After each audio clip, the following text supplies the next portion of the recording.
Welcome back to Las Vegas for the epic conclusion of Super High Roller Bowl 8. 6 hopefuls remain in the quest for the diamond-encrusted ring and a first-place prize of $2.76 million. Yes, it is time for the final table of one of the most epic events of the year, and it might be the toughest six-handed battle ever assembled. My name is Remko Rinkema, Donnie Peters alongside me. Alina Jad and Nick Schulman are on the call on PokerGo.com, so if you want their trusted voices, check out PokerGo.com. Here's Bryn Kenney, first on poker's all-time money list, $65 million in career tournament earnings. However, the other guys are pretty close on his heels. All of these guys near the top of the all-time money list. Look at Jason Koon here, third in Super High Roller Bowl 5. Amazing look today with the glasses and the shirt. Isaac Haxton bringing back the trusted shirt with the poppies. The same shirt he won when he won this event back in Super High Roller Bowl 5 for $3.6 million. Isaac Haxton is our overwhelming chip leader with 3 million chips, 120 big blinds. Here's a look at the standings presented by Storm X. Andrew Lichtenberger and Bryn Kenney looking for a quick double. But Donnie, looking at these chip counts, it is Isaac Haxton's tournament to lose. We've seen it time and time again. Someone going wire to wire. How are you feeling about this one? I feel exactly like you just said. This is Isaac Haxton's tournament to lose. So, in a sense, they're kind of all playing for second place. I know we still got a long way to go, so I probably shouldn't say that, but his lead, coupled by the way that he's played, especially late last night, I mean, how can you bet against this guy? Yeah, let us know in the chat if you're willing to bet against Isaac Haxton. Let us know who you're rooting for. Of course, tons of storylines to choose from here. But overall, and I'll say it again, one of the toughest final tables ever assembled, and still a casual, laid-back atmosphere.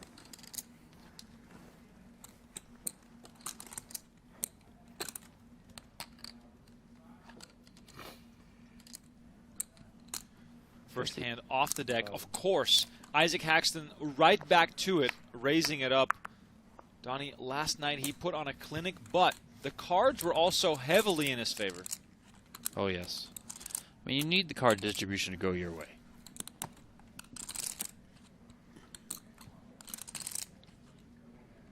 Four places are paid. $600K for fourth, so we lose 2 more players that will go home empty-handed, which will be a tough walk back to valet, given the fact that you've played for over 20 hours and receive absolutely no money. In most World Series of Poker events, just to name an example, play gets to the money in one single day. These guys have already played for 2 full days and still are not in the money. 20 of the toughest players in the world gathered here inside the studio. These final 6 remain and will be with you here on YouTube and Twitch all the way until we crown a winner later today. Donnie, last night went way later than I thought it would. Does that also mean that the start of play today might go a little bit quicker because there's just a whole lot fewer big blinds in play? Possibly. I mean, I think it's going to take a while, to be honest. I mean, these guys, they're all studied on all the spots. I'm sure they were up late last night running all the numbers, you know, looking at everyone's stacks, seeing what's going to come into play with ICM and all that good stuff. So, yeah, I think it's going to be a little while. I mean, I felt like last night we were waiting and waiting and waiting for clashes to happen, and they really were few and far between. We got some towards the end of the night, but not as many as we might have thought might have happened. And I think we're going to see kind of that same sort of thing here. It'll probably go slow till we get into the money. Then maybe like after you get into the money, there's a quick couple all-ins because everyone's got that cash locked up, and then we'll see how it goes from there. I wonder how Jason Koon's feeling today. I mean, last night he was talking how it's basically the Jordan flu game for him because he's been sick really bad for the past couple of days. So, I mean, judging by his appearance, he looks better. He looks like some Eastern European Bond villain with the glasses and the pole. Look at this. I mean, this is a shot right here. This is why we're here. This is a shot. This is why we watch this. The best of the best, dressed for the occasion, playing far and high above the rim. We're just here spectating on the sidelines. I honestly, you know, the Global Poker Awards, I mean, you're dead to me unless you bring up best dressed in poker. I mean, that needs to just be an award. There's a lot of good people, good dressed people. Oh, yeah. You know, like they need to get out there, well dressed, I should say. Bryn Kenney, of course, way up there from time to time when he brings out the kimono. Big fan of that look. But the glasses that Jason Koon is wearing, absolutely on fire. Here's a look back at last night's action when the 9 on the turn seemingly sent Jason Koon to the rail, asking for a jack. And there it was. 345. The jack kept Koon alive. For sure, I was about to get the eulogy screen. Jason Koon eliminated. You showed the devil you're not afraid. Yes, take that down. You got a little afraid on the tone. I was like, he showed respect. no, I was a little afraid on the flop. I was out of here on the turn. Jason Koon, indeed, Donnie, more than halfway out the door last night. And just for those that missed it last night, for a while, it looked as though this was going to be Bryn Kenney's tournament. Yeah, he was moving up the leaderboard, winning the pots that he needed to, getting lucky where he had to. I don't know, it kind of seemed like that was the turn of things for Bryn Kenney. I mean, it happened pretty late in the night, and he is the short stack right now, but I'll say if anyone can run it back up, it's the guy over there in the rose-colored glasses, Mr. Kenney. The Gucci shades, as we found out yesterday.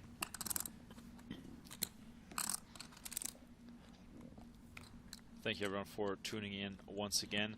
Today, the final table. Every 1,000 likes, we're doing a giveaway. Every 1,000 likes, there's going to be a giveaway. First giveaway is going to be an annual PokerGo subscription. 65,000. And then, depending on what you guys are in the mood for, we can adjust our giveaways for the next few. So every 1,000 likes, a giveaway. So do yourself a favor, hit that like button, make sure you're subscribed to the channel, and, I mean, make yourself a pot of tea or coffee, because even though Haxton has a big chip lead, this could still be quite a long battle. Oh, yes.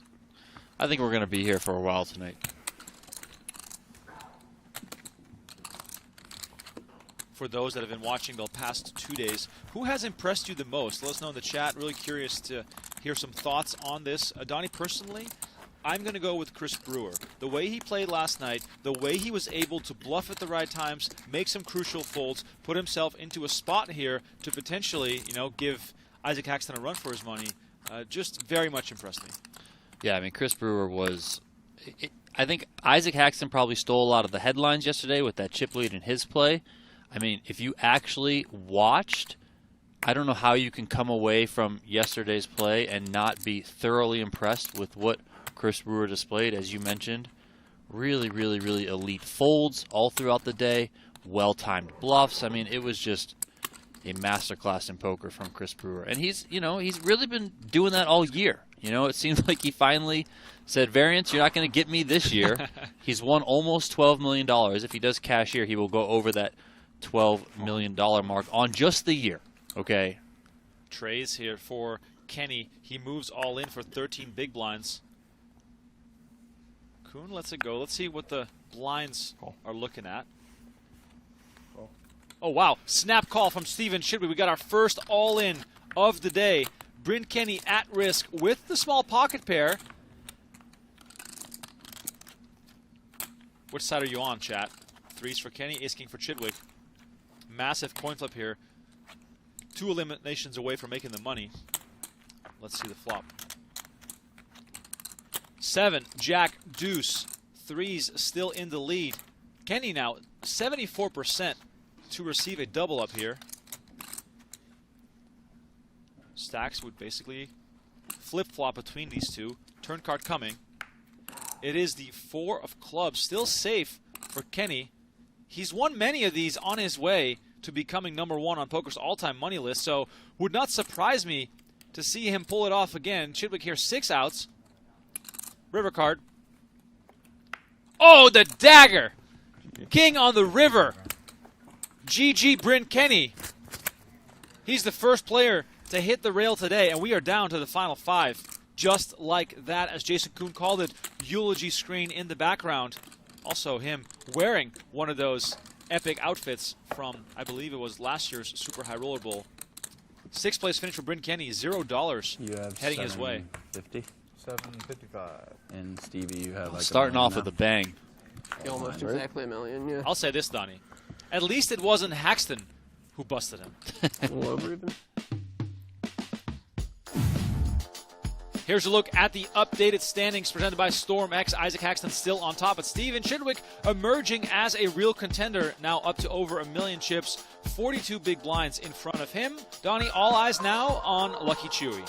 Oh, yes. He is the short stack. 14 big blinds. So he's going to have to make something happen here. And we'll see how Isaac Haxton wants to approach this bubble. Commanding chip leader, 50% of the chips in play. This is the direct bubble now. 895. If you bust out now, 0. If you make it one more spot, $600,000. So with that short stack of Lichtenberger at the table, 14 big blinds, as we mentioned, let's see if Isaac Haxton is going to be applying pressure to his opponents, most specifically to Chidwick, Brewer, and Koon, who are in the middle of the pack and certainly want to outlast Lichtenberger and are in a good position to do so.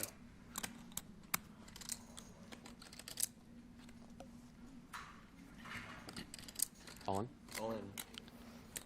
Chewy says, listen, man, you're not going to bully me. King 6 of spades, 3-bet jamming on you. Let's go.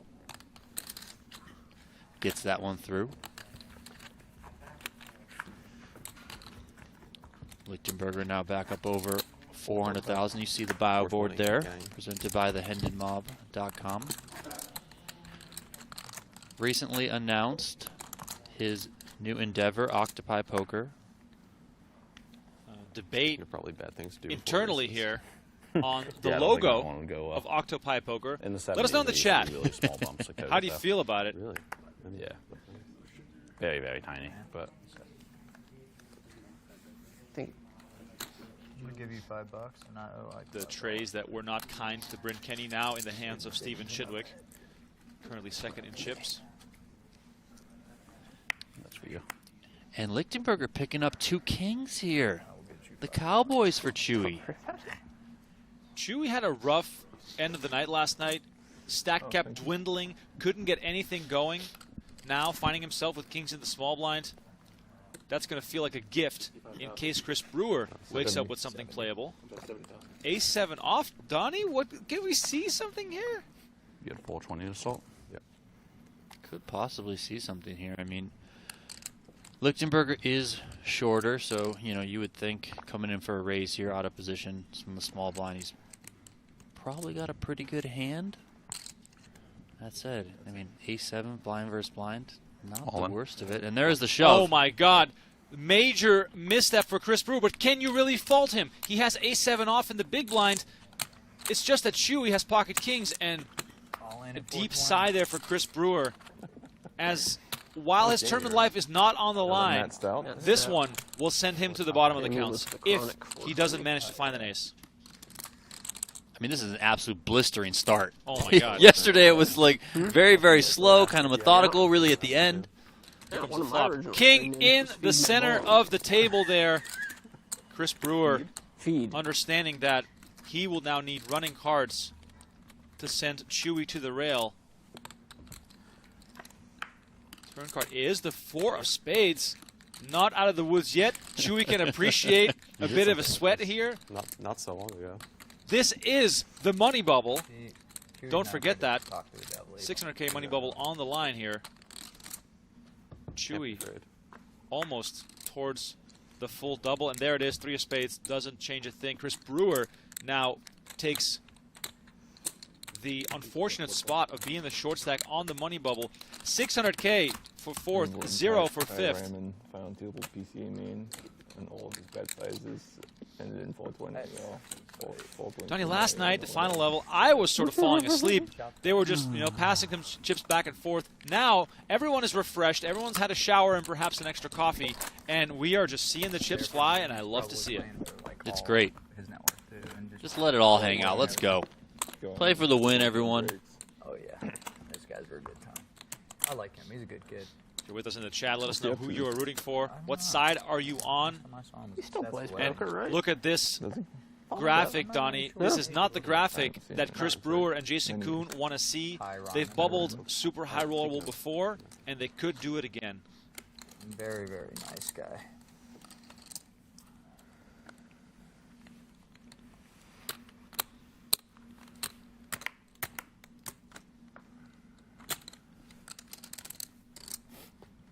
I think I played with him recently, but I can't help but think just like 6 years ago. seeing Brewer's reaction there when he has that misstep. You know, he's played so well. He runs that A7 into the kings, doesn't get lucky to win the hand, and I don't know. I just feel like he's might be thinking about that prior bubble now, you know, and it's like, really? I'm going to do this again? I know.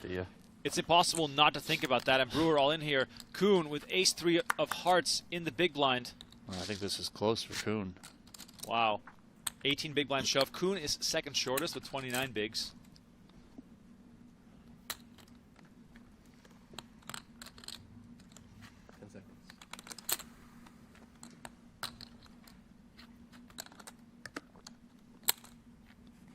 Gives it up. Wow, Koon lets it go. Giving credit to Brewer. I mean, it's easy to look down, see a suited ace there, and just, you know, I mean, I know it's not easy to make the call, but these guys are very studied, and, you know, they'll make the right decision. But if you're enjoying the coverage today, please don't forget to hit that like button and subscribe to the channel. It'll allow us to spread the word of this live stream, which will in turn allow us to do more of these in the future. The bigger the channel, the more we can do for free. I wasn't, I mean, yeah, I had a big hand. something also interesting, Maybe not, so. Haxton really hasn't done anything.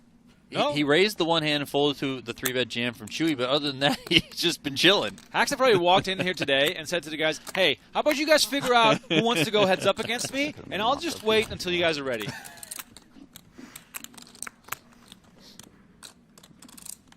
A7 seems pretty cozy. What? Seems pretty cozy to shove that one. I guess you want the lower card probably. But Another blind versus blind here. yeah. This time it's Koon in the small blind with the ace-6 off. My guess is He's going to limp in. Yeah. And Haxton picks up jacks. Oh, my God. The card rack that was last night just continues today. All jokes aside, Haxton has played extremely well. You got to get good cards as well. but Donnie, he's played well too. run good, play good. It really helps. Haxton here attacking. By the way, I cannot say it enough. We're on the bubble. The gravity of the moment is enormous. Chris Brewer probably right now crossing his fingers, hoping for Koon to step out of line. Koon also rocking the pearl necklace. Real statement piece. Will Koon be able to get away from this one? Donnie, Koon is missing a watch. 180. Here's the 180. Oh, wow. Koon clicking it back, making it 180. I think I'll answer my own question and say he will be able to get away from this one because of how he played it. Had he limp jammed over the raise from Haxton, of course, disaster. Here with the limp 3-bet, still has 510K behind. I think we'll see a jam here from Haxton, and then I would guess that Koon will say A6 off, not good enough.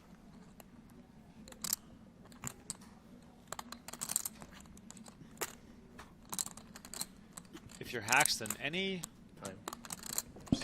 spot here where you might decide to call? I think jacks are just a little bit too vulnerable that you can just get this in.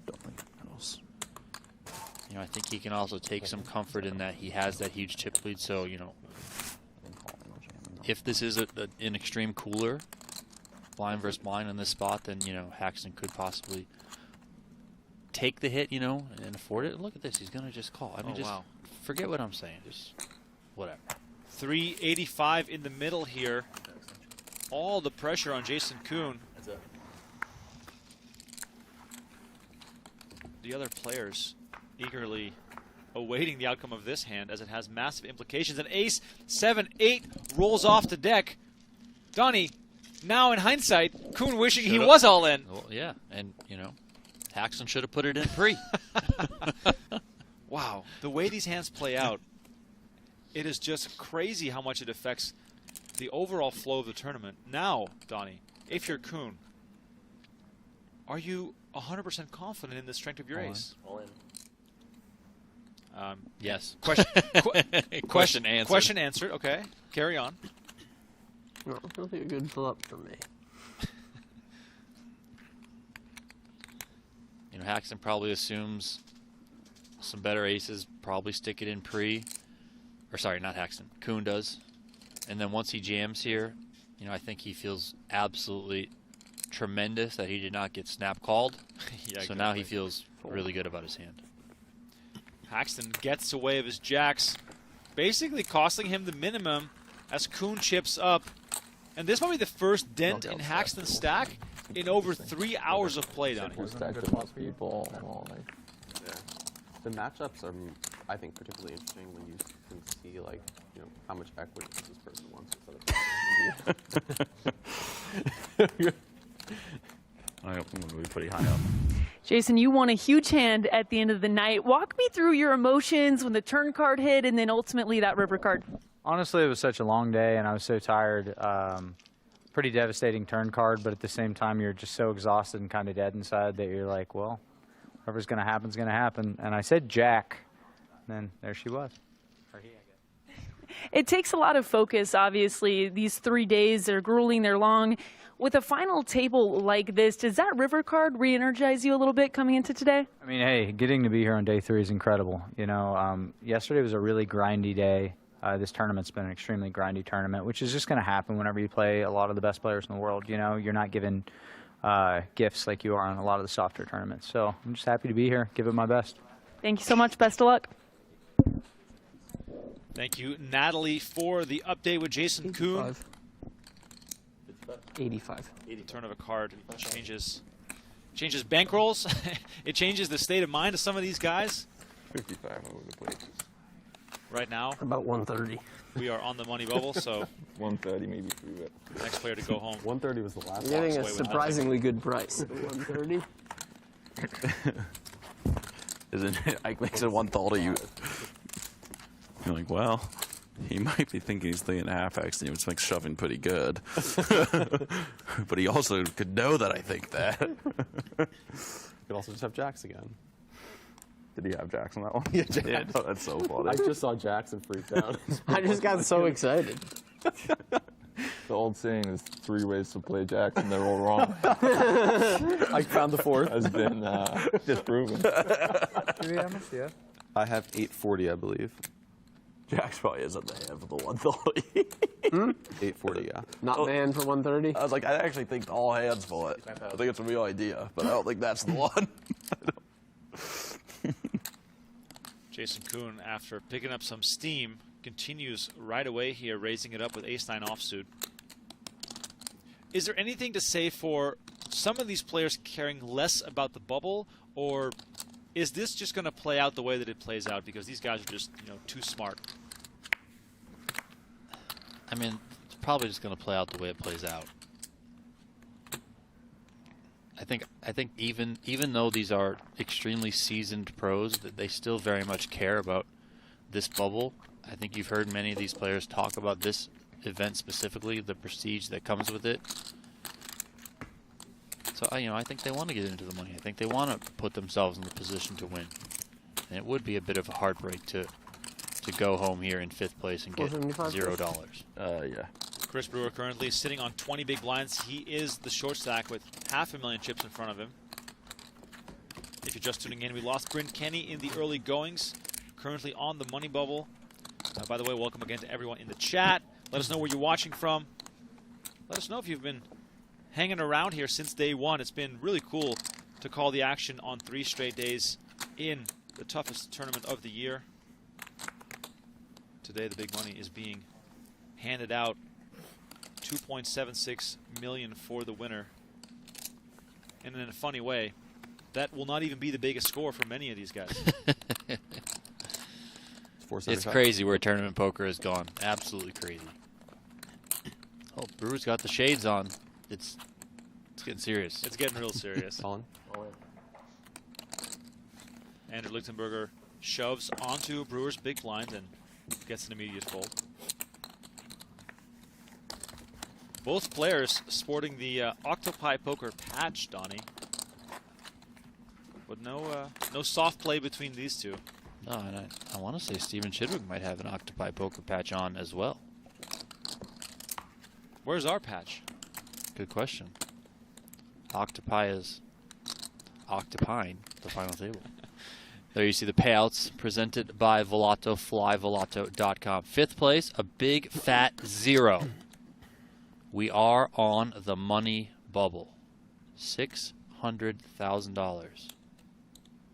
Action on Haxton. 50. Picks up a nice looking ace-7 of spades.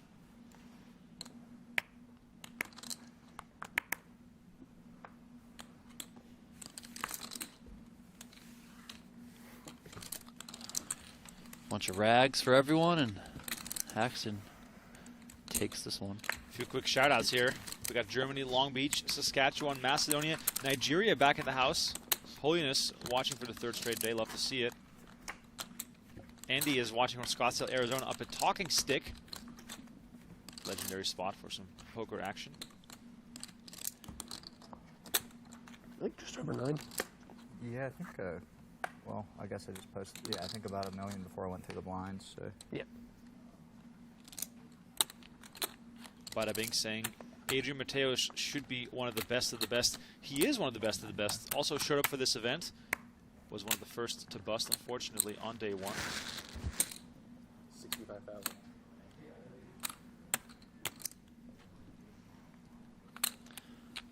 Lichtenberger coming in, 65,000 is the raise, ace, jack of spades. Chris Brewer on the button with king, queen off. Brewer is the short stack, 17 bigs. To me, this feels like a shoving spot. Could very well be. 400. 400,000. Just about. That is the committal raise, announcing to the rest of the players that he is going to go for it on this hand. Nothing there for Koon. Let's see if Haxton finds something. Jack 4 goes into the muck. One fewer jack for Lichtenberger if he decides to play. Stacks could flip-flop again between these two if Brewer manages to win this one. For Lichtenberger, this is exactly half a stack. 10 seconds.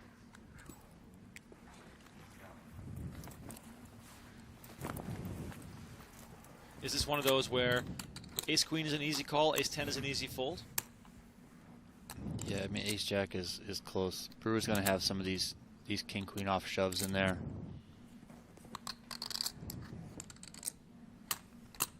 Is Brewer finding any shoves in this spot with, you know, the ace-5 suited of the world, stuff like that, hands that you dominate?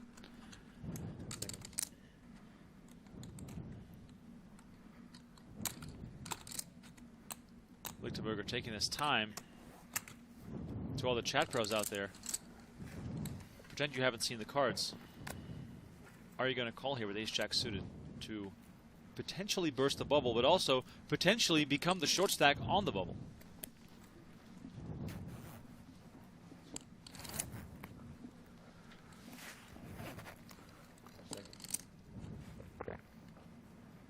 Huge implications right here. Not only Brewer's tournament life, but also if Chewy is wrong, and Brewer could very well have ace-king, ace-queen, hands that he does not do very well against. 10 seconds. At least he has a stack of time bank chips left.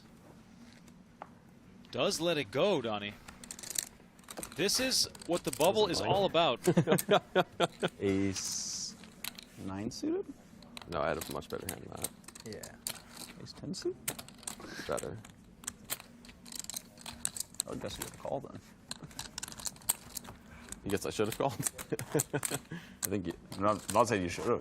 Yeah, I'm just saying I think you're better than ace 10 suited. Maybe I'm wrong. I don't know. So if roles were Obviously, reversed, I don't know. Either. Chris Brewer's money would have been in the middle. Yeah, I think Chris Brewer might have thought it over for a little bit and then ultimately made the call. At least that's what his comments there suggest. Can't really fault Lichtenberger for making that fold. I know we can see the cards and that he was ahead, but still very much a flip there. Oh, yeah. That positioning of Lichtenberger being 4th on the leaderboard, not 5th. Brewer being 5th, you know, still very advantageous here on the bubble. So not wanting to risk that.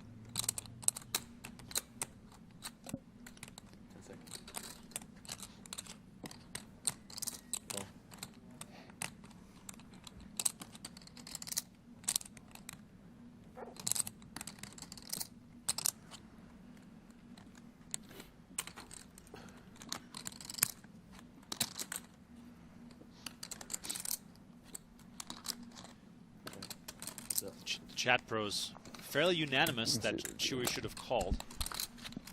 What else is new? It's easy when you can see the I'm cards. certain you did good, Chewy.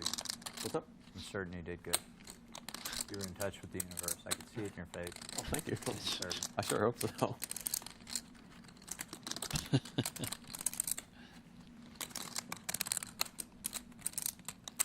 After quite a few hands of big cards clashing, now we're back down to garbage hands clashing, which is the usual. On, right? Naturally. Just checking. If we were to create a bounty right now, it would have to be like the Kingpin suited bounty. That's current state of affairs. It depends how big you make the bounty.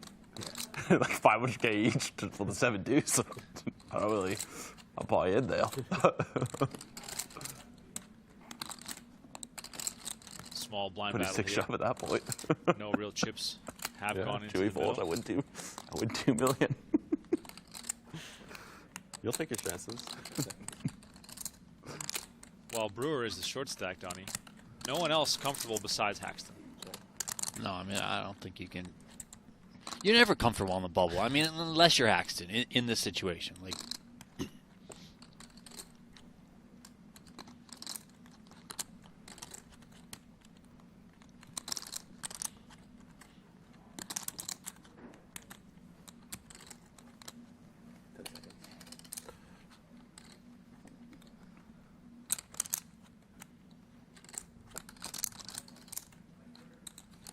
Very slow pot, not a whole lot going on. Make me remind you all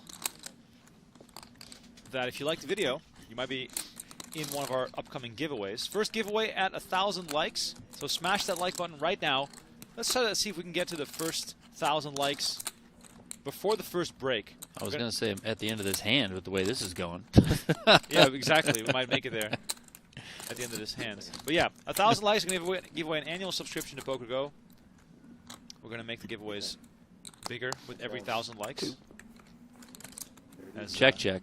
Yeah, this gets all the way checked down. Hit that like button. Let's go, people. Let's go. This is the Super High Roller Bowl final table. It's pretty serious. Deserves all the likes. All of them. Oh, yeah.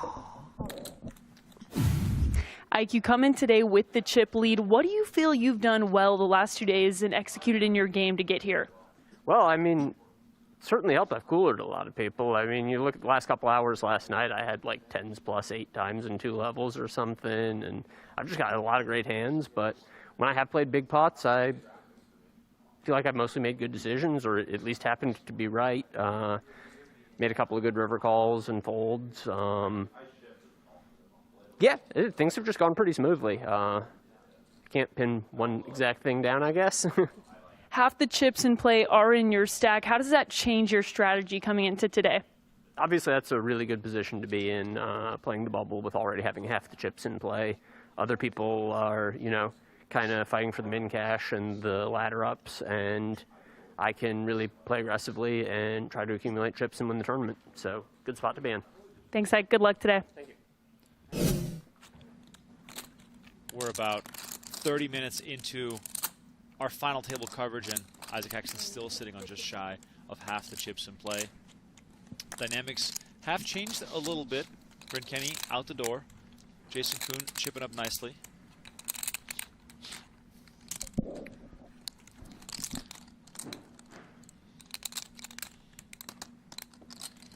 comments. I like a man that can recognize he's been getting a little Right. lucky. Yeah, absolutely.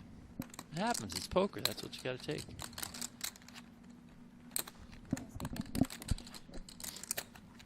Give me started. I have 565 to stall. Brewer picking up some much-needed lines and antes, creeping closer and closer to the rest of the field here. Now up to 25 bigs. Nobody can afford to lose a big pot except for Isaac Haxton.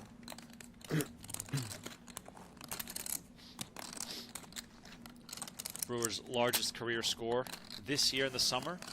WSOP 250K super high roller. He was moved to tears speaking to Natalie Bodie after winning that one.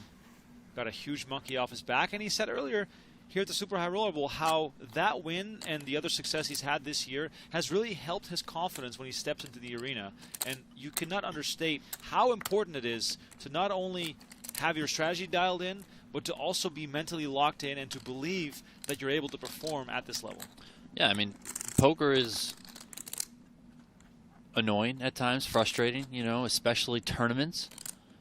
Variance can really, really get you, and it can really shake your confidence, you know.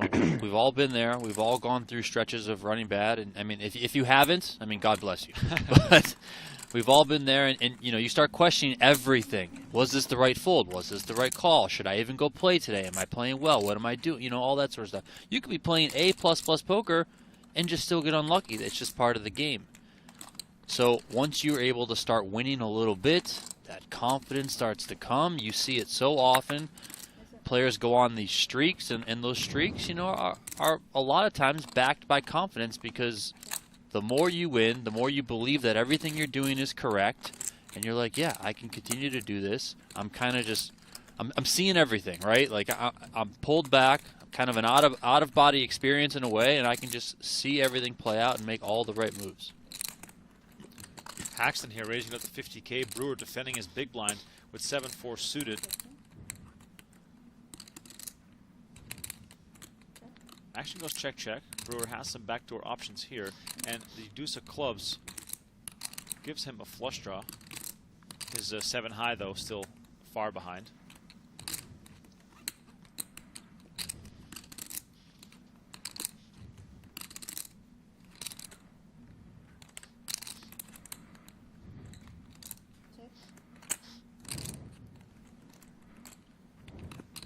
Looks like Brewer might be just giving up on this.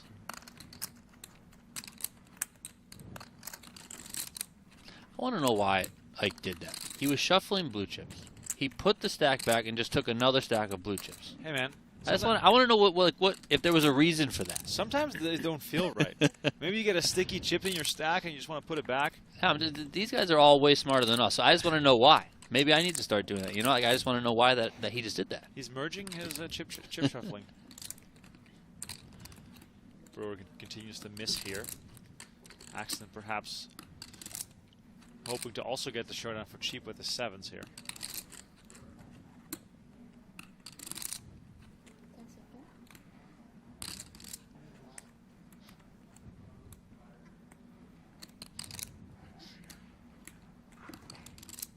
$140. Oh, look at this. Pot-sized bet from Chris Brewer. No less than, or no fewer than 4 overcards to Haxton's pair of 7s. If this goes anything like yesterday, it's going to work. And look at that. Brewer's bluffs continue to be extremely well-timed, well-sized, and getting the job done. Wow. Chris Brewer impressing yet again. Donnie, it's so easy to just give up there and to be like, I don't want to take the risk. I'm the short stack. And instead, he does pull the trigger, and now he has sort of clawed his way back into being part of that group that includes everyone at the table except for Isaac Haxton. Yeah, yesterday we talked about how, you know, at times you can kind of get married to a bluff and continue when you should be shutting down. There, like you said, you know, he was in the big blind. It was a min raise. He only committed an extra big blind to the pot, so it could have been easy for him to just kind of surrender the hand and not think too much about it and just go to showdown, you know, likely ultimately lose with 7 high, but, you know, because he hasn't invested so much. But, no. Brewer sees the opportunity, saw the thing correctly, read the situation well, and got a nice bluff through. So well done to him. He's just, I mean, he's playing incredible right now. I know his chip stack, you might look at the leaderboard and say, like, well, how's he playing that well? Trust us, he's playing incredible. I'll say this. If Chris Brewer had gotten the cards that Isaac Haxton has, this tournament might have already been over. Approaching 700 likes on the video. Much love to everyone tuning in. Really cool to see. Also, we need some more subscribers on the channel. We've got over the 500,000 mark.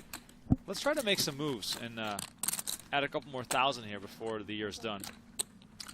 Chidwick and Haxton now going at it. Like 900 behind. Haxton makes his 50k under the gun. Chidwick calls. 10-10-3 rolls off the deck.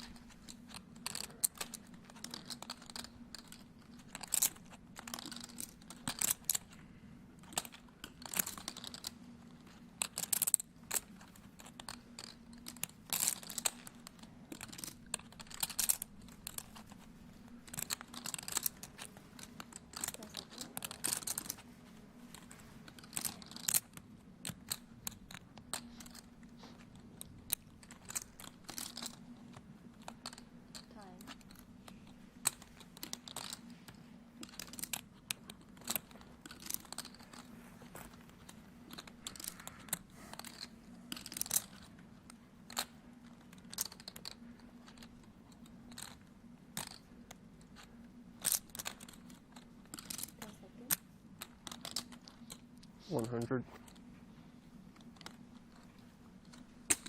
Haxton betting 100k. Chidwick with the quick fold.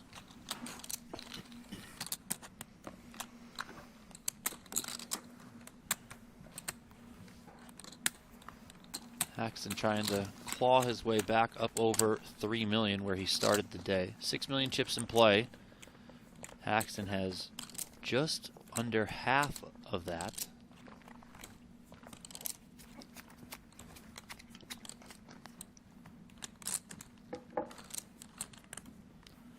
Haxton winning his first World Series of Poker gold bracelet this recent summer. Brewer also picked up his first two actually, but picking up his first. Jason Koon last year at the Rio, he won his first. We know Stephen Chidwick years ago won his first. Lichtenberger's got one as well. Yeah, the Chidwick one was funny. He arrived late in Las Vegas. First event he played that summer. 25k PLO, not even his favorite game, and just ripped off the bracelet. Yeah, he was long time like #1 on the best player without a bracelet list that everyone would always use as a talking point in poker, and then he just rips that one off.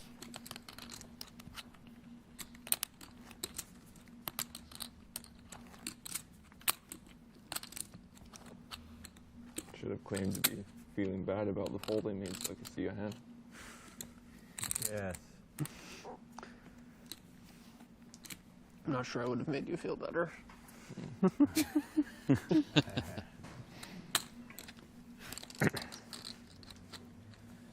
Even Haxton's jokes are very calculated.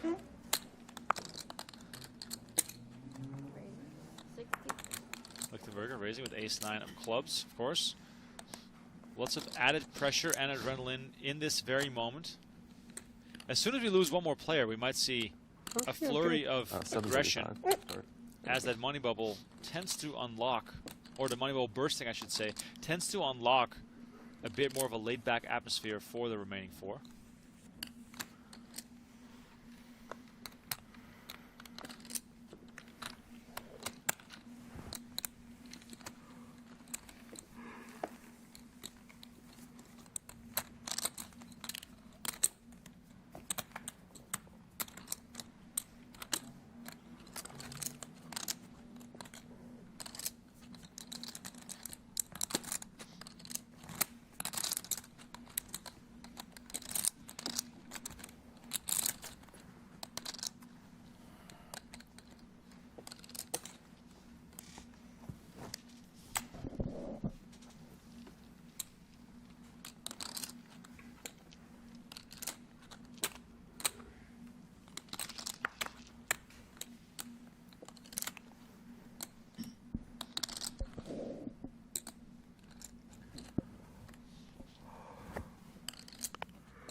Donnie, as far as using live poker, televised live poker as a learning tool, it probably doesn't get much better than this final table.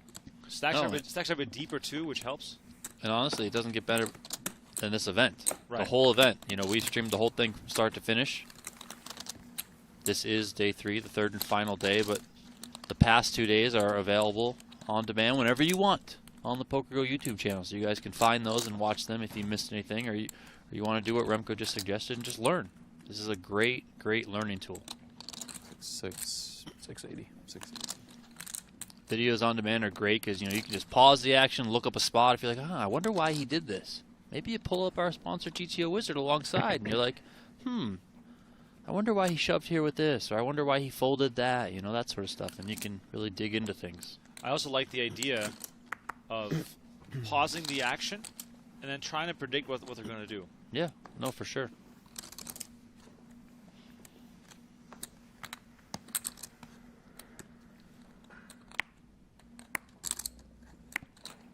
Chris, you're gonna win this one. I bet I have a good hand. I have jacks.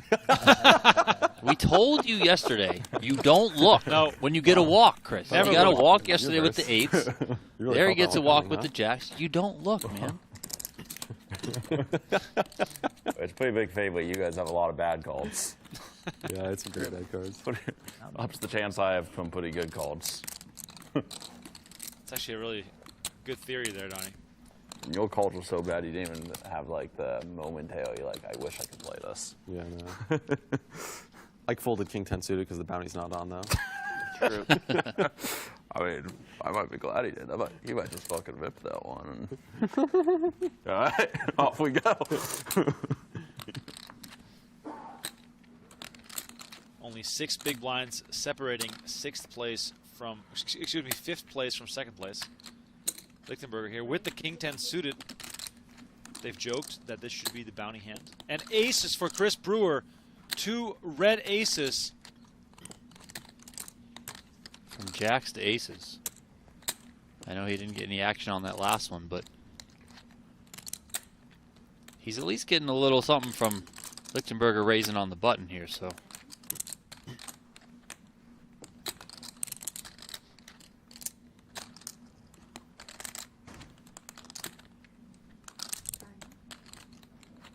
$27 bigs, Donnie. Can we just make it maybe like what, 175? Yeah, I think you can 3-bet not all in here. 180. Your hand is so Oh, strong. I almost got it right. There you go. I mean, your hand is so strong that you're not that worried. A hand like jacks in this spot, maybe you just put it in. Ace king, probably maybe just put it in, you know. Jason Koon, by the way, folding King 10 as well. Action now back on Lichtenberger. All in. Wow! Lichtenberger moves all in, and Chris Brewer snaps it off with the aces. Yes, but of course. Donnie, the adrenaline rush for Chris Brewer must be enormous right now. And look at the chip counts. They are virtually tied, only separated by 40,000 chips. So whoever or whatever happens on this hand, either Brewer will be out or Lichtenberger will be all but out of this event. Just a crazy turn of events. Lichtenberger earlier folding the ace-jack to the king-queen shove. Now he jams incorrectly here and gets snapped. Uh-oh. Oh, my God. King, 3, 4, 2 spades. 14 outs twice. This is unbelievable. Turn card is the ace of spades. And now Brewer with 9 outs. Yes, it is. As he hits a set while Lichtenberger makes a flush. What an insane run out. Pure torture right now for Chris Brewer. Needs to fill up on the river or make quads to stay alive. River card is the 7 of diamonds. The bubble bursts. Chris Brewer walks away empty-handed and bubbles super high roller bowl for the 2nd time in his career. Definitely What a double check. devastating run out for the man who played above the rim for the duration of this event. Brewer walks away empty-handed, and I had the king and the 10 there. the other players feel disgusted for him at the tail. How can you not? That's devastating. I mean, he played so well for 3 days. Gets his money in as good as you can get your money in. Even has a ton of outs going to the river. Wow. I mean, just unreal. Unreal.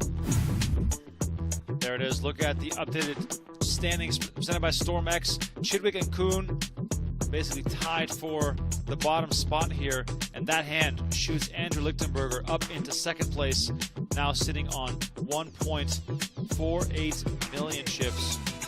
GG Chris Brewer, show the man some respect in the chat. Don't forget to like this video if you're enjoying the content. We are playing down to a winner today, and the final four are all in the money, all guaranteed 600K. Chris, if you or I bubble, we'll be the only person who've ever bubbled this tournament twice. I'm really glad I didn't say that. Yeah. Koon is correct. Brewer now the only person to bubble this event twice. Disgusting. In disgusting fashion, no less. It's always devastating to bubble a tournament. Doesn't matter what you're playing. You take that, you couple it with the fact that he went out with aces in the $300,000 buy-in super high roller bowl. I mean, it's hard not to feel bad. It really is. It's just gross. Brutal spot.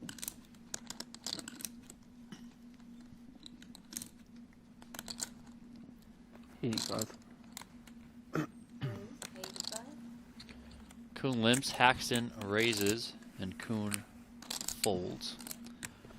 These final four players now guaranteed $600,000. Isaac Haxton, former Super High Roller Bowl winner, the current chip leader. Continued to be a lad fast, hasn't it? Andrew Lichtenberger, third place finisher from last year, is in the money. Wow. Now back-to-back years. Yeah, that's one you won't forget. That's true. I suspect they're all ones Chewy doesn't forget. Yeah. Chewy remembers like hands that we played in Hungary rebuy in 2004. That is true. I remember a couple of those too, but only the really good ones. I remember nothing. Yeah. I remember a lot of hands, Ike, that you made me think long and hard about. It's up full tilt games. And some I made you think about. Yeah. You guys battled? We did. Yeah. Ike and I played some heads-up sitting guys against each other. That was a rite of passage for me, getting my ass kicked by him in heads-up sitting guys. It is a rite of passage. Yeah. I made Scott quit me at least once. Scott? Oh, yeah? That's good. It's a win. Yeah. He was better than me too, though. I was just sunrise. 145. These guys, some of the online poker OGs in many ways. Oh, yeah. Nova Sky, love the WNBA. I mean, Of course, how like a do I Chewy. not win if I just shove it in, right? Because it's not suited. Stevie 444. I was Oh, yeah, just that's gonna right. say. It has to be suited. Yeah. What I'll never forget about Stevie 444 was the Well, the era bounty in is which downgraded now. It needs to be something a little spazzier. you could play the steps Think on off. PokerStars.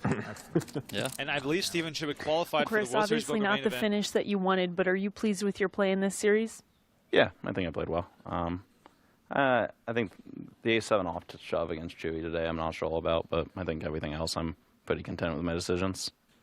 What does it take to handle the emotional roller coaster that comes with high-stakes poker? You just have to keep playing. It never feels good when you lose, and it always feels good when you win, but you just play more, and the more you play, the more you get used to it. Thanks for taking the time, Chris. Guys. Chris Brewer, gracious in defeat. Of course, you know, the pain visible in his eyes of this Started at 7? elimination as Jason Koon picks up pocket kings. Cool. We had a little side story I was going to tell here about Steven Chidwick. I believe he qualified for the World Series Poker main event no less than 75 times in those step sit and goes, playing against the likes of Busto Soon back in the day. Interesting flop here. Koon smashes it with top set, but Lichtenberger coming from the big blind. Little double gutter action could be well disguised against Koon. It also helps when your opponent flops top set if you can get your way to one of those straights. Check from Lichtenberger. 50,000 is the bet from Koon.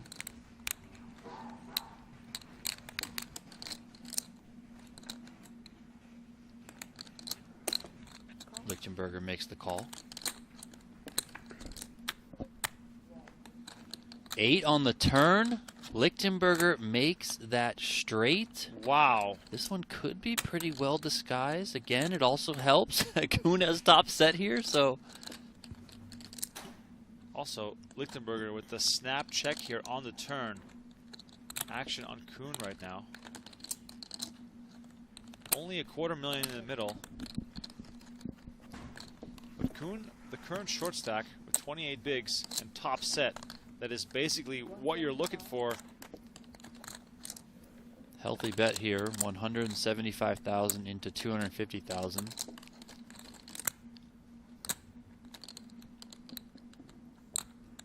We'll see if Chewy wants to go for a check raise here and try and get this money in right now on the turn.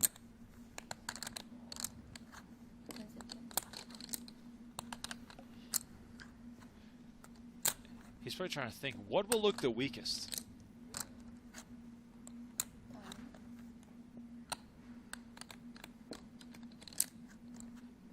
Given the stack sizes, Donnie, how do you feel about moving all in? I think you can go either way here. He's gonna take the approach of just calling.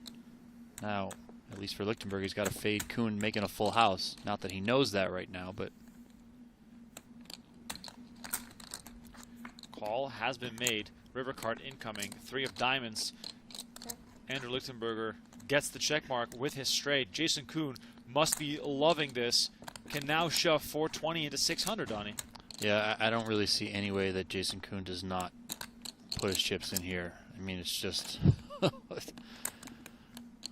another bad spot for one player that Lichtenberger's on the good side of. So far, it is Andrew Lichtenberger's day here at the final table. The remaining 4 are in the money, all guaranteed 600,000.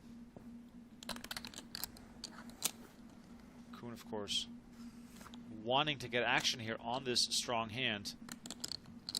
But little does he know that this is the worst possible run out for his set of kings. He's gonna grab the chips, move them all in except for one. All in. Yeah, so fucking stupid. Man. Good game, boys. He knows it. You're getting it, man.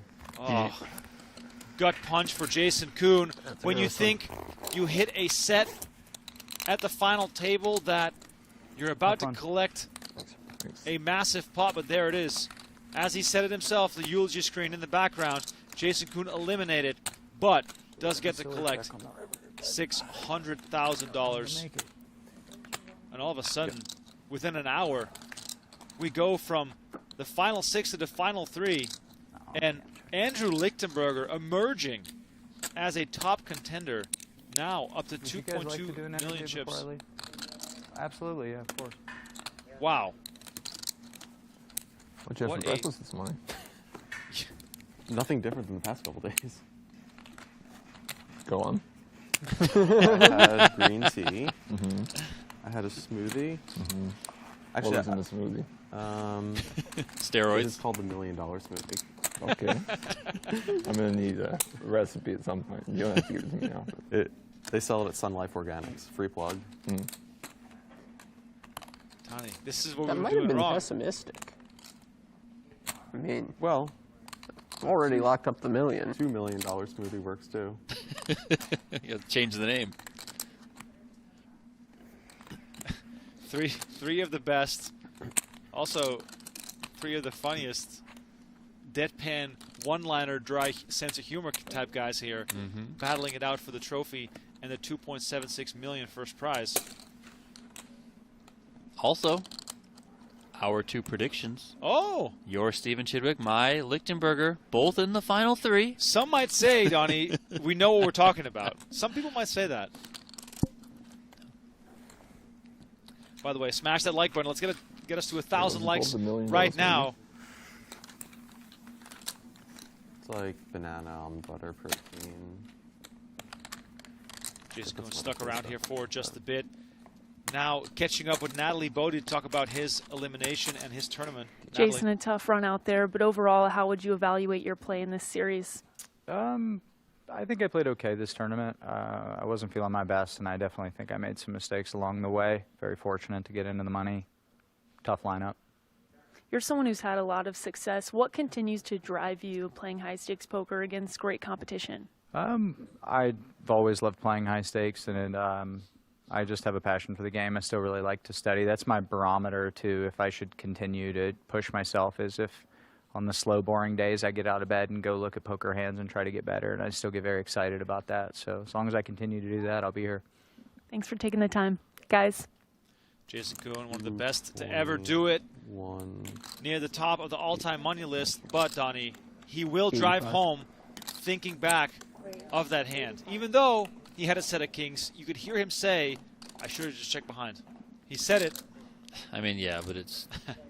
how can you fault him? I mean, really.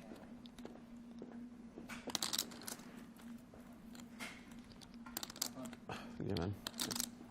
Sevens for Haxton here, raising it up to 85K from the small blind. Chidwick with the dolly part, Donnie. Shout out to Poker Nicknames. Got to keep them alive. So I got the smoothie. Oh.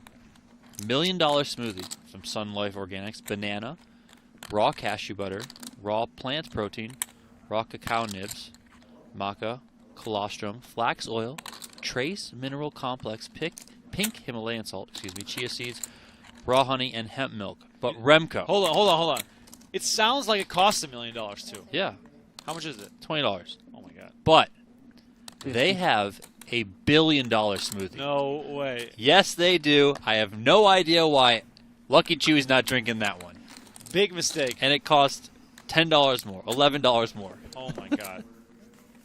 That is one hell of a habit to have. The first ingredient in the $1 billion smoothie is young Thai coconut meat. What? It sounds like a $1 billion smoothie. Is if that's what you're going to lead with, yes. One's called the Goat. The Goat? The Goat. Yeah. Wow. I mean, I'll give it to Sun Life Organics. These are good names. Wolverine, the Yogi. I mean, I sometimes pick up a coffee on my way to work, spend maybe like $5-6. Imagine that your daily habit is to drink a $30 smoothie. One's called Blue Magic. What? Blue Magic? We need Helmuth in there with maybe some vanilla white magic smoothie. $30 smoothie. I don't think I've ever heard. $30.95. Wow. I'm assuming there's going to be some tax in there. They'll probably hit you with those little things that say, like, do you want a tip? $1, $2, $3, that sort of stuff. Does it come with a manicure and maybe a neck massage? Should come with a lot of things. Haxton continues to raise it up after picking up that recent hand. I don't even know where you would get some of this stuff. Turkey tail? I think that's a mushroom. Oh, wow. It sounds scary. I wonder what it tastes like. It looks like it tastes amazing. It's a green one? I mean, look, it looks amazing. They all look amazing. I mean, come on. Oh, here it is. Chidwick fighting back with pocket threes. And this is going to be the type of game we're looking at for a while here, as Chidwick is quite a bit shorter than the rest. Yeah, I think Chidwick's going to just try and find spots just like that one right there where he can move his money in, 3-bet jam, stuff like that. Try and pick up some chips. Ultimately hope to double up.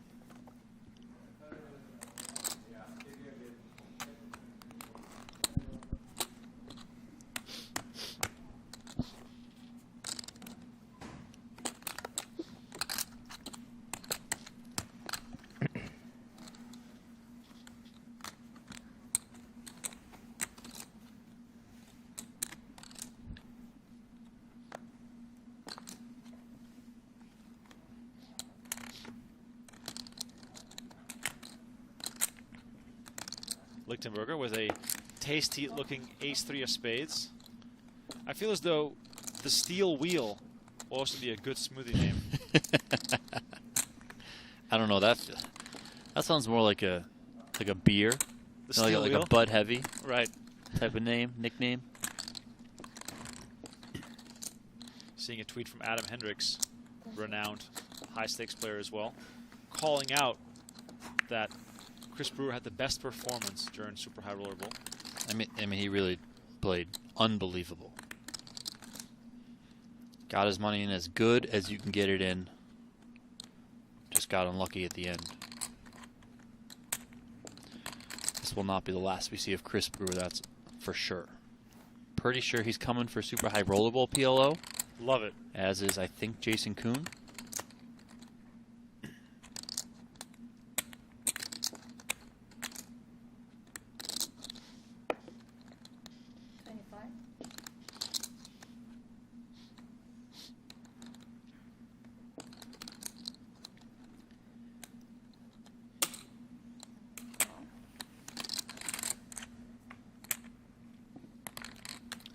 Meanwhile, we've arrived on the turn here after a bet of 25K and a call. Haxton versus Lichtenberger. The wheel now for Chewy on the turn. Haxton sitting on just a pair of deuces, drawing dead. Lichtenberger hoping, of course, that Haxton is going to keep betting at this.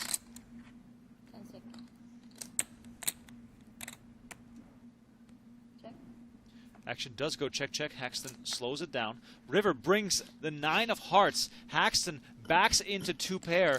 Lichtenberger with the wheel. Donnie, both of these hands are pretty well disguised. And look at Lichtenberger going sneaky for the check again. I love it. I mean, to me, this screams overbet because his hand is so well disguised. Haxton targeting any sort of pair that Chewy might be able to have. So, yeah, I think Haxton could certainly come with, 200, something like that here. 60. He's going to come half pot. Of course, we don't know what we're talking about. 60 is the bet. Well, I think he's about to get hit with a check raise. Yeah, exactly. Check raise incoming here. They might have to name a smoothie after this gentleman. The Lucky Smoothie. Come on, that's pretty brilliant.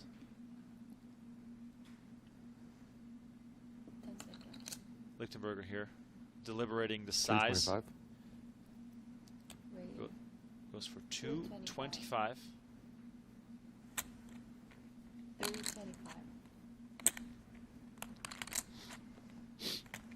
This is one of the first times that Isaac Haxton has gotten some resistance, and Haxton calls it off rather quickly. All of a sudden, Donnie, a huge shift in this tournament. Andrew Lichtenberger chipping up to 2.5 million, now virtually tied with Isaac Haxton. Steven Chidwick turning himself into a spectator as these two are battling. Jason Koon just busted out, took home 600K. Chidwick the short stack with 31 big blinds. Looking more and more like Haxton and Lichtenberger are going to go heads up, but of course, Steven Chidwick will not go down without a fight. Let us know in the chat, who do you think is going to win this thing? We're going to be with you all the way until we crown a winner later today. My name is Remko Rinkema, Donnie Peters alongside me. God, what a great final table we've had so far. Donnie, I'm going to put a poll in the chat. Okay. And I'm going to ask who people think is going to win. I want you to guess at the percentage vote Chidwick is going to get. 12%. All right. Firing up the poll.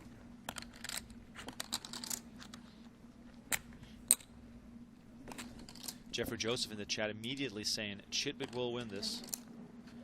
A lot more people rooting for the Brit as Haxton raises it up with ace-jack.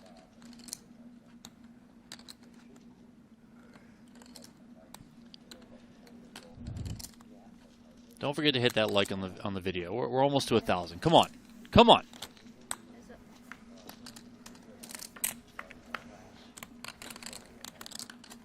Little blind v blind action here. Haxton versus Chidwick. This is a limped pot. If you're counting it at home, this is the 31st hand of today's final table. 10-7-4. Both players missing. Haxton's ace jack high is best. And he's going to come with one big blind, 25,000.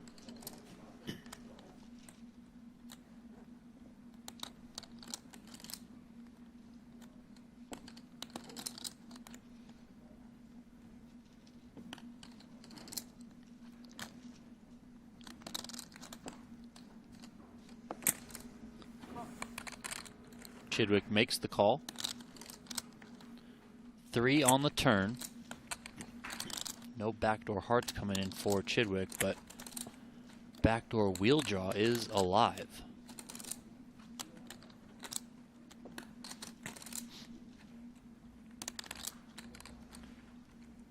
Up over 1,000 likes on the video. Love to see it. Thank you guys. Oh, look at that. 1,000 likes. I guess that means I have to hold up to my end of the bargain. Remko's going to do a giveaway now. And while he's deciding on that or running it or whatever, you guys should try and get us to 2,000 because he said every 1,000 there's a giveaway. So just let's go. Keep going. I guess I can just keep it rolling in that case. Give away an annual subscription to PokerGo. By the way, the poll is going very, very quick here. So far, Chidwick, 22% of the vote. Nobody believing in Isaac Haxton. He's only got 32%.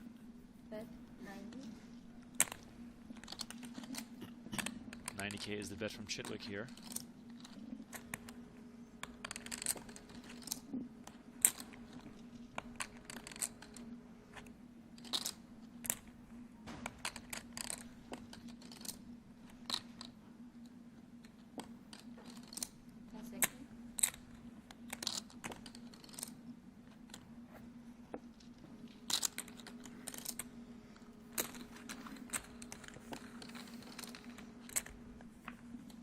Haxton makes the call with ace-jack high. River is the jack of diamonds, making life a whole lot easier for Haxton.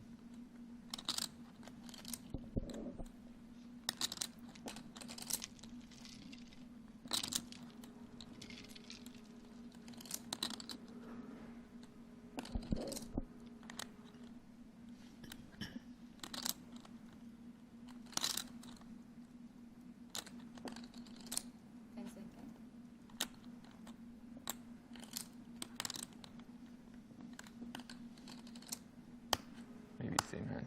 Probably not. Nope. Not the same hand. Chidwick getting a bit shorter here. Question for the giveaway. It's very simple. Put the final 3 players in their finishing order. What's your prediction for 1, 2, and 3? I will draw a random winner from all the submissions for an annual subscription to PokerGo. So submit it right now. The finishing order of the final 3. Haxton, Lichtenberger, and Chidwick. Possible Who do you to got? draw more hands than there are players? I guess so. Got about 15 minutes left, give or take, before the first level concludes. It's kind of funny. Hmm? It's kind of funny. Yeah. Yeah, they just drew for hands. 4 hands were drawn. What was it, 2 to 6? 1 through 4, I think. 1 to 4.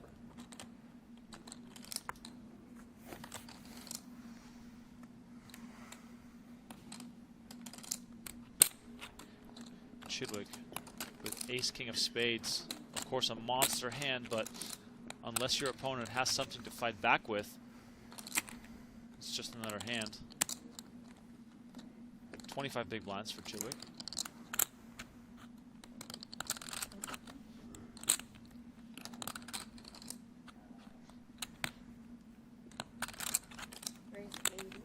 Makes it 80,000. King 4 suited, defendable, Donnie? At least? I think so.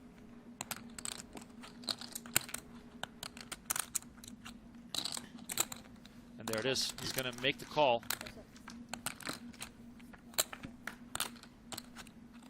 I mean, 4 in the window and then an ace right behind it. 2 spades as well for Chidwick. What a gin flop for him. Friends and I used to call these flops in Chidwick shoes flops you dream about. Oh. Top pair, top kicker, flush draw. I mean, you're living in it. And Lichtenberger's got a piece too, so we could see some more money going into this one. Bet of 45,000 from Chidwick.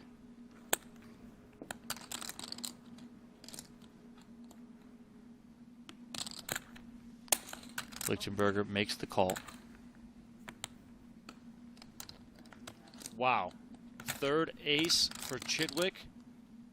And of course, you always have to say it, but whenever that third or that board pair comes on the high card, it's going to make the other player think it's less likely that you're going to have that card.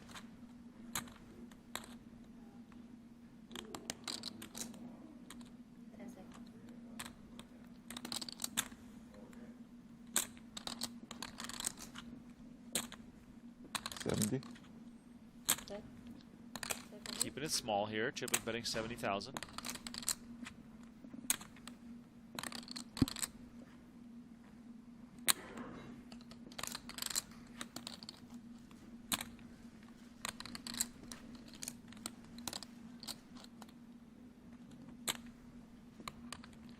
Oh, Donnie. Lichtenberger, a non-believer, comes with call again. River card 7 of spades, adding insult to injury. Chidwick now with the nut flush. Donnie, do you fake it here as if you're Chidwick and be like, oh, let me pretend that Chewy was the one who was on that flush draw, and go for something creative like a check here? I mean, you have 2 spades in your hand, so I think you probably just go for a bet here.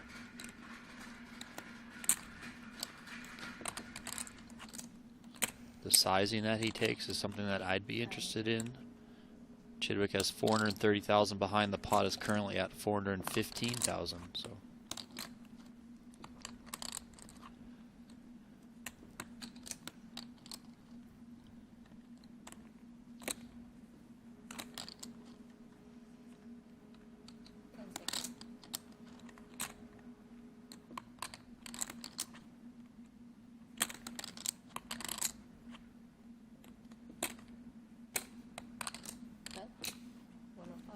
$105,000, about 25% pot.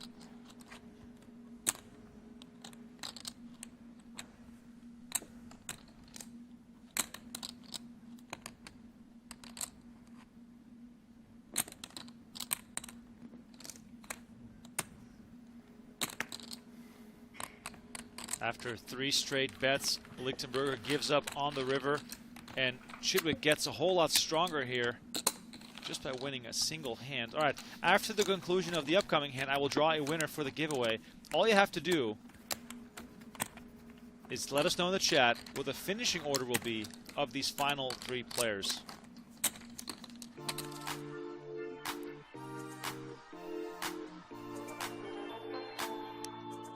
Here's a look at PokerGo Play. Check it out right now. PokerGoPlay.com. Choose your avatar, start playing, and have some fun while you watch the broadcast. Available now in the App Store and on Google Play. Shout out to online poker, Donnie. I miss it. I should play You should more. sign up for PokerGo Play and pick the name Remko444 or something. Oh, yeah, that's like, a good one. like Stevie. See, that's a good little Remko Chewy. homage. Remko loved the WNBA. I was gonna say, love the WNBA is probably still available. By the way, if you're just tuning in, smash that like button and subscribe to our channel. We just hit 507,000 subscribers on the YouTube channel. Love to see it.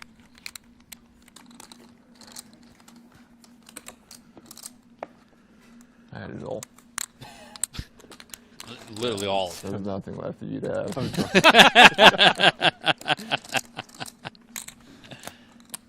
I mean, Steven Chidwick needs to talk more. Oh my god.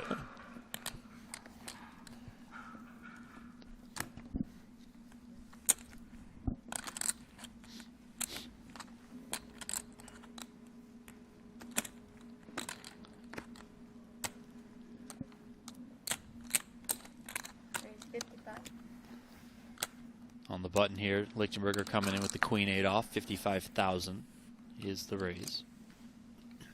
Haxton out of the way. Chidwick in the big blind. He's dominated, but might flick in a call here with the queen-6 off.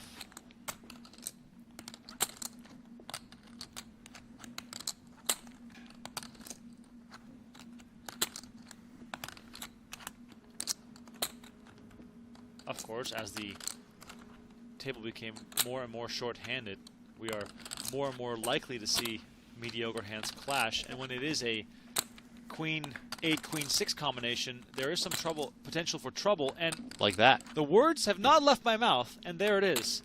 Queen high flop. Lichtenberger well ahead here. Turn card is the 8 of diamonds. 3 diamonds out there now. Lichtenberger with 2 pair.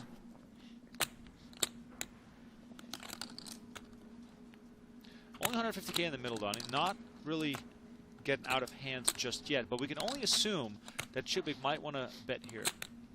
Yeah, Chidwick might start betting here. Little does he know, he's going to be in a bit of hurt. Lichtenberger's also working with that queen of diamonds in his hand. What Chidwick said earlier to Chewy about there was nothing left for you to have. We are in the same scenario now, but the roles have been reversed. Yeah, 100K here is the bet. 2/3 pot, and Lichtenberger's coming along to the river. River card is the 5 of spades. Chidwick sitting on 730K. Started this hand with 36 big blinds. 3 diamonds on board.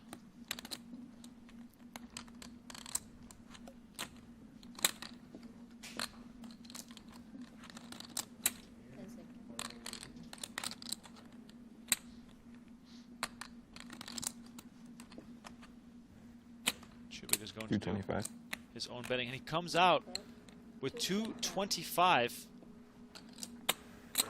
Big bet here from Chidwick.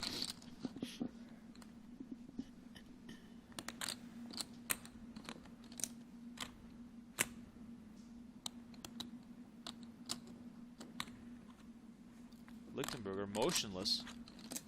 The stream is not frozen. That's just how still he's sitting.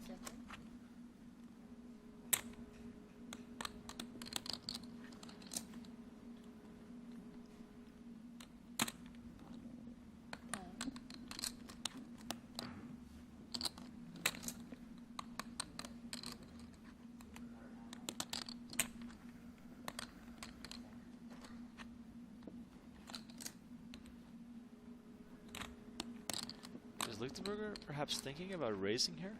I think that's certainly within the realm of possibility.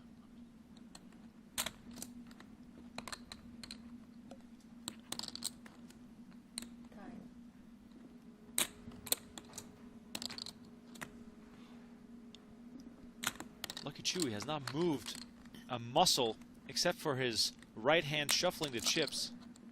Even the chip shuffling has gotten a lot slower. Oh, he moves all in. I did not expect to see this. And all of a sudden, Steven Chidwick's tournament is on the line. Donnie, assess this for me, please, from Chidwick's perspective. I mean, it's a tricky spot. Obviously, top pair. Doesn't have any diamonds, though. That 6 could be working as some sort of straight blocker for him.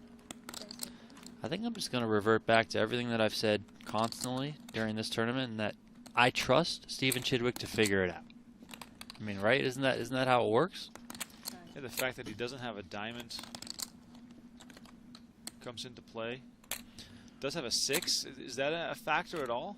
Yeah, I mean, it'll work into some straight combinations that you can maybe rule out a little bit here. Haxton, the happy spectator here, as his 2 remaining opponents clash in a big one. Chidwick has 500K behind. You know, what is Lichtenberger shoving here that's worse?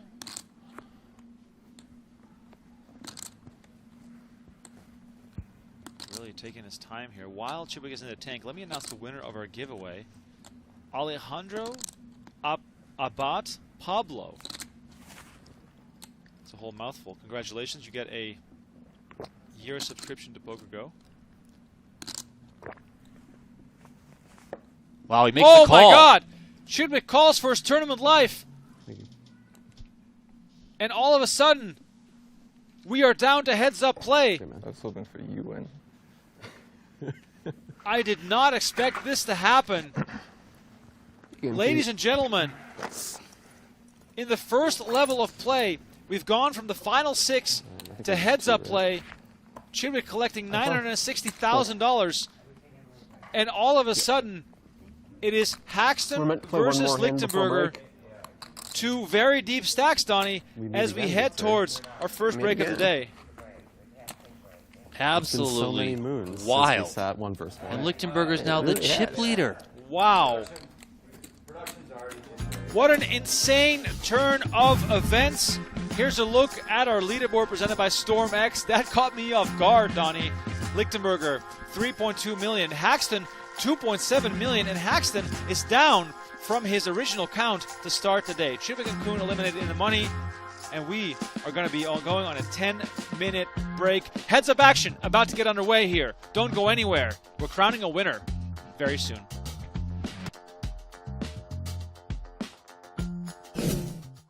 Take your game to the next level with GTO Wizard, the #1 app for poker players. Start crushing at GTOWizard.com. It's a bit bubblicious and a very rare. Of course, Jason looks incredible. Look at this guy.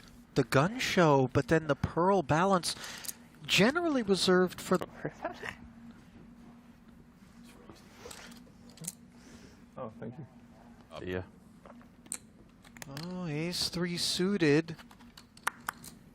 Is it a candidate? Certainly an ace sub 20 comes to mind, but ace-3 in this spot, very awkward. Koon deep within the well of all of the knowledge he's amassed over the last 20 years of doing this. Here's he's let it go. An understandable choice. And that is among the deepest wells out there in these super high roller streets.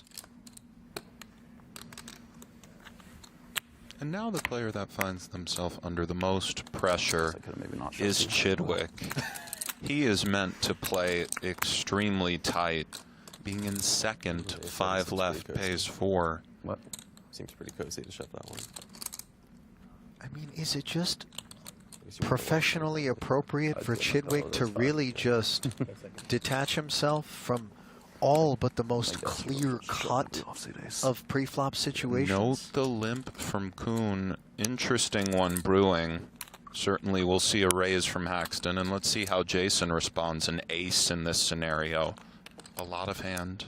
And under rep days. 75. Courtesy of the limp.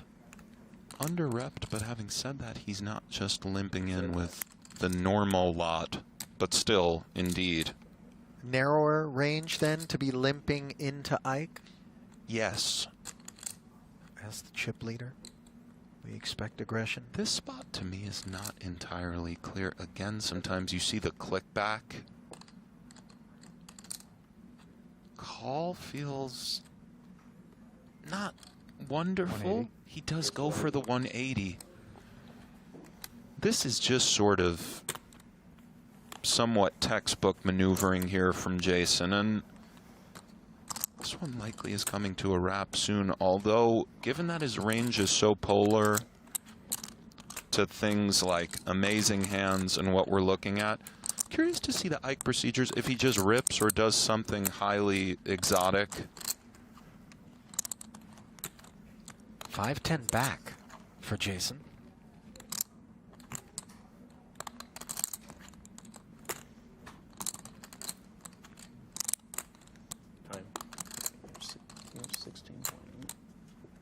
Also note the size, limp, 75. 3-bet to 180. Quite small because this is a declaration of, again, an amazing hand for 10 seconds.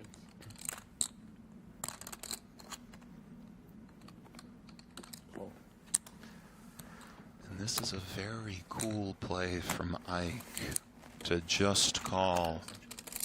Is any of it predicated on the prospect of queens through aces being present for Jason? Well, yes, in the grand scheme, but it's not predicated on, oh no, I better, you know, tread lightly. It's more the queens through aces and the kind of hands that are not doing very well versus jacks. This kind of hand, maybe a king and a low card. You know, these are in trouble. We see Jason gloriously sliding into top pair. As the jacks have the better of the backdoor diamond draws, but likely we have a small back call on our hands. Oh, he does just rip. Fair enough. Interesting. Very interesting. No, it'll be a good pull up for me.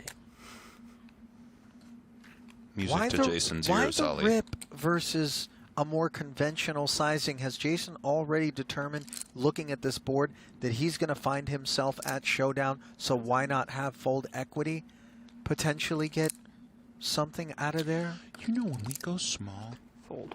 He is gone. If Ike has interaction with those middle-y cards, the deterrent factor to just win it right now and have that commanding lead over Brewer and Koon seat, obviously he had underlying ideas that that's worth it.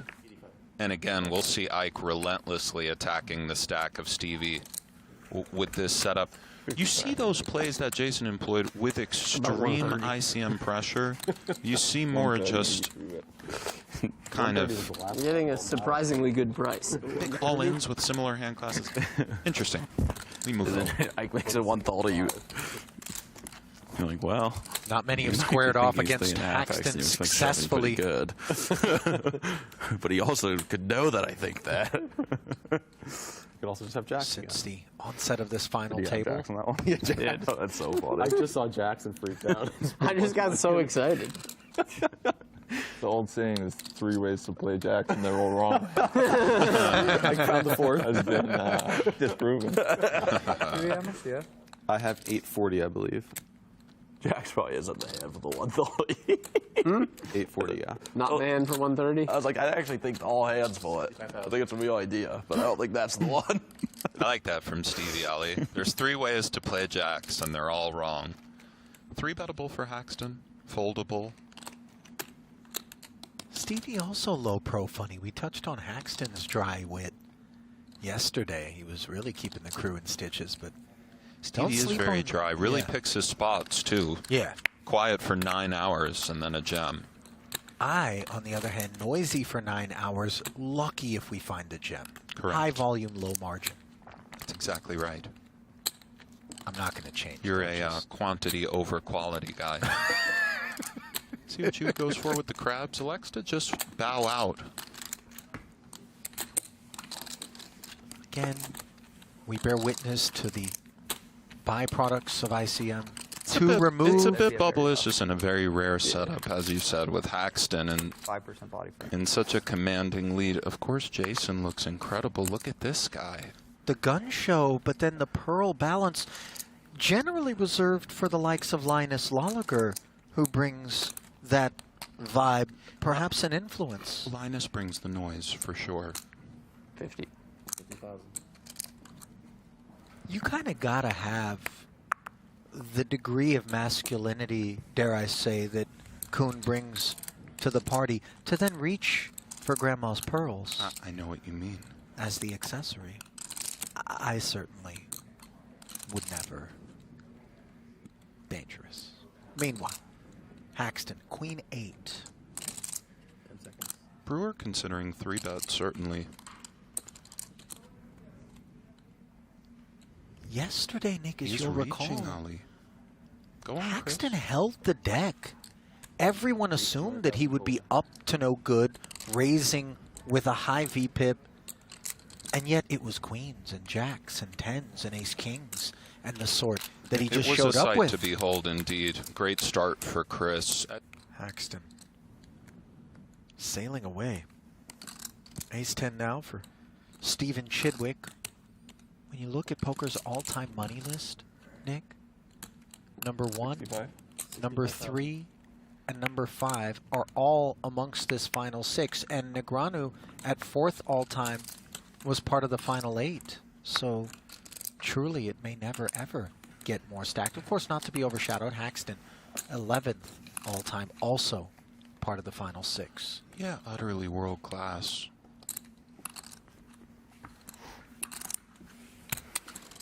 Haxton electing not to defend, very much respecting the low jack open from Chidwick in this scenario. Haxton sailing away. Ace-10 now for Stephen Chidwick. When you look at poker's all-time money list, Nick, number 1, number 3, and number 5 are all amongst this final 6. And Negreanu at 4th all-time was part of the final 8. So truly it may never ever get more stacked. Of course, not to be overshadowed, Haxton 11th all-time, also part of the final 6. Yeah, utterly world class.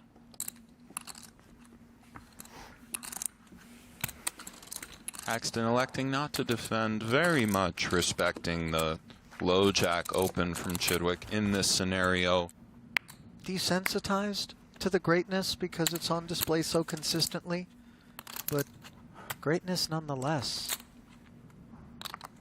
I gotta ask you, Nick, if you have the chance to take a seat in a 300K against a collection of tomato cans, let's call it, or against the best to ever do it, there is a part of you, even though the EV is objectively in favor of a softball lineup, that appreciates an opportunity to kind of prove yourself in an irrefutable way, as we see Kenny jamming with the 3s.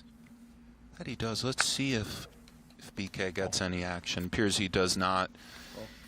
Oh, wait a minute. Pardon me. He's called already. I saw his hand was gone. That's because it's on its back. Good luck, gentlemen. Chidwick with the ace-king. Put a pin in the response. Indeed. As we'll await the fate of Bryn Kenney here inside of the first orbit still. Day 3, approaching the bubble.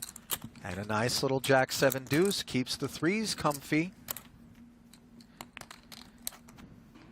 No ace, no king. That's the mantra in the mind of Sensei Kenny right now.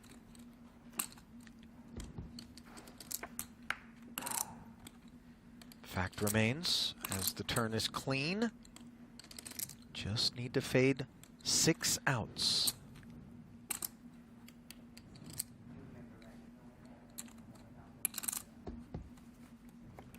Yikes! GG, Bryn.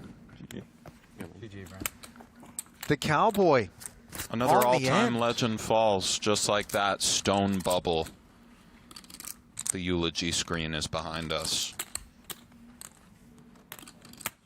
I like it because it keeps things less predictable, dare I say. Love that.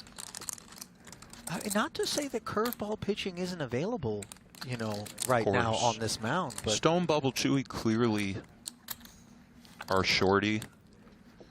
A little more than a 2-to-1 ratio, followed by Koon. 50 to go for Mike. Welcome back to the PokerGO studio for the final table of Super High Roller Bowl 8. Boy, oh boy, did we have a first level. Starting with 6 players now, already down to the final 2. Ali Najad and Nick Schulman on the call on PokerGO.com. My name is Remko Rinkema, Donnie Peters alongside me. The cash in the middle, the ring on the table. Look at this, Donnie. Chewy put on the Super High Roller Bowl hat. He had the $1 Million smoothie this morning. The question is, can he turn this newly found chip lead into a win after Isaac Haxton dominated this tournament for the better part of 2.5 days? He, of course, going for his second Super High Roller Bowl title after winning this event back in 2018. Over 100 big blinds apiece, Donnie. A difference of just shy of $1 million. Give us some predictions and hot takes, Donnie Peters, but also people in the chat. Let us know, who do you think is going to win this? Is it going to be a long match? What are we expecting from these 2 players? I mean, right now, Foxen, hard to bet against Lichtenberger. Who was the last I one? said coming into the day, hard to bet against Haxton, but his Wasn't day Igor has gone the opposite. Oh, yeah, Igor was of there too. Lichtenberger. It must have been 7-handed. Igor was somewhere in here, I think. The last time, or the first time Isaac Haxton won a Super High Roller Bowl title, Igor Kurganov got extremely drunk on the rail, which was really funny. By the way, that final table back in December of 2018. Haxton beat Alex Foxen heads up. Chidwick got third. Jalal Shakurchi fourth. Adrian Mateos, Igor Kurganov finished in sixth place. Heads up action now underway. An ace for both players. I'm going to just put the poll in the chat.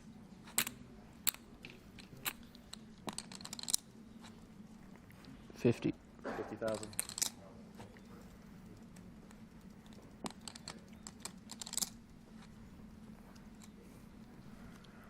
Oh.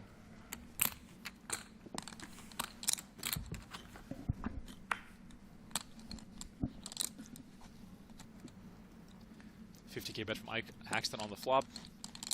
Lichtenberger makes the call. Donnie, we've covered a lot of heads-up matches over the last 2 years together, and the one theme that I can already say will also be a theme here again is that we won't see hardly any pre-flop folding. No, I mean, unless it's just absolutely garbage hands, probably. I mean, these guys are likely to see a lot of flops. They are super, super deep to start. I think it'll be grindy overall. 45, right? You guys can see those white chips. Those are the 100Ks. Finally out here in Super High Roller Bowl 8.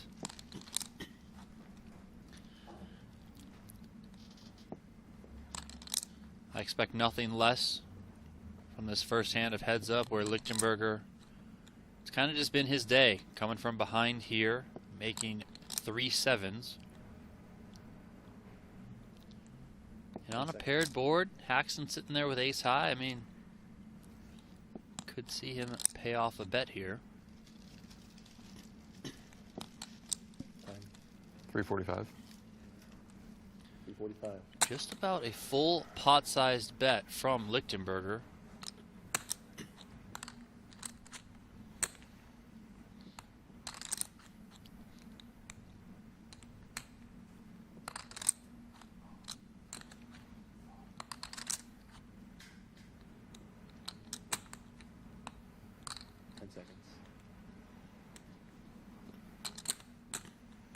Fold. Haxton does lay it down. And Lichtenberger's going to take this one and chip up. Lichtenberger's now up more than $3 million on the day.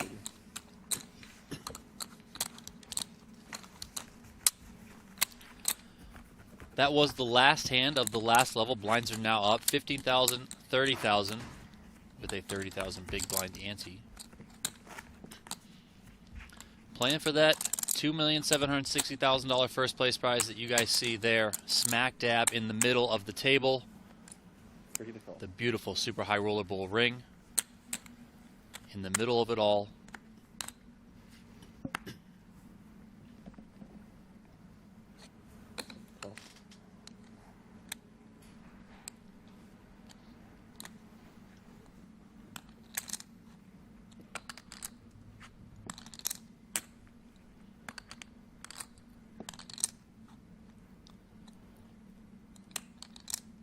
$125. 125.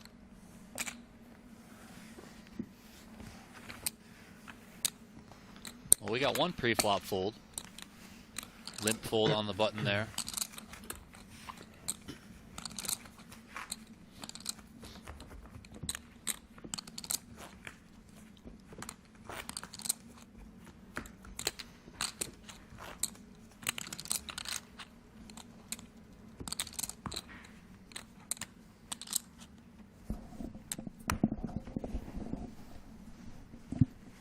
There's a look at those beautiful white 100,000 chips now in play.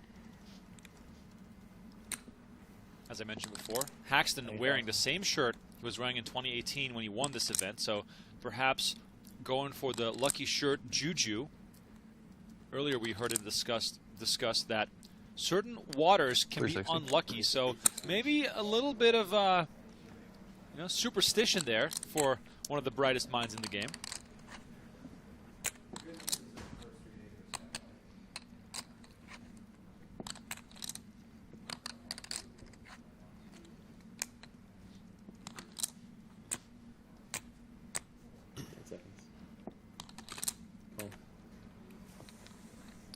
All right, 3-bet pot here. 750,000 chips in the middle. Haxton opened down the button to 90,000. Lichtenberger made it 360,000, and Haxton made the call in position. And here we go for a really big pot here early on in heads-up play. Say what you will about these guys coming into this battle being very deep stacked. They are putting it out there.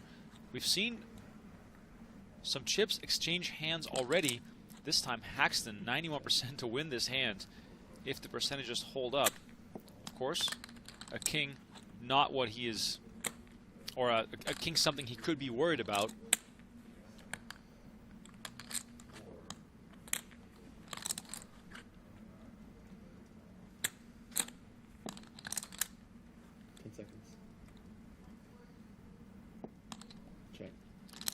Check here. Going to the turn. Deuce pairs the board.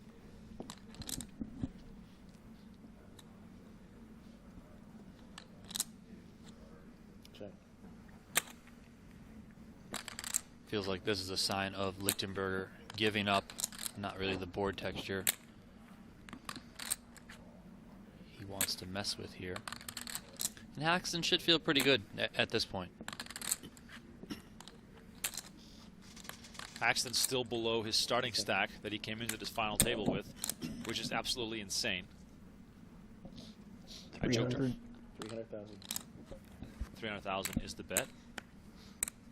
But just by the fact that Lichtenberger is 3-betting before the flop with Jack-8 offsuit tells me, Donnie, that these guys are going to perhaps fight in some big pots. Yeah, I think they'll be swinging for sure. It's also fun that they're deep enough that they can swing. You know, they can go back and forth, and now they're virtually tied, just 2 big blinds separating the two of them. On day 2, Jason Koon said that Isaac Haxton will ultimately be #1 on poker's all-time money list. Well, with a win here today, he's going to become one step closer to, basically staying on track with Bryn Kenney's epic results.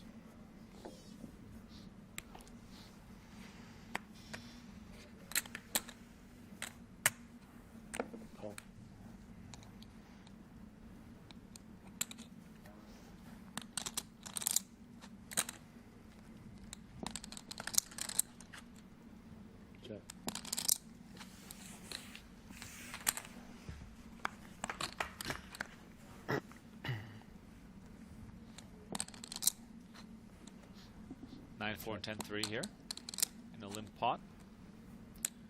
So far, Donnie, 59% thinks that Lichtenberger is going to win this. That was my prediction on day 1.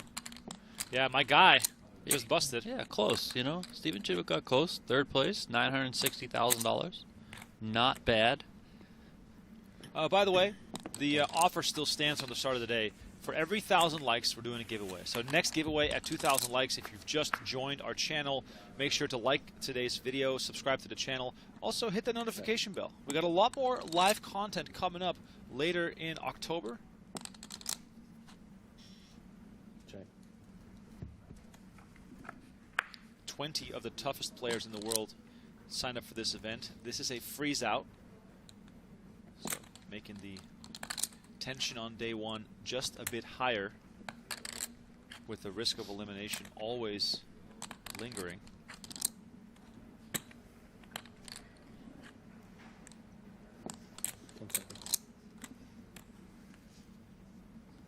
Check.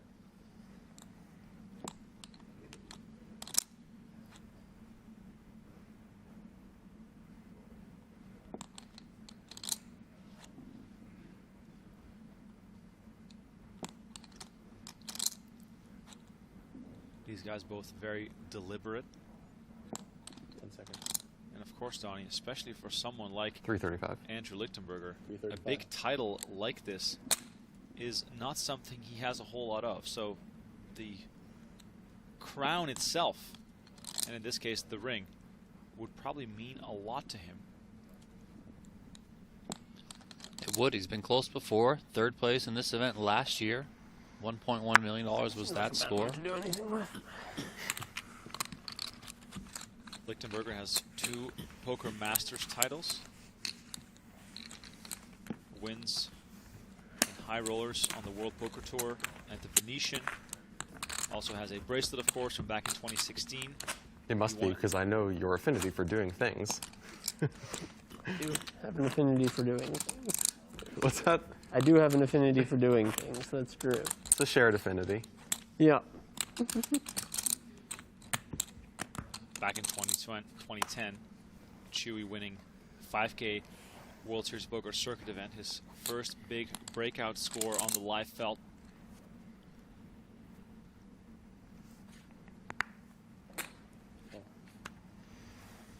Check. But like you said, Donnie, he's been close many times to some major titles. Also finished second in the 50K WSOP High Roller back in 2019. He has a third place finish in the World Poker Tour 5-Diamond Classic. 18th place in the World Series Poker main event back in 2009. Check.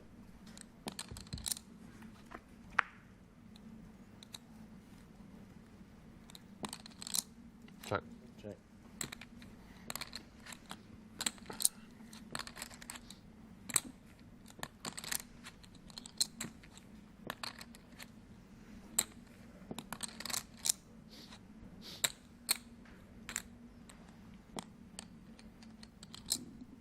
Check. Small pot here, check to the river.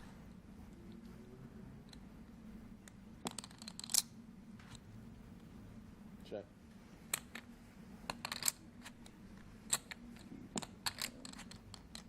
Stacks could not be any closer right now. Basically in a virtual tie.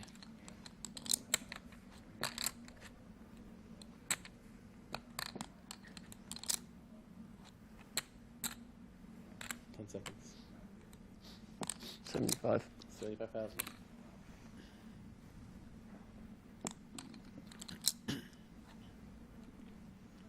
Small little pot. We'll see plenty of those here. So let me direct myself to the chat. We got almost 7,000 people watching. I just want to make sure that we are well represented all over the world.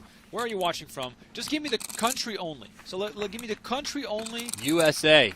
USA. USA. USA will be. I think USA will be accounted for here in this tally. All right, bring in those tunes. Let's see what we got here. GTO Wizard, the #1 app for poker players. Scan the QR code on your screen or go to gtowizard.com/PokerGo if you want to enjoy a special offer. And also, start training, get in the mix, learn more about how to improve your poker game.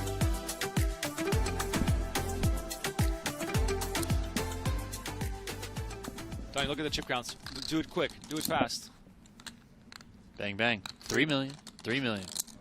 And the blinds? 15K, 30K. like it. 100 big blinds a piece. That's what I like to see. Nice, even numbers. Check.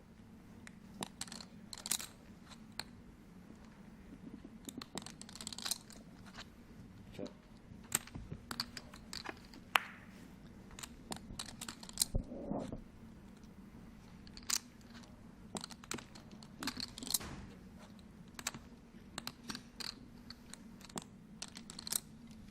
Feels like a sit and go now. We're just starting, hand number 1. 3 million chips each.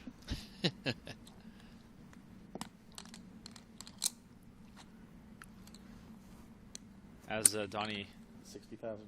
As Donnie claimed loudly, USA indeed well represented, but got to give some love to the other countries in the mix. Iran, Germany, Angola, Canada, India, Peru, Bulgaria, Denmark, Ireland, Romania, Netherlands, Luxembourg. Wow. Norway. Lots of people from Norway. 10 seconds. Seen a couple from Egypt, too. Yeah, England is here. 165. Zimbabwe. 165.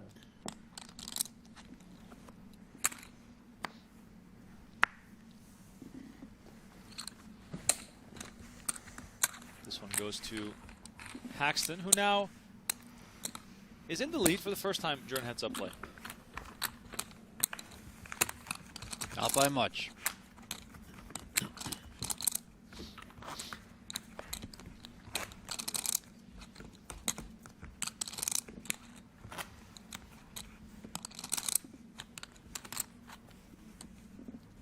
Cyprus in the house.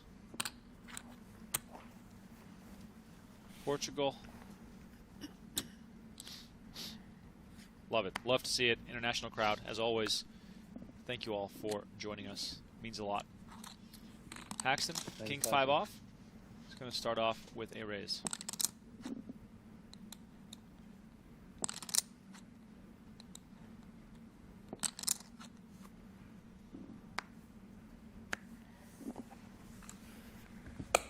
Sorry.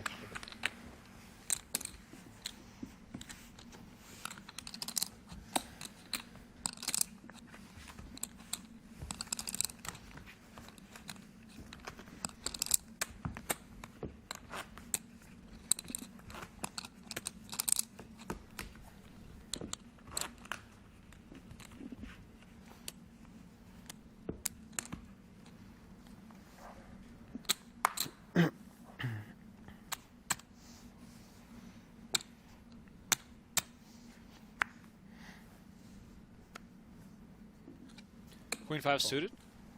Lovely hand for heads-up play. Let us know in the chat, what is your heads-up experience? I will admit here right away that I am not good at it unless I get dealt pocket aces, which is what Isaac Haxton is looking at right now. 270. 270.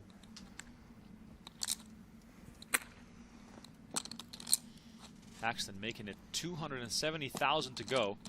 Lichtenberger in position with Queen 5.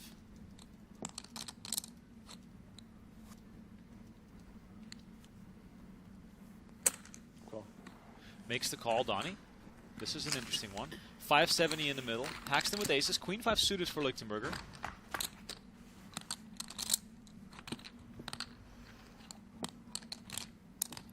Eight, 6, 8.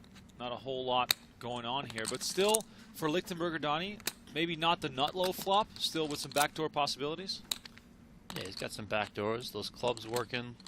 The 5 for some straight connectivity. He's in position against Haxton, so as we often talk about when these tournaments do get down to heads up, I mean, you got to be willing to play more marginal holdings and put chips in with them. And if you don't, then you're just going to get run over. So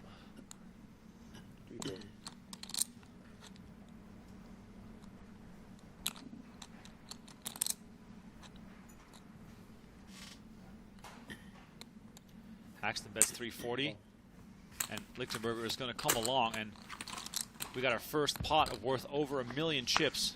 5 on the turn, giving Lichtenberger a pair, also killing his backdoor draws.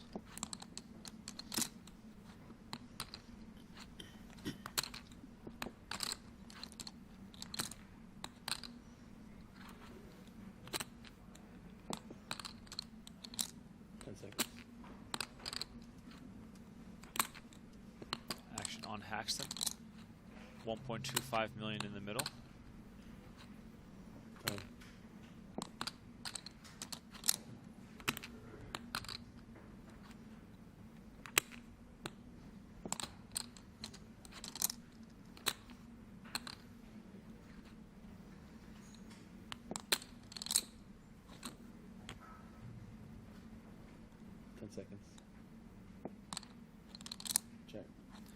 Haxton decides to check.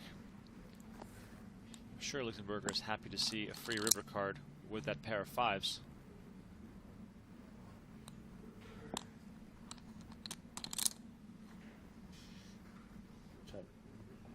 Action does go check, check.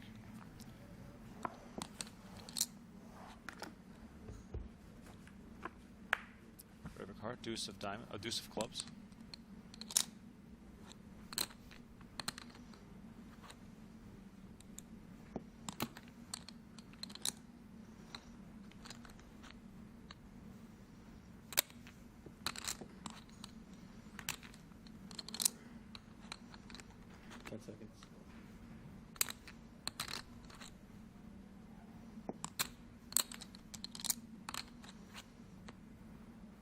All in. All in. Haxton moves all in for twice the size of the pot. Donnie Lichtenberger does have a pair of 5s. Would Haxton do this with ace king, ace queen, ace jack, some missed spades, something like that? He's certainly capable of doing so.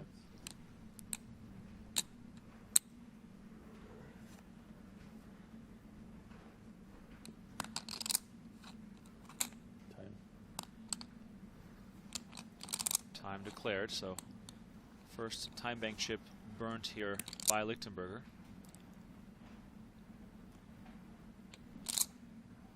With the stacks being as close as they are, if Lichtenberger decides to be a hero, this tournament will be over on the spot. Massive decision here. Would you have preferred to see a smaller size here from Haxton? I mean, I like the size, and I think it's...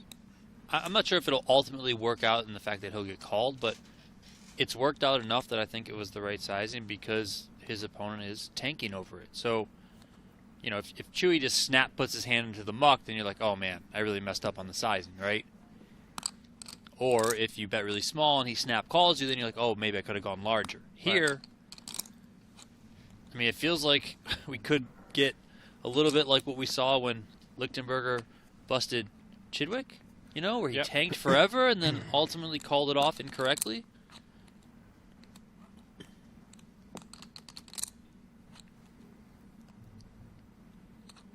I mean, I wasn't ready for Chidwick to call it off here, and I feel sort of the same here in this spot. With Lichtenberger's level of confidence during this tournament, it must feel to him like there might be better spots out there. That too often, Haxton is going to have a monster holding. He is, however, thinking about making the call here. And he's also burning time bank chips, so it's not like he's just doing this for free.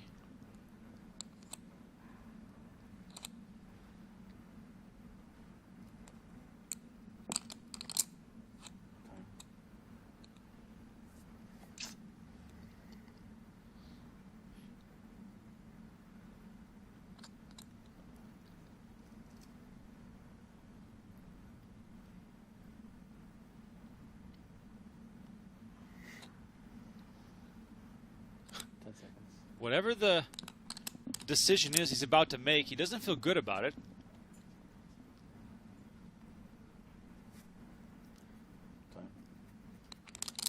I mean, he's using up a lot of his time banks. This could have a big impact on the rest of the event if he does decide to lay this down. And given how long Lichtenberger is thinking here, it must be a brilliant decision by Haxton to just go all in here. Oh, yes. He's really got Lichtenberger here in a bind. He does announce the fold. Oh, brother. How many did I use? 6. Wow. Use 6 time banks. Andrew Lichtenberger was a misstep away from being eliminated.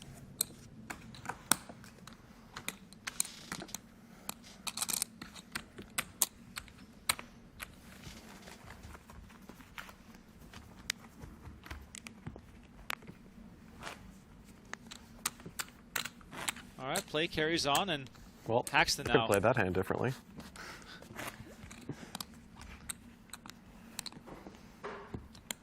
Haxton now with a sizable chip lead, 3.8 to 2.2.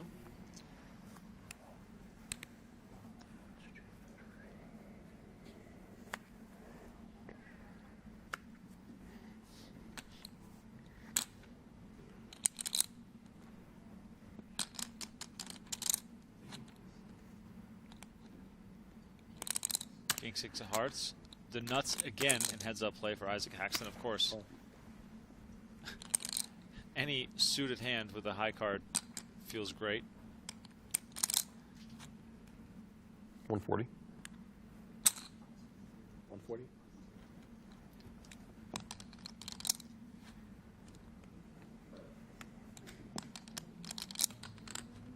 I love the fact that Lichtenberger, after losing that big one, is not just backing down.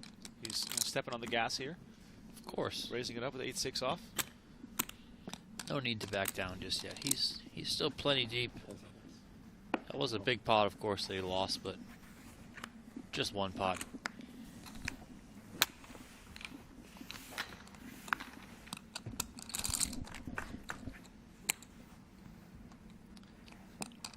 Eight 4-4 here. Lichtenberger flops the best of it, out flopping Haxton after being dominated pre.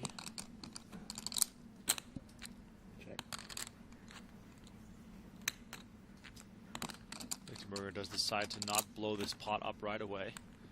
Slows things down just a second.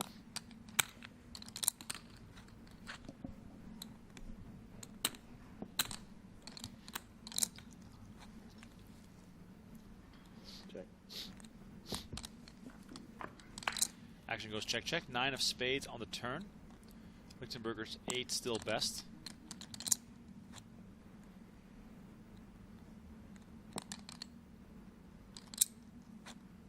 Check. The chat is divided, Donnie. I asked about the big pot. 63% says easy laydown, meaning that 37% thinks that it's a huge fold. God bless the chat pros. Yeah. They're the best. 10 seconds. Check. Lichtenberger opts to check again, and Haxton happy to see a free river card. Queen of spades hits on the river. Lichtenberger will get the check mark.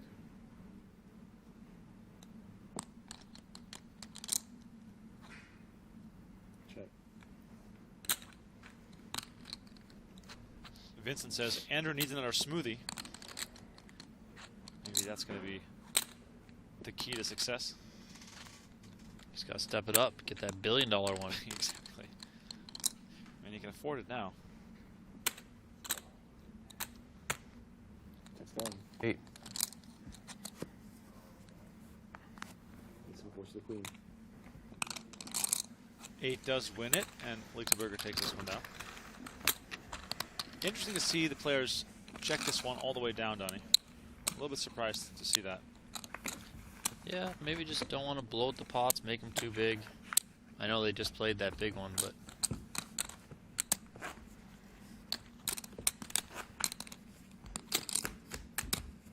Here's a look at our tournament summary presented by GTO Wizard.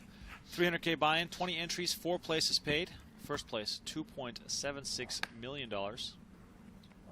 For all the marbles right now.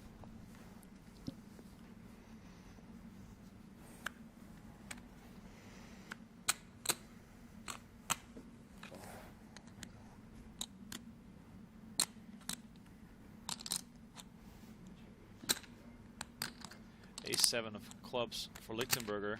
Decides to limp in. Haxton with a very nice queen out of hearts in the big blind. Likely to see a raise here. 125. Does make it 125. Donnie, are we going to see? Call. Well, too quick for us to even discuss it. I thought maybe he's going to come back over the top. No, I think he's fine just to play things in position. Interesting flop here. Top 2 for Haxton. Bottom pair and the backdoor nut flush draw for Lichtenberger. So I think this qualifies as a bit of an action flop in heads-up play, to be honest. I mean, I know it might not look like that on the surface, but deep stacked heads-up poker. 10 seconds. 2 guys that are certainly capable of 85. thinking outside the box. 85. We could see a fun one here. Starts with 85,000 from Haxton. For Lichtenberger, having the clubs to go along with this makes this hand extremely interesting. How about the deuce of clubs on the turn? It is the king of diamonds.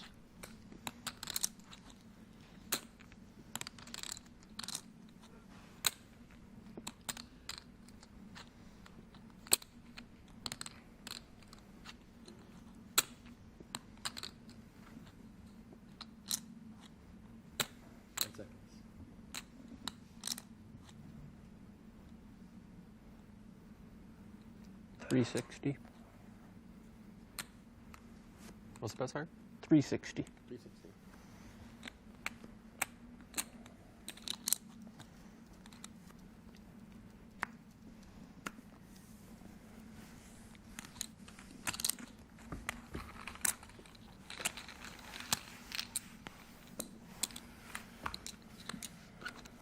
$360K on the turn from Haxton. Gets it done.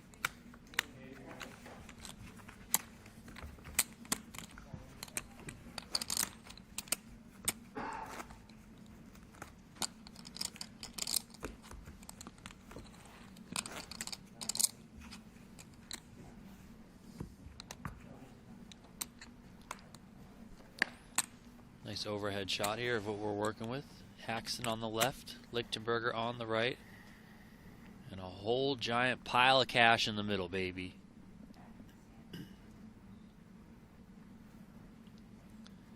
Big slick here for Isaac Haxton. He's going to limp in on the button. Check. Lichtenberger checks the ace-6 off from the big blind.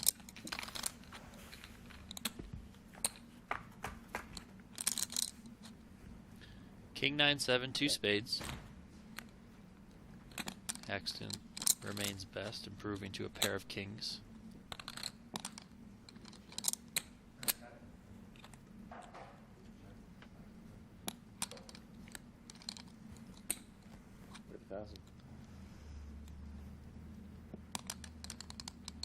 Haxton goes for 30,000 after Lichtenberger checked.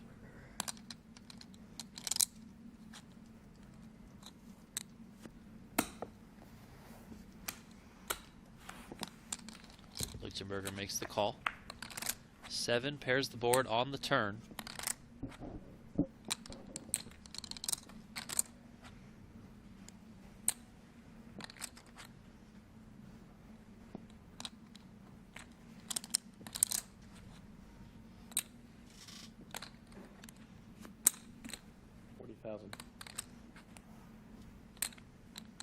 Lichtenberger taking the lead here. Little does he know, he's leading right into it.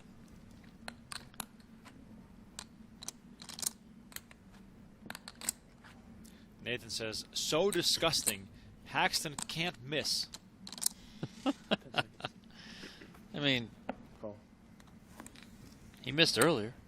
He had those jacks against Koon. Yeah. Well, as he said in the interview himself, it's been a fortunate run for him so far. Haxton here with the check mark again.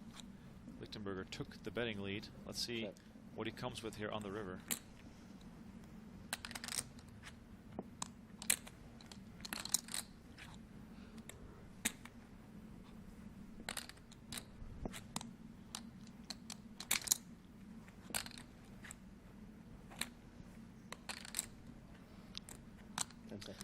Might we see another overbet? I would absolutely love it. Is he going to come with something smaller? 175. 135. It is a little bit smaller, but still going for some value here.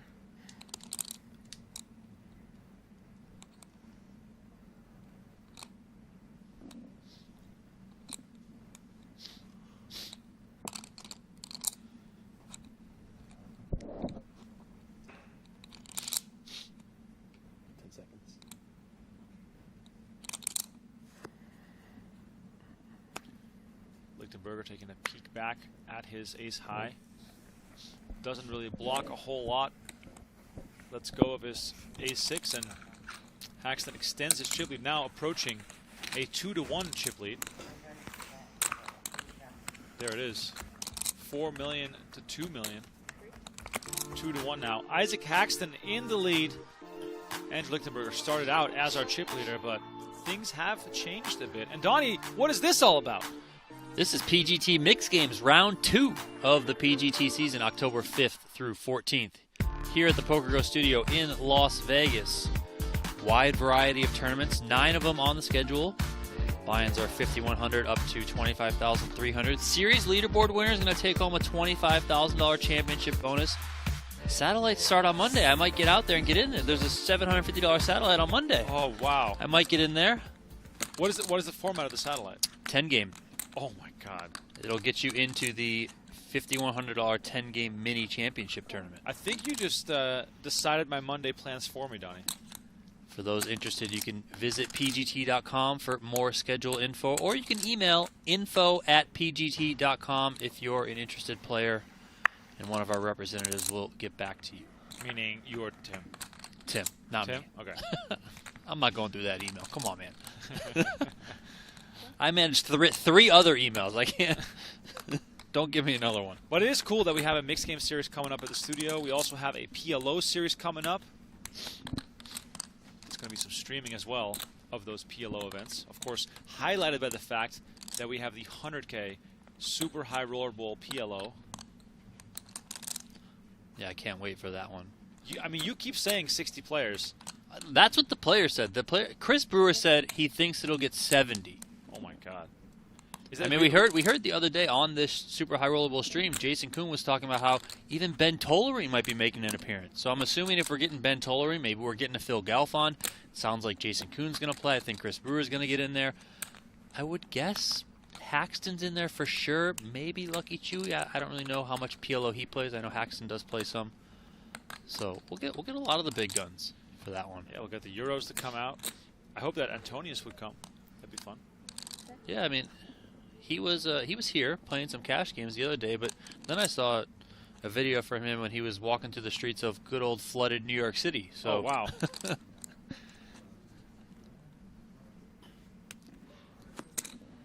Small pot here all the way. Checked to the river. Lichtenberger has a deuce. Bets it for 60K.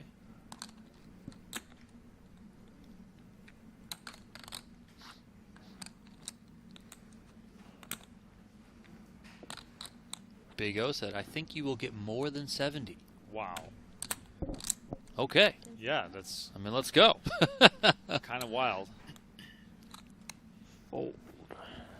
Haxton lets it go. I mean, PLO's hot right now. It had a huge turnout in all the events at the World Series of Poker. We had a really good first PGT PLO series, so, you know, we got high expectations. Hopefully the players won't let us down. Here's a look at Andrew Lichtenberger's bio sheet, the founder of Octopi Poker, sporting the patch with the 2 squids. Super High Roll Bowl 7, 3rd place finisher. That was last year. And of course, he got his bracelet back in 2016.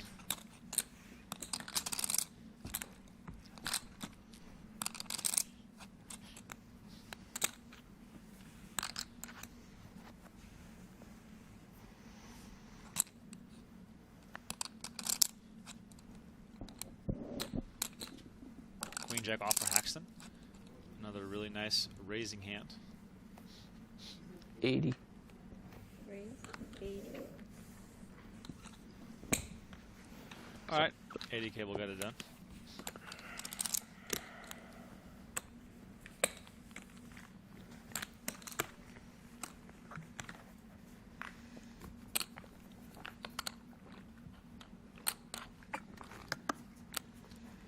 Haxton maintaining his 2-1 chip lead.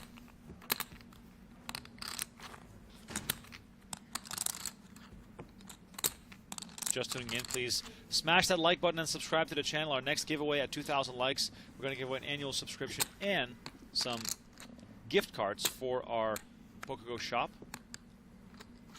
Ace Queen suited here for Lichtenberger. Wonderful premium holding. 90. Makes it 90K. 3x the big blind. Oh my God, Donnie, look at this. 10s for Haxton. Fireworks. Lichtenberger has been limping the button a lot. Now decides to raise. Let's see what Haxton comes with here. We got the potential for some real fireworks. 10 seconds. 330. Oh, 330 announced. 330.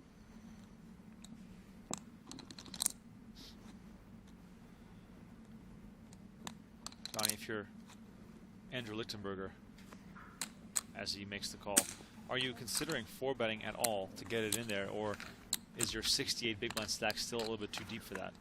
I think you might still be a little bit too deep for that.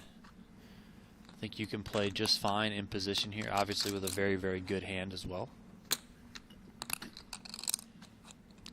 Jordan in the chat said, here we go. Well, not quite yet. But I did have a sense that maybe Lichtenberger was getting a little bit tired of Haxton playing back at him.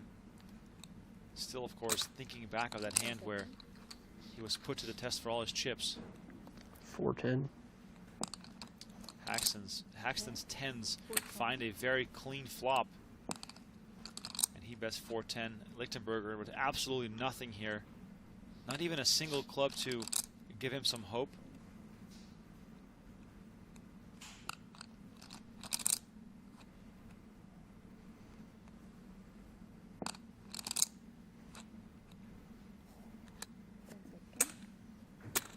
Look at this, Donnie. With just ace high, Lichtenberger calls. Now only has 1.3 million behind. Seven of heart hits on the turn. Ace queen high on a paired flop. I mean, heads up. Still a decent hand. Can I see what you have? Yep. Thanks. Whatever you 1-3-1, don't I have. believe. Thanks. Or 1-3 exactly. Sorry. 10 seconds. Is Haxton sizing this up to try and get Chewy to play for it all? Time. Yeah, less than a pot-sized bet left.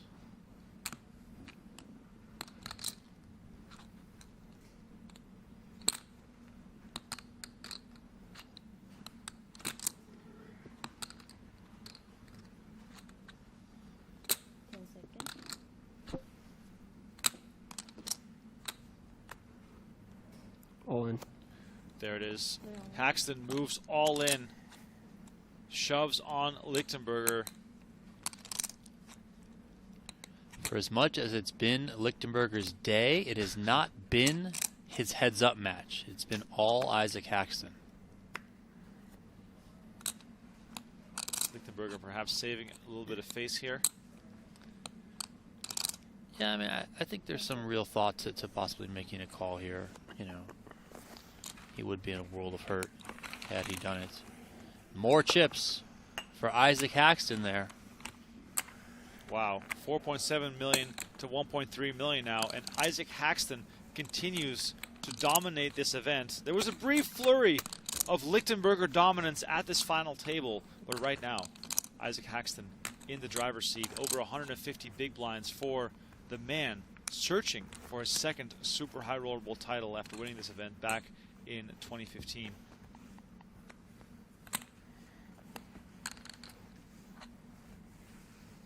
Joshua in the chat says he's considering a hero call, and then in quotes, as Lichtenberger is thinking, surely he can't have it every single time, can he? But of course, ace queen high, very tough to make the call with for your turn of life. 75. 75. Haxton raising it up. Lichtenberger with ace 7.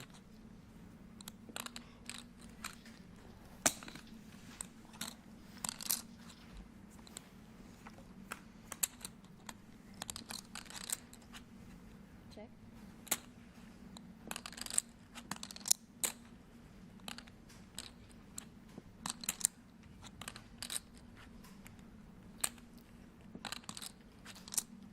HCI Vat said, winner take 300K. So that was the buy-in. 55. The winner gets $2,760,000. They are guaranteed $1,680,000 right now. So more than $1 million between first and second place on the line here.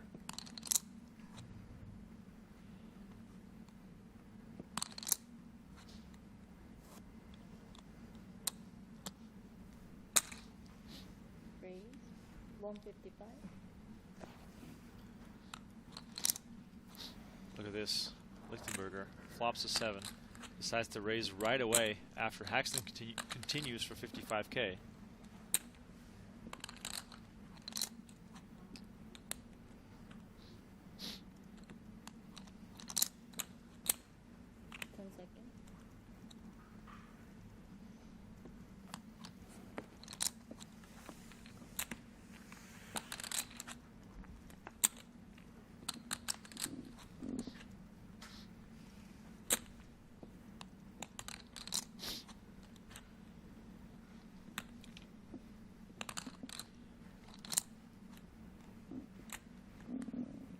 Haxton did make the call for the additional 100,000.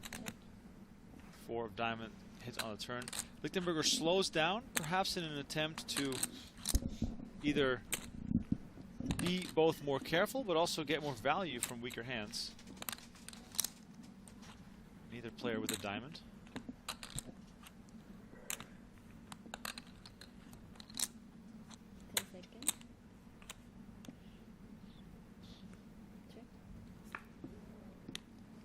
Action goes check, check. 3 of hearts on the river.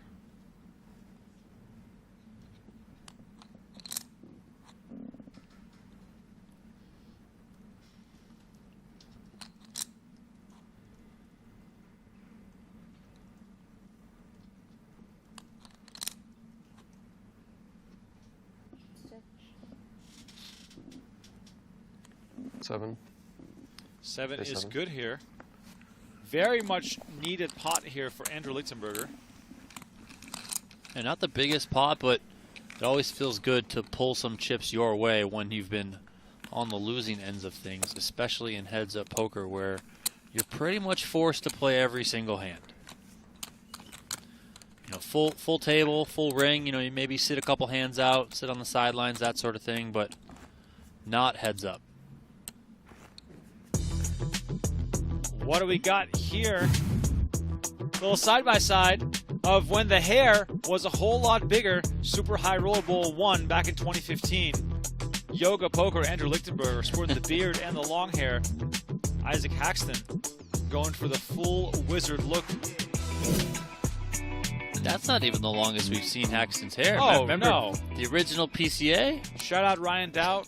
Yeah. That was the... Playing outside, yeah, cards hair were, blowing in the wind. Cards were flying through the air. Was that 2005? That was so long ago. that was wild.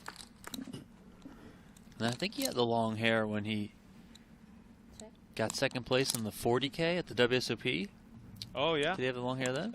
I think so. Versus Vitaly Lunkin. Vitaly Lunkin vibes. 30.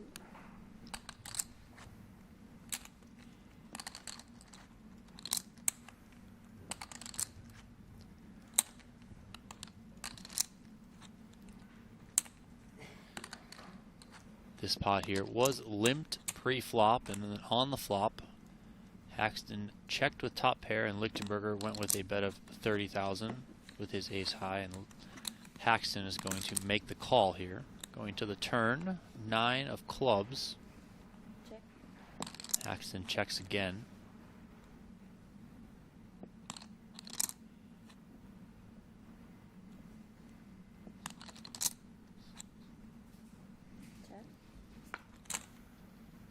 Little Black Cat says, LOL, they looked older in 2015.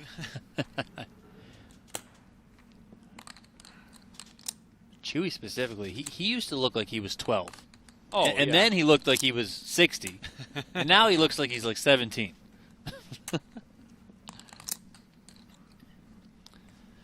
This one, check, check on the turn.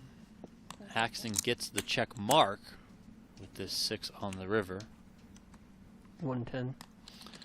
110,000 is the bet. Quick fold here from Lichtenberger. And Haxton takes that one. All right.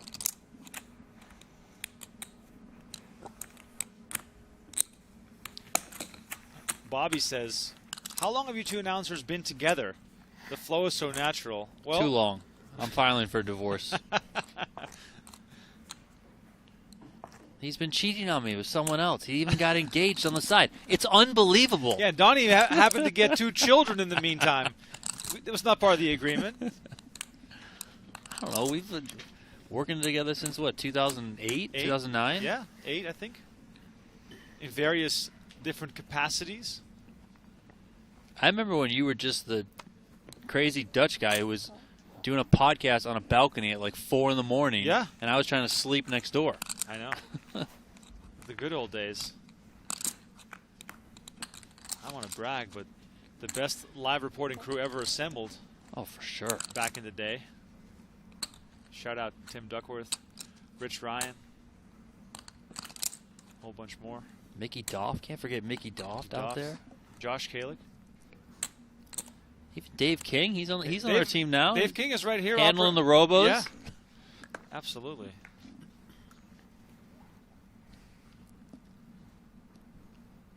Check. I think we got Mickey Doff coming out for mixed games. Oh, that's I mean, good. no one loves some Raz like Mickey Doff. That's for sure. Speaking of crazy hair. Yeah. I wonder if he still got the flow.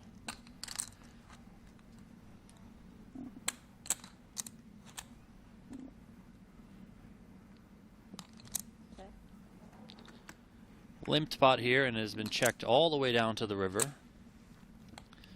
Haxton has the best of it with the ace high.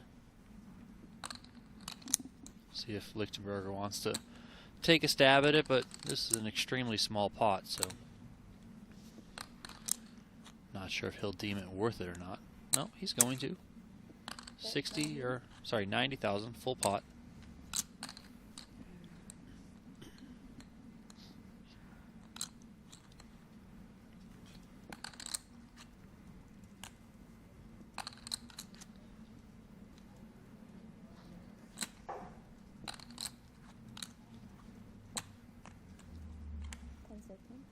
Call. 5. Haxton correctly makes the call.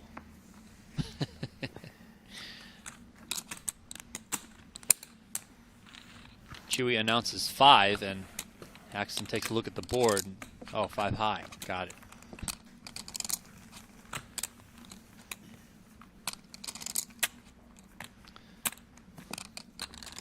Haxton still a dominating chip leader here in heads-up play. They started out just about even. Lichtenberger took a bit of a lead. Kind of looked like he was going to stretch it out early, winning that first hand, and Haxton has fought back, winning all the really important pots. It seems like Chewy's won the small ones, Haxton's won the big ones, and Haxton's now out to better than a 3-1 chip lead here, playing for more than $1 million between these two, 2.76 million up top.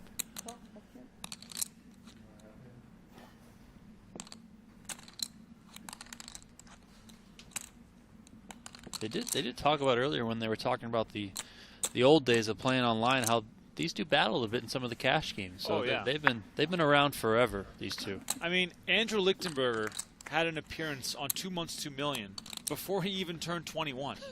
Couldn't even get into anything. They had to sneak him into the restaurants at the casinos in Vegas. 30.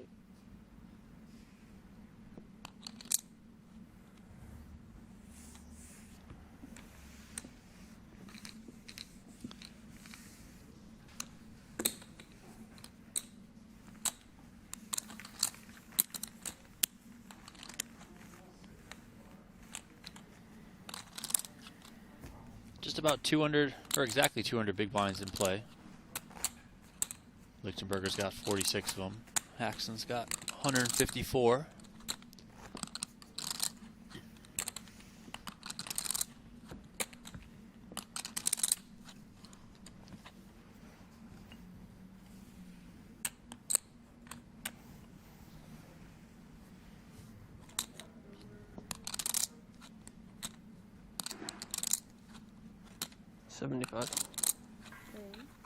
Five deuce suited, of course.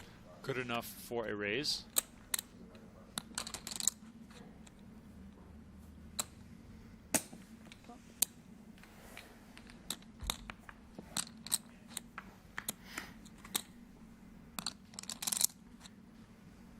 Check. Lichtenberger made the call with king deuce of hearts. Queen, 9, 6, 3 diamonds on this flop. No diamonds for either player.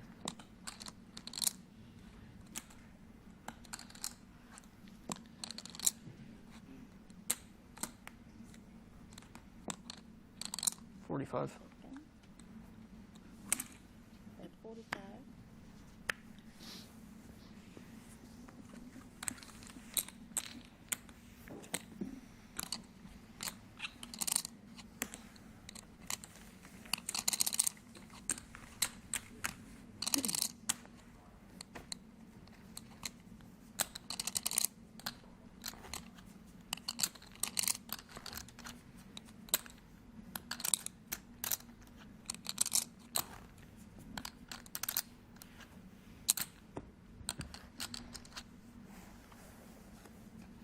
In case you're just joining us, we started with 6 players, now down to the final 2, playing for a first prize of $2.76 million. By the way, our new sponsor here, NCT48. Scan the QR code on your screen to learn more and get the most out of your game.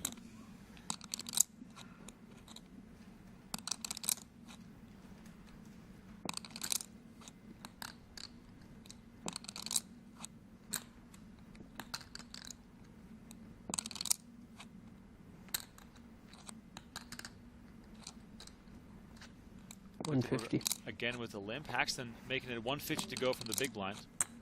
150.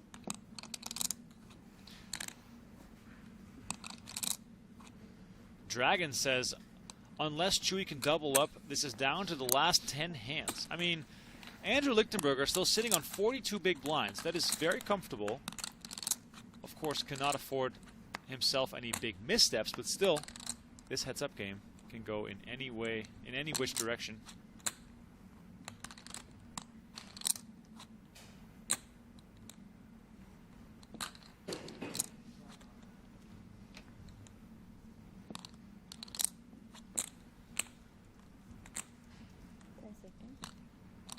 $80. Bet 80.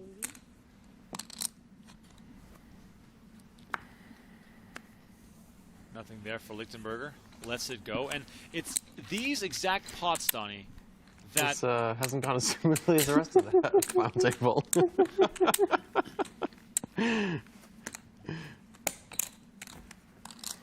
You're a tough cookie, sir. Thank you. Card racking a little bit. What's that? Been card racking a little bit, though you haven't gotten to see any of them. No. I guess that's a good thing in some sense.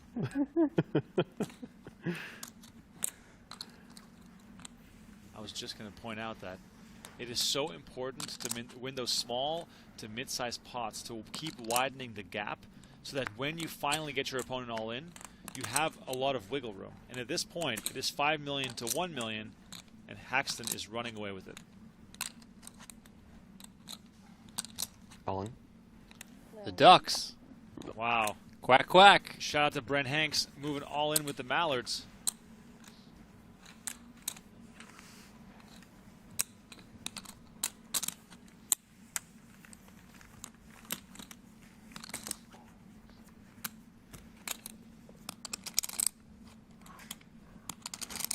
Howard with a prophetic statement in the chat. When you do not get cards, you do not win. How about that? Good luck arguing that. Take that to my grave. Haxton is getting the cards. Also getting it all to play out in his favor.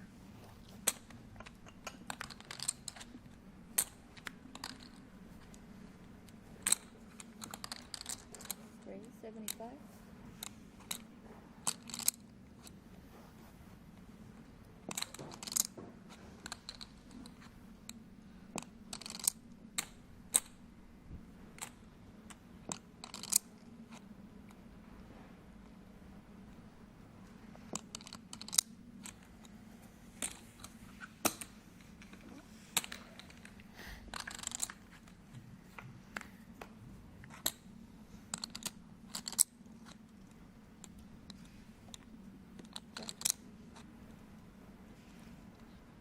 Ace, deuce, 3, all clubs.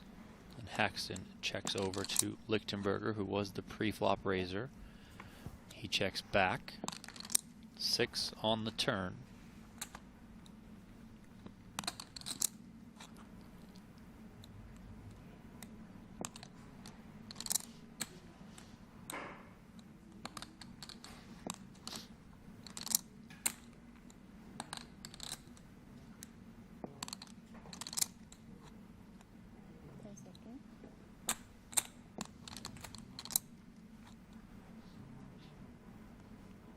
$145. Bet 145.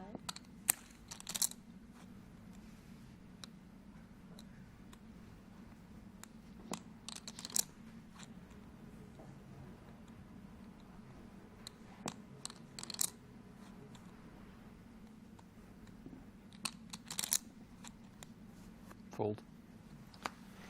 Haxton's 145,000 bet gets the job done here. And as Remko pointed out, those all-important small to medium pots just keep going Haxton's way. Yep. He's absolutely unstoppable.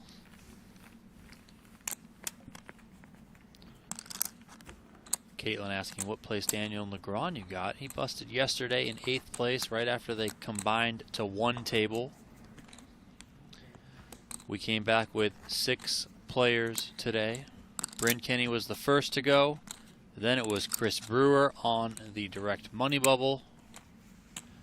After that, we lost Jason Koon in 4th place for $600,000. Stephen Chidwick bowed out next, taking home just shy of $1 million, leaving us heads up here in Super High Roller Bowl 8 with Isaac Haxton versus Andrew Lichtenberger. Haxton, Super High Roller Bowl 5 champion from back in 2018, and Lichtenberger took 3rd place in this event last year for $1.1 million. Yeah, it's safe to say these guys know what they're doing.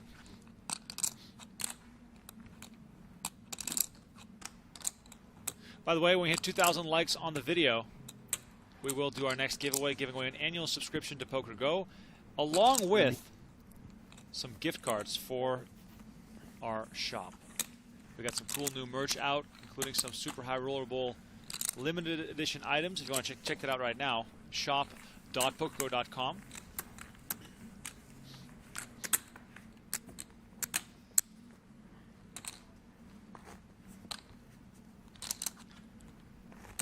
There you see the percentage of chips in play in favor of Isaac Haxton, 83%. That's a chip lead, sir. Yeah, it's intimidating too. And I saw some people in the chat speculating, saying, has Andrew Lichtenberger given up? Well, I don't think he's given up, but he must be feeling a little bit down about the fact that for the last hour, he's not been able to get anything going. Yeah.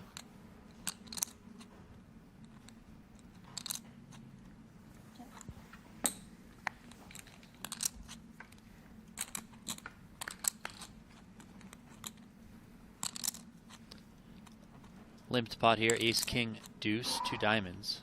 Lichtenberger flops the best of it with bottom pair. Haxton gives it up. Lichtenberger takes one down.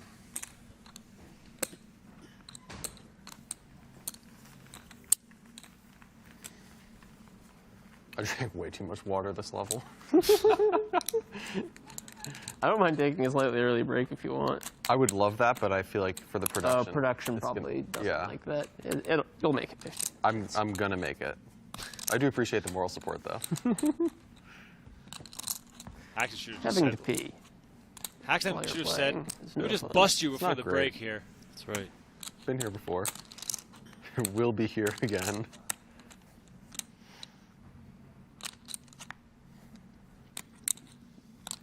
$10-7 off for Haxton, raising, or excuse me, calling on the button. Queen 7 for Lichtenberger.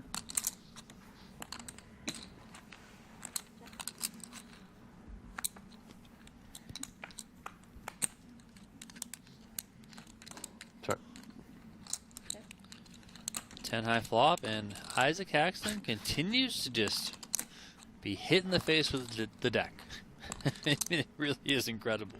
Maybe this is the point where Lichtenberger says, okay, I give up. Like, I surrender. 30.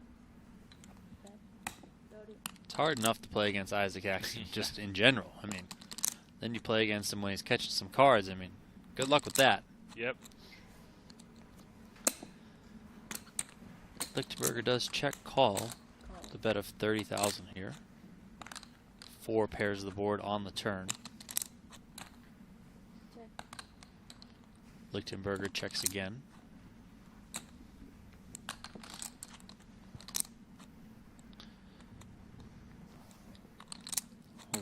Little double check action there for Haxton.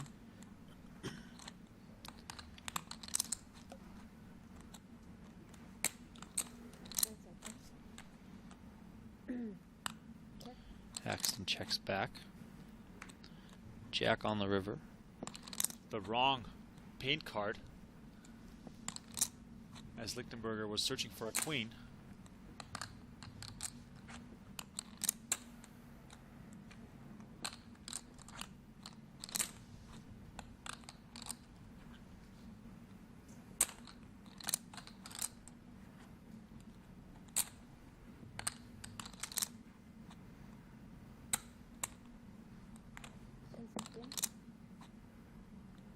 $120. 120.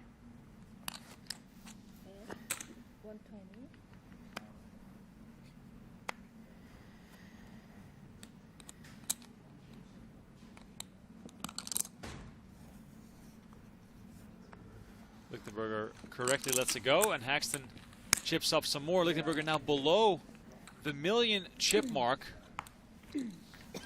Wow, what a dominant display from Isaac Haxton here as we approach the final hand of the level.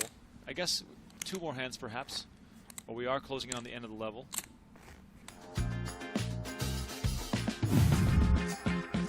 Look at that, Isaac Haxton, the same shirt he wore back in 2018 when he won this event. Super High Roll Bowl 5, posing with the cash and the ring.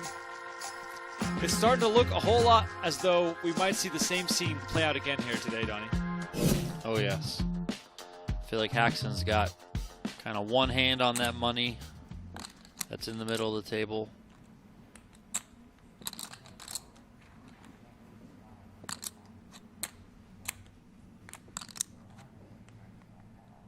All in. Haxton shoving all in here, and Lichtenberger. Wow, that was cool. Makes the fold.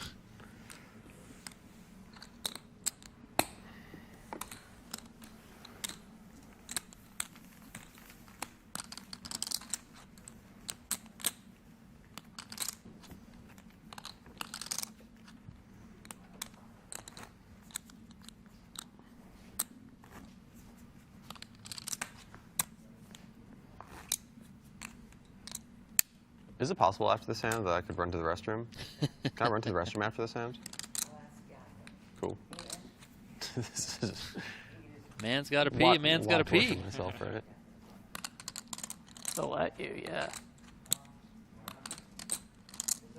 The devious play would be to tank. Yeah, of course. Quite a bit. Burn a few time bank chips. Apply some extra pressure. So we are going on a little 10-minute break at the conclusion of this hand. And Lichtenberger needs a lot of help here, but this match is far from over. We're breaking now? Awesome. Thank you. All right, going on a short little break here. Play will resume in about 11 minutes, give or take. Get yourself a drink. Maybe it's time for a snack. I think I'm going to get a snack. Maybe some chips or popcorn. Who knows? Either way, here are the chip guns presented by StormX. Haxton dominating up to over 5 million chips. Lichtenberger needs a lot of help. All right, we'll catch you guys in about 10 minutes. Action continues shortly.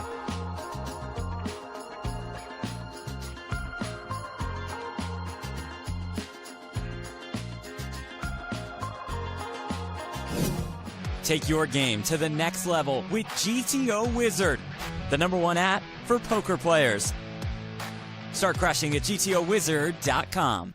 The higher ideas are of the gods. Mere mortals just try their best.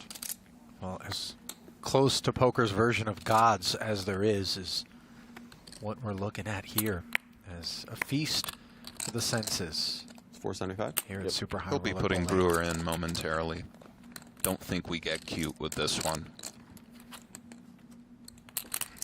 Colin? Chris Snapow. 9-3. Clearly responsible for that reality. It's a painful, perhaps the most painful spot. You know, I'm going to ask you this, genuinely. You can bust early first orbit of a 300K, 20th of 20. I'll always bubble, collect the ideas, show up and do it again, you know? I hear you, sail right out of there, go do something else. The bubble's brutal, but end of the day, experience, seasoning. All adds up, Ollie. Gotta look at it that way. Try to have a positive slant, but there is nothing more demoralizing and disappointing than that stone bubble. Note Haxton min there. Just over 9. Yeah, I think, well, I guess I just posted. Where Koon and Stevie went for the 65K. Yeah. Again, all the little intricacies. Let's keep an eye.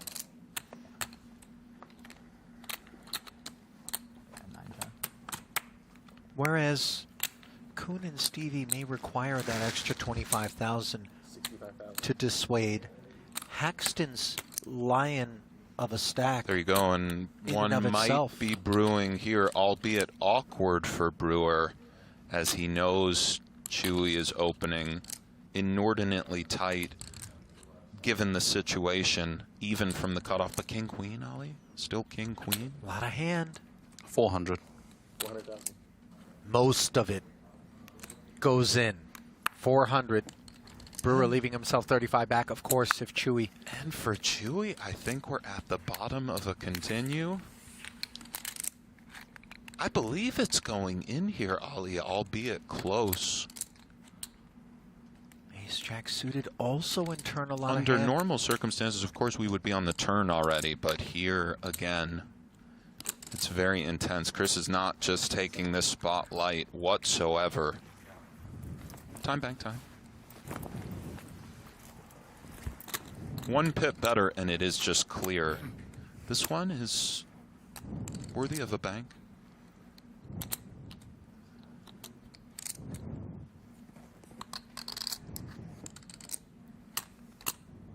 Chewy blocking an ace. And unblocking King-Queen as a combo specifically as well. Ollie, you got a good eye, my friend. That's true.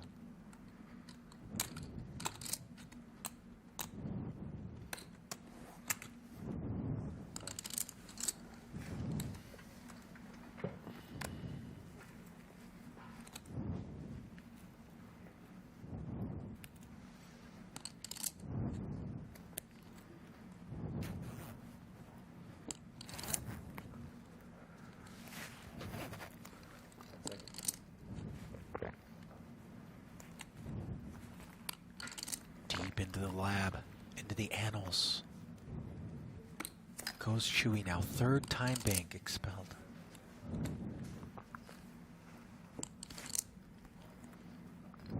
Is that Brewer breathing into the mic, you think?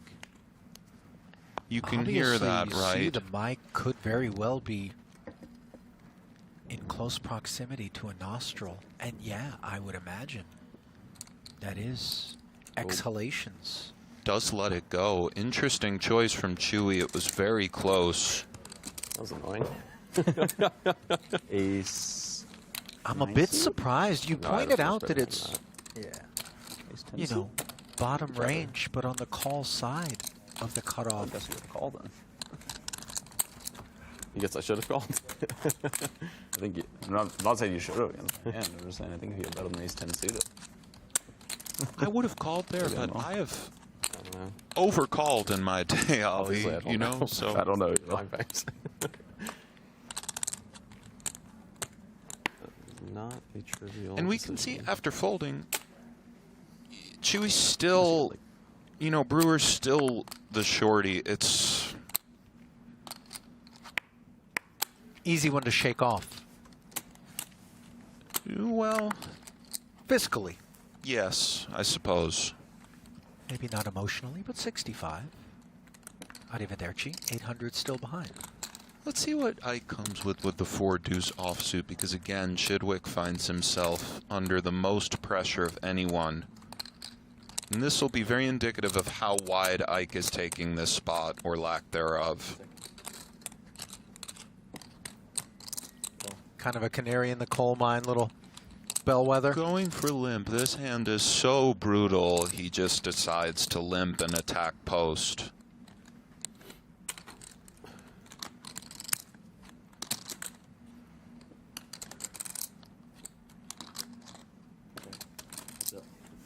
Wonder what Stevie's going to make of the limp range from Haxton. As he checks the queen 8 and a deuce puts Haxton in front. I'm certain he did good. On this flop. You were in touch with the universe. Would imagine Ike goes third here. I sure hope so.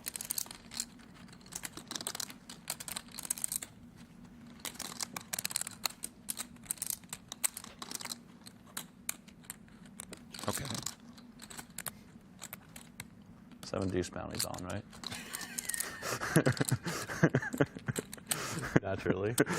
Just checking. If we were to create a bounty right now, it would have to be like the King 10 suited bounty. This current state of affairs. Interesting from Ike. Depends how big you make Thought he the might bounty. want to protect the duck. 500k each for the 7 deuce. I don't really. I'll probably in there. Instead, it goes check, check, and now he picks up a wheel draw. Pretty sick shove at that point. Yeah. Chewy folds. I win 2 million. This is a kind of hand you could You'll take your perhaps bet chances. twice.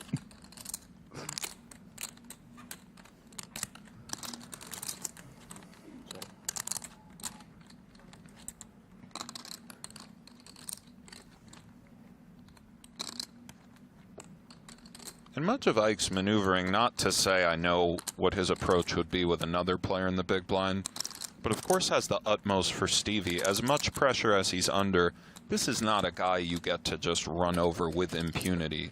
He gets his as well.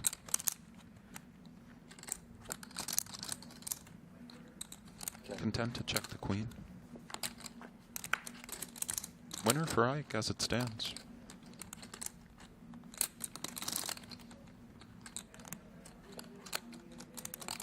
Doesn't seem like either party is going to feel incentivized to fire at this, but we await those choices. Check. Checks down. 2. Ike does check. Take it, Ike. And Chidwick with the check back as Haxton will add modestly to the chip lead. What the setup is for Ike, and they're somewhat powerless to do anything to stop him. That's right. Frustrating sometimes to be out there in a spot like this, but Bit of a decision here for Chidwick. ace-queen offsuit open from Brewer to 55, and now from the small, Stevie with the king 10 suited. Mulling.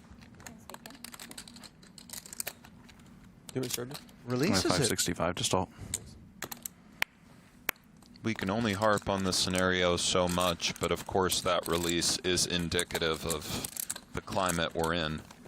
Here, as the Varvatos. Koon looks like a drug dealer from the year 3000. What was that RoboCop? Remember into the neck? You know what I mean? The future drug is always some weird into the neck little vial kind of thing. That he's peddling that out there, you know. 6th element. Yeah, exactly. 50 to go. 7s. Looks good out there though. But I was No, going to say he looks great. a lot of times shades on the feature, you've been out there, a lot of lighting coming down. Yeah, I like them for that exact reason. It's very bright out there. The shades are kind of cozy on the feature. Functional, not really just, you know, anything else necessarily. Brewer defends. As the shorty, a logical defend. These are kind of nice spots, albeit he's in dire straits.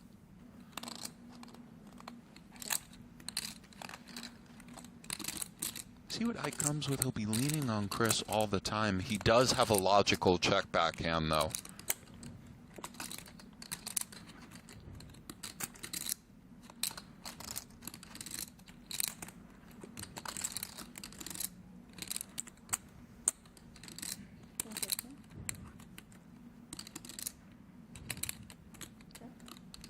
It is amazing how consistent Ike is as we see Chris picking up the club's interesting spot in the face of the Haxton check back.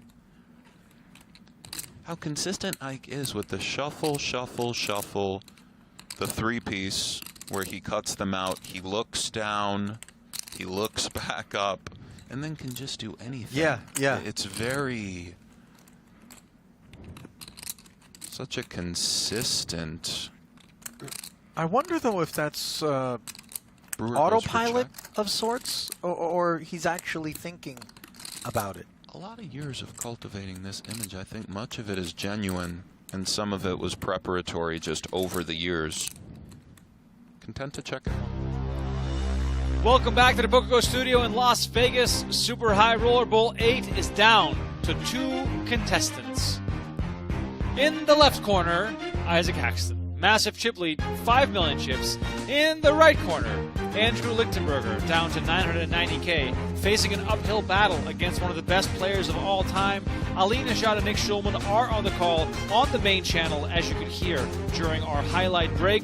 My name is Remko Rinkema. Donnie Peters alongside me for coverage on YouTube and Twitch. It's an honor and a privilege to call the action for you, as we have a ring on the line and a pile of cash. Donnie, can Chidwick turn it? Or, sorry, can Lichtenberger turn it around here in the second level of heads-up play? He could. He could. He's going to need to deal with the card rack that is Isaac Haxton. I say that with all the respect and love in the world. Isaac playing extremely well, but catching cards, as he's told us in an interview earlier with Natalie Bodie. He's mentioned it many times in the heads-up match, but Lichtenberger's at that point now where we could see his chips go into the middle, which means, Remko, he gets one double up, and things are turning his direction. It's the beauty of poker. He's put the hoodie back on, so maybe he said, you know what, that hat, me taking the hoodie off, that mojo wasn't working for me. I got to switch it back up.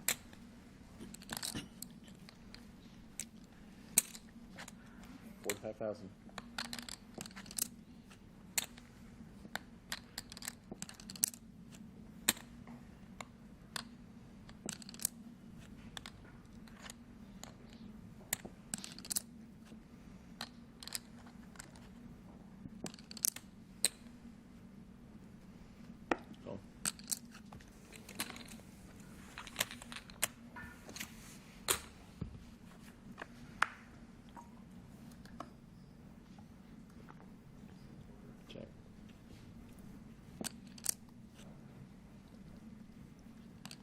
Two pair on the turn for Isaac Haxton, as he just continues to make hands over and over again.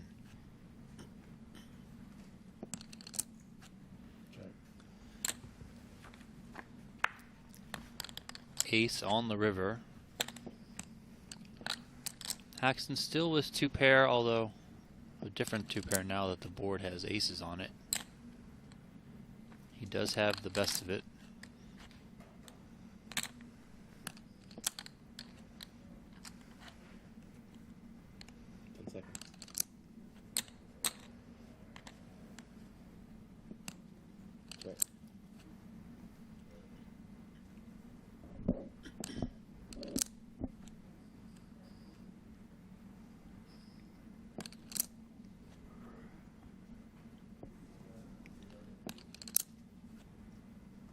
$180.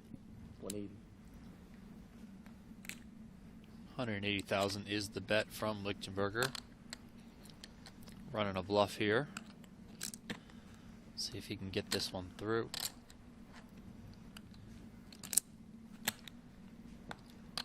The way Haxton has been performing in this event, one would guess he's going to be able to find the call here, and he does. Jack high is no good. Haxton takes this one. Two pair. Aces and queens. It's Jack 10, Jack of diamonds. Jack 10, Jack of diamonds, yeah. Donnie, what's it like when you play against someone who knows your cards? Well, yeah. What are you going to do? One of the best in the world right there is Isaac Haxton. Stretching that chip lead out. Now up to controlling 89% of the chips in play. 5.3 million in his stack. Lichtenberger recently got below 1 million. Now he's below 700,000. Lichtenberger sitting on 690K entering this hand. Blinds remain 15,000, 30,000 because that last break was 660. a bathroom break in the middle of the level. So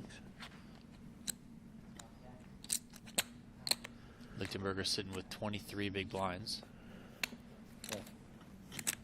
Haxton going to limp the button here with ace-7. Lichtenberger checks his option with 10-9 off. 6-5-3.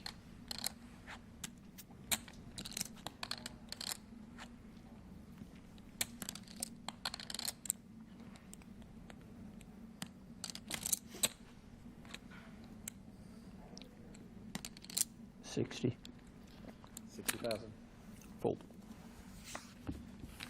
Haxton continues to grow his enormous chip lead. Lichtenberger now down to just 21 big blinds.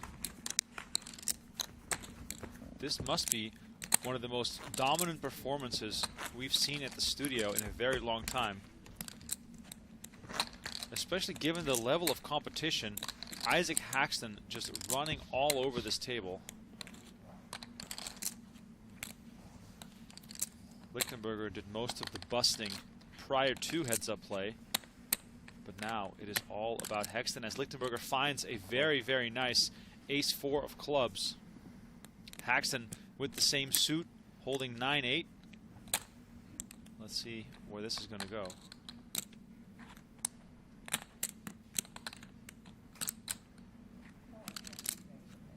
$165. Oh boy. Oh boy. This feels to me like a good spot to shove.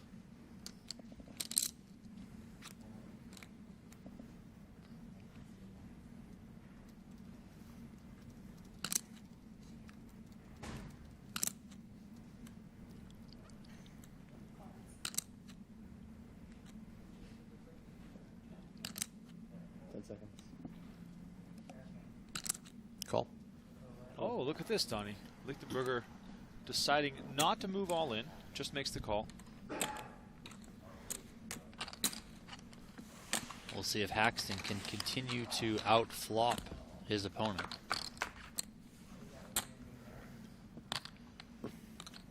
Couple of clubs out there, so this one could get spicy. Queen, queen, deuce. Both players have a flush draw.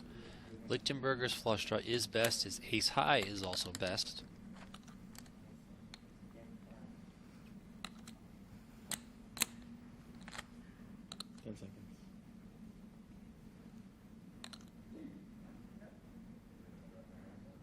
$55.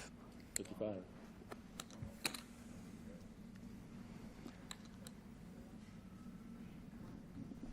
Lichtenberger looking at a great spot to make some money here after a long trend downwards for him.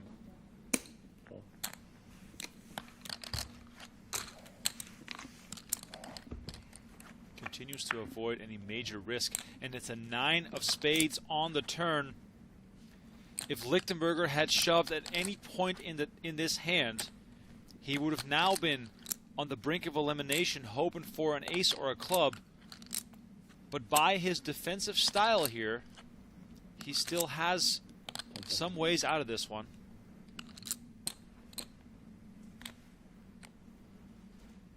$145. 145.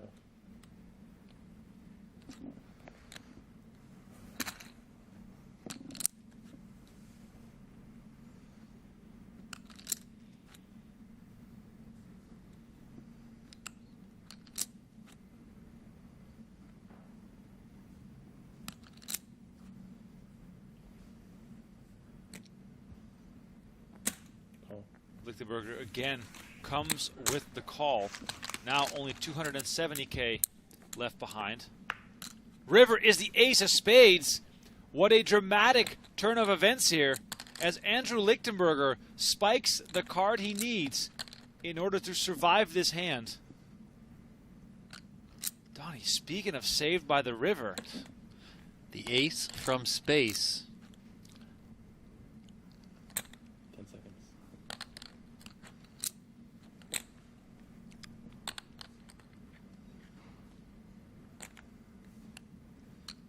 Time.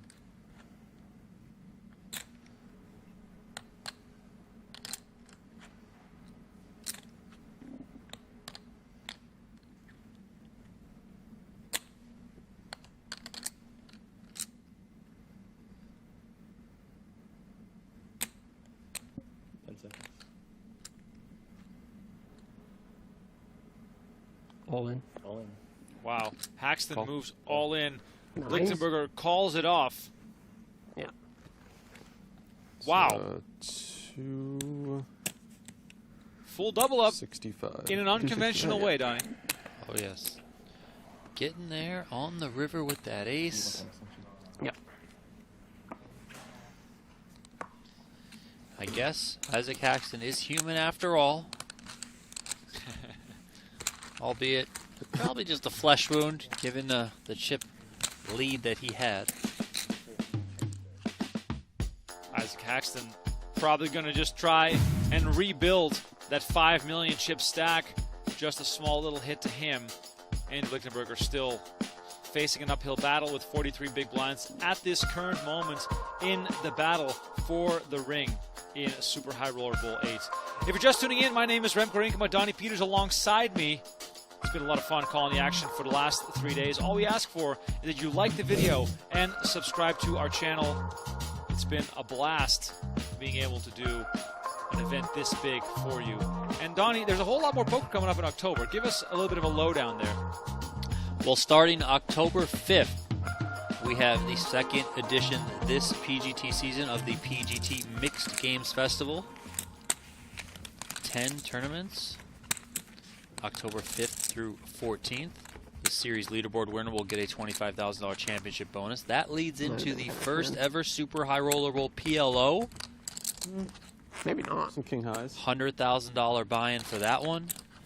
And then that leads right into the second edition this season of PGT PLO series. Might have just been good. Good to go. The PLO series kicks off on October 19th. 100 remaining will. Has buy-ins from, I believe it's $2,200, maybe $2,100, all the way up to $25,000. Just like PGT Mixed Games, PGT PLO series will have a series leaderboard, and the winner will take home a $25,000 championship bonus. Dan Zach, everyone knows Dan Zach, right? He won the first PGT Mixed Games series, and then Lataro Guerra won the first PGT PLO series. Check. All that information, schedule, leaderboard, news, and articles can be found on pgt.com.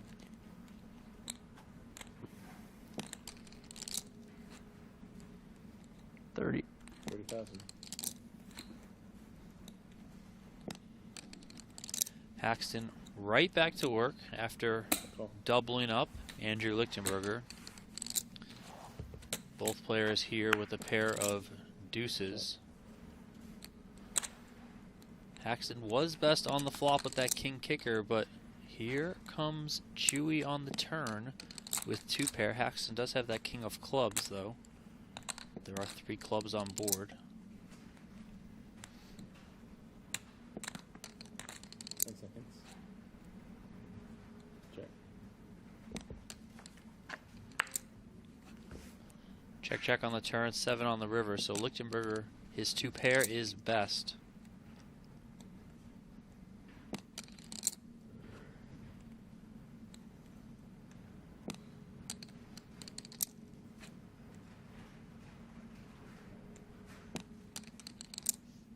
Seconds. 225. 225.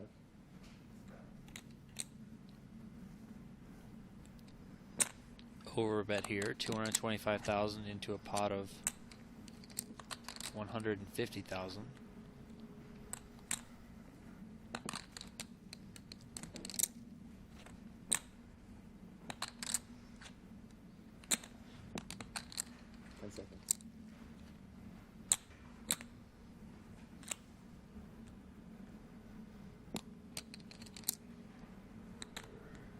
Time.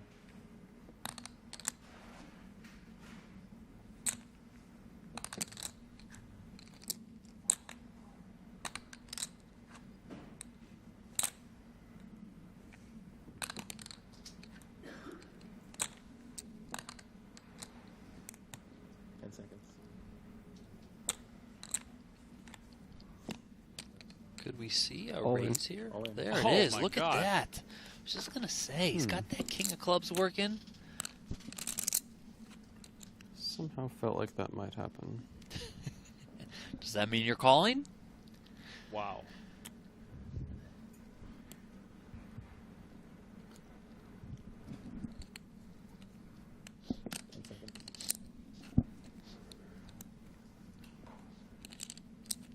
Boy, oh boy.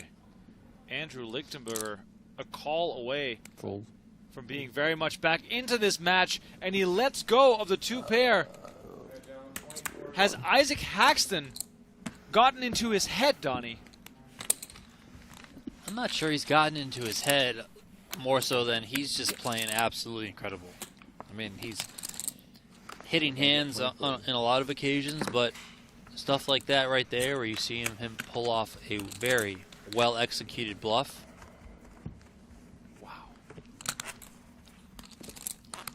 It could very well be that what's gotten in Chewy's head is the fact that Haxton's gotten hands, so he's sitting there like, really? He's Your just got it worthiness again? as an adversary is proven ever more. Goodbye, Isaac. What do you call?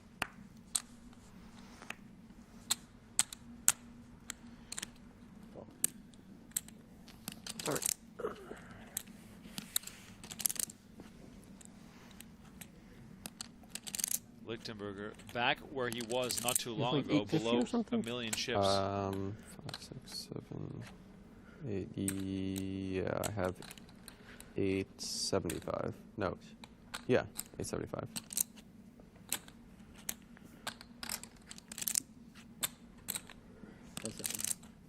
All in. All in. Isaac Haxton knows how to find the gas pedal, and is true. currently he's dealing with a case of let foot. He is just stomping on Andrew Lichtenberger, who is strapped to his chair with no way out. Donnie, imagine if Isaac Haxton was playing against some normal human being. We wouldn't be here. We'd have to put a R rating on this show. Lichtenberger, one of the sharpest minds in the game, is getting completely run over by Isaac Haxton. Of course, cards being on his side as well. The bluff just now shows how creative Haxton can be. 85. 85,000. And with ace-8 offsuit, the pressure is just going to keep coming and coming. Oh.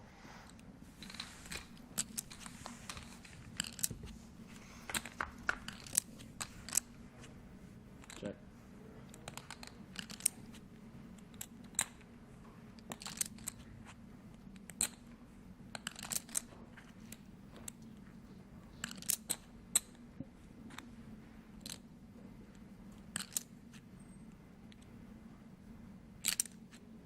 $45. 45,000.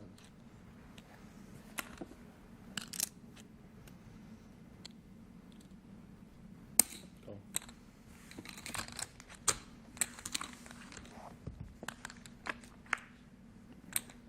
Check. Bet of 45 from Haxton. Lichtenberger with the call. Lichtenberger's 3 is strong here, Donnie, but that is nothing to rely upon.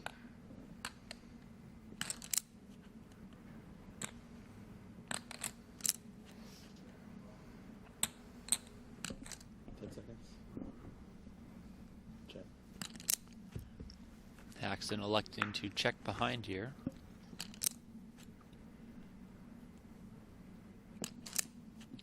Five completes the board. Checks down. 3, king 3. Haxton with an ace. Thinks he has showdown value.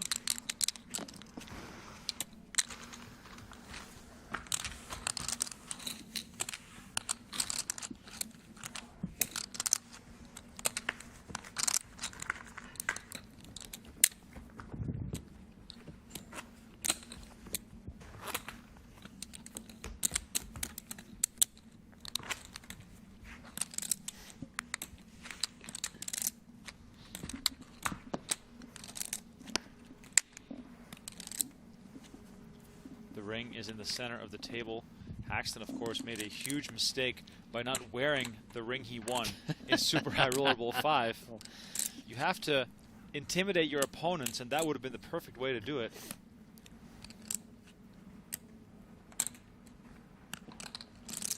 Haxton, king 10 off. Could see a shove here again, but instead opts to check. Still 26 big blinds for Lichtenberger.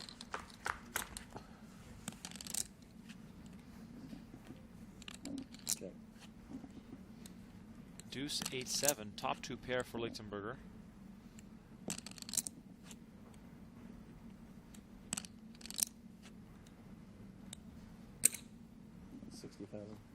About 60K, nothing out there for Haxton.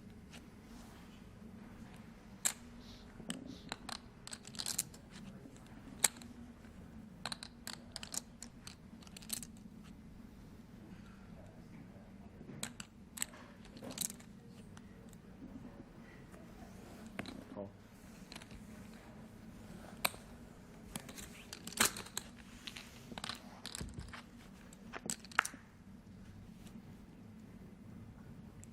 Check.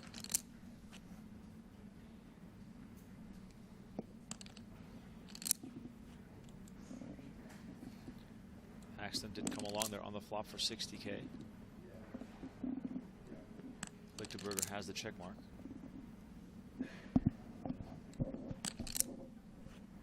Seconds. 200. 200,000. Nearly a pot-sized bet here from Lichtenberger. Haxton's hand did not improve. No draws for him.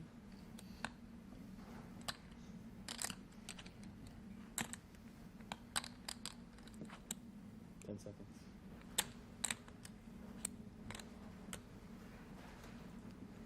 Call. Wow, look at this. Haxton with king high coming along. A non-believer versus Andrew Lichtenberger. 4 of diamonds completes the board. Check.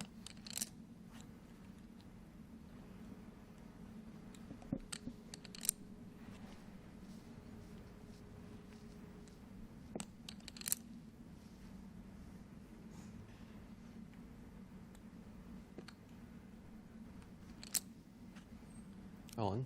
All in. And there it is. Lichtenberger moves all in. Count, please. Wow. Haxton clearly thinking that Lichtenberger could be on a bluff here. Asking for a count immediately. Could this be the hand that turns it around for the man who goes by Lucky Chewy? 765. 765.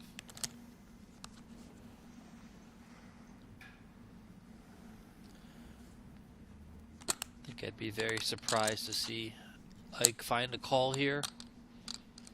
Not out of the question, though. I mean,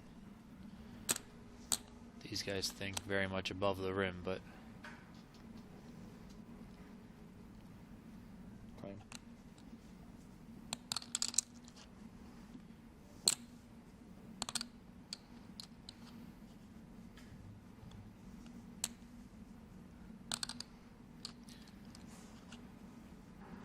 I mean, the obvious thing to say here, Donnie, is some kind of 9-10 combination.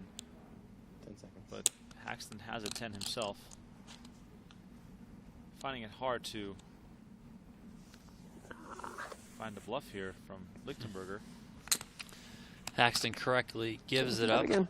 765. Thank you.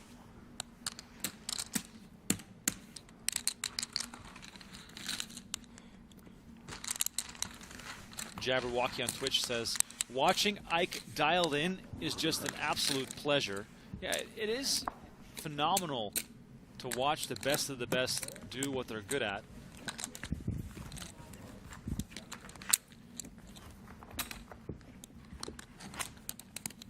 There's a look at our sponsor in the background, NZT48. Go check them out for some enhanced focus during your poker game.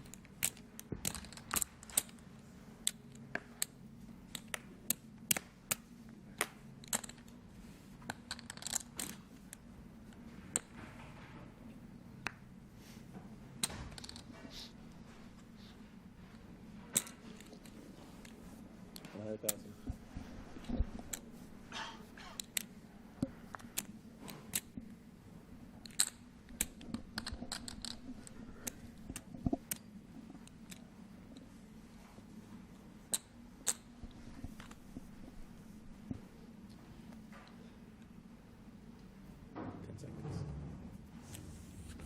Just giving it up.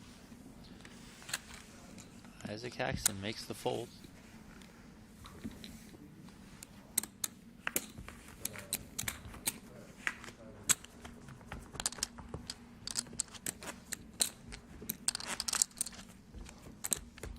Structure still very slow, of course, 75-minute levels.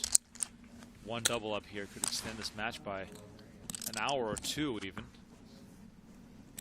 You can see that the gravity of the moment is big for both these players. I've heard no talk of a deal. I haven't heard no talk of speeding up the game. These players both locked in, playing heads up for nearly $1 million. Call.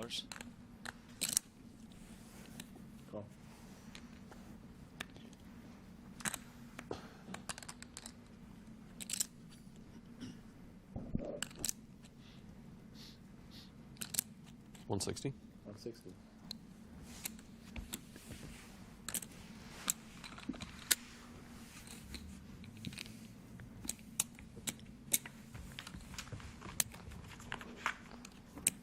It's because he put the hoodie back on. 100%. I'm telling you. Yep. That's exactly why this is happening.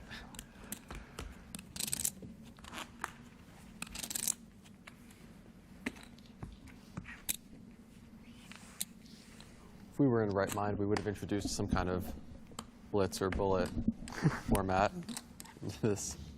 I don't think that would be favorable for me. It would be favorable for you for sure. It would? Yeah. Remember we played?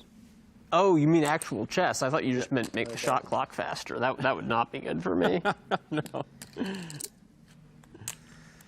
Ace is here for Lichtenberger, as we all know that Ike is also a top-tier chess player. I'd venture to guess his rating above 2,000. Oh. Haxton calls here with 10-6 of spades. Lichtenberger looking for some value. A 7-5-3 rolls off the deck. Gut shot here for Haxton. Aces for Lichtenberger with the club as well. Very curious to see how this will develop. And a 10 on the turn give Haxton top pair. Donnie, Lichtenberger, even though there's only 240K in the pot, has a great chance here to make a bit of a comeback. Yeah, he's looking very good here right now, especially with how Haxton connected on this turn.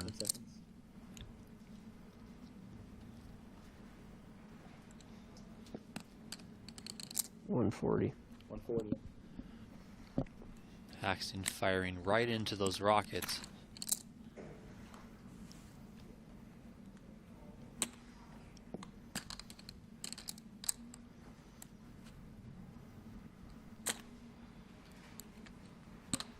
Call.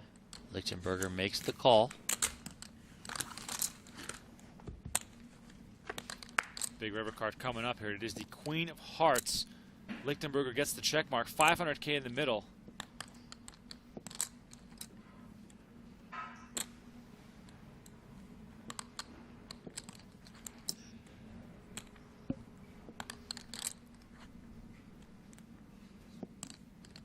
Seconds.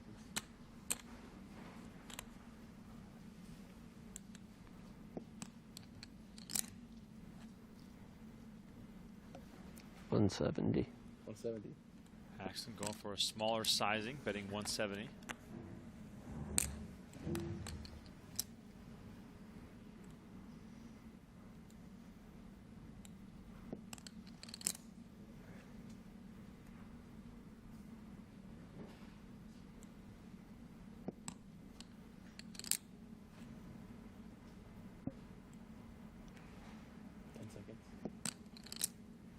All in. All in. Ooh. Lichtenberger moves all in.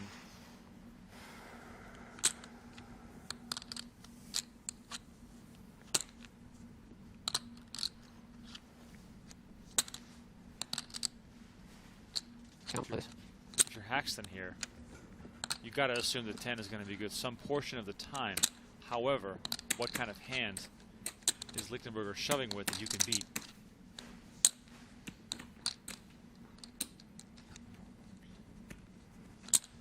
This is going to be a tough spot for Haxton. Tougher than we saw earlier when he had the king 10 high and Lichtenberger jammed the river with that 2 pair.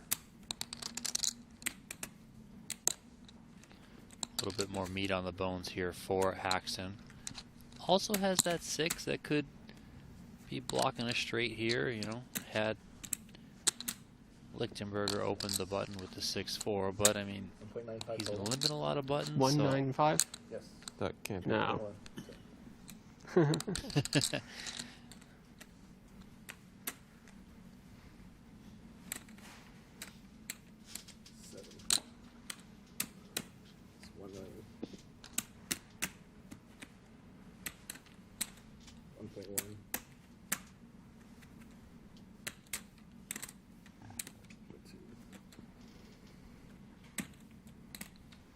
$1.285. 1285. 1285 on the dot. Action now on Haxton, deciding whether his 10 is good here. Doesn't have any clubs. Yeah, completely unblocks the clubs here.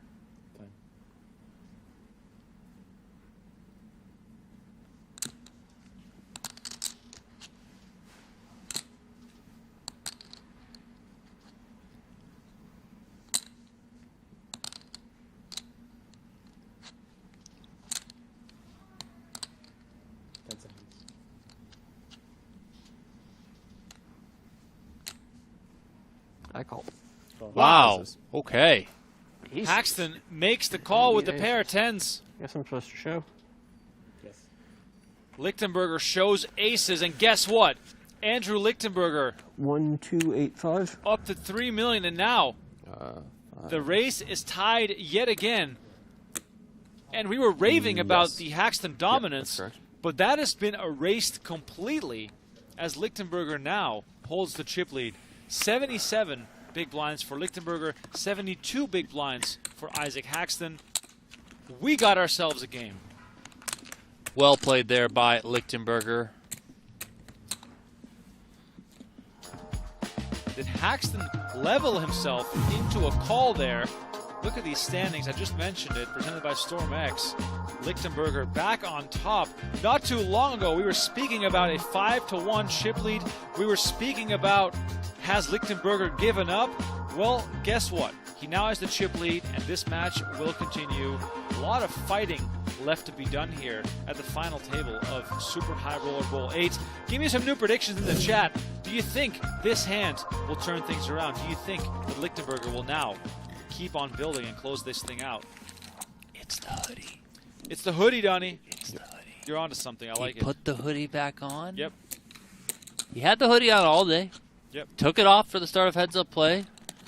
Everything started going Haxton's way. Puts it back on, and here we go. It's the Chewy Show once again. Exactly. It is the Chewy Show once again. 105.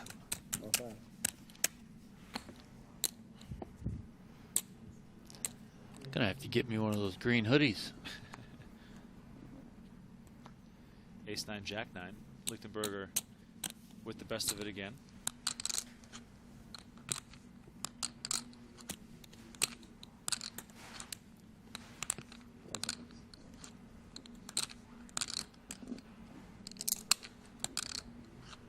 $425. $425.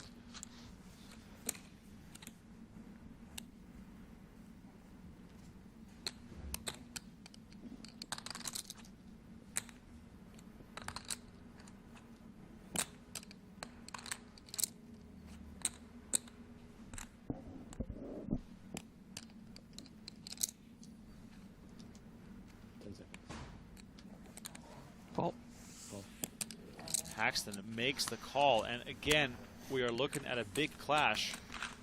890 in the middle as we go to the flop. Spades versus hearts, ace versus jack, and 10-4-3 rolls off the deck. Haxton flopping a flush draw.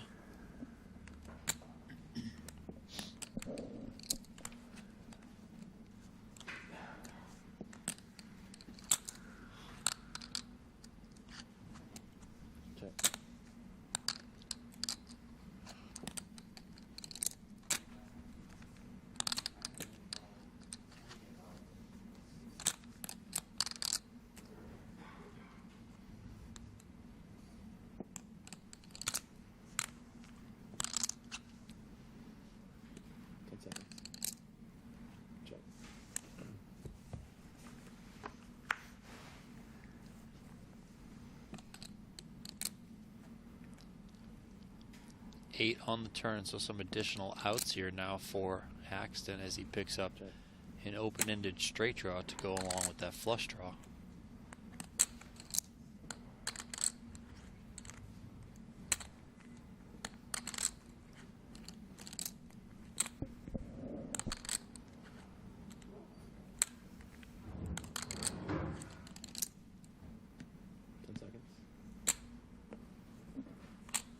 I always get so excited when I see a big 3-bet before the flop. And 450. then it goes check, check on the flop.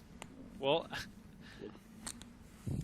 at least Haxton fires on the turn here, bets 450, and Lichtenberger quickly folds. Haxton reestablishing his chip lead.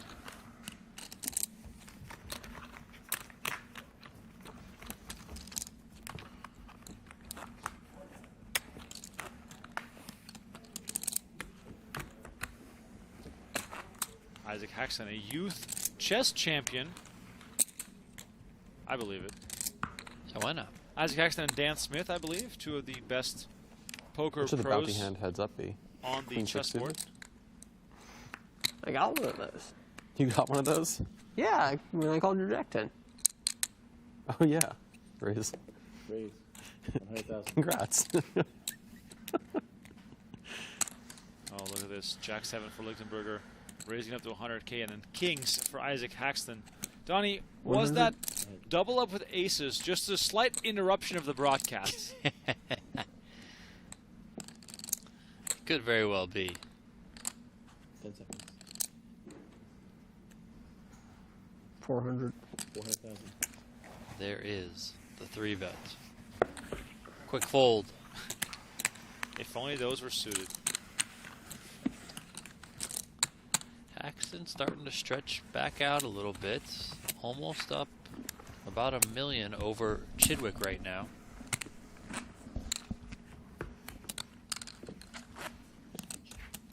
Or sorry, Lichtenberger. Got producer Aiden yelling in my ear because I'm talking about Stephen Chidwick.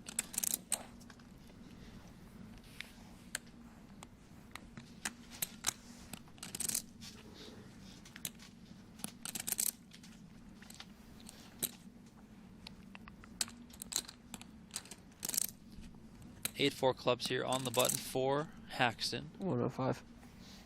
105. The raise is to 105,000. 6 deuce of clubs for Lichtenberger in the big blind. We're just shy of 2,000 likes. I would like to hit 2,000 likes before the end of this video, or this hand. Okay, so can you guys make that happen for me, por favor? Both players whiffing here on this flop. Flop's also red. Their cards are black, so 55. 55. check from Lichtenberger, 55,000 from Haxton, and that's going to get it done nice and easy.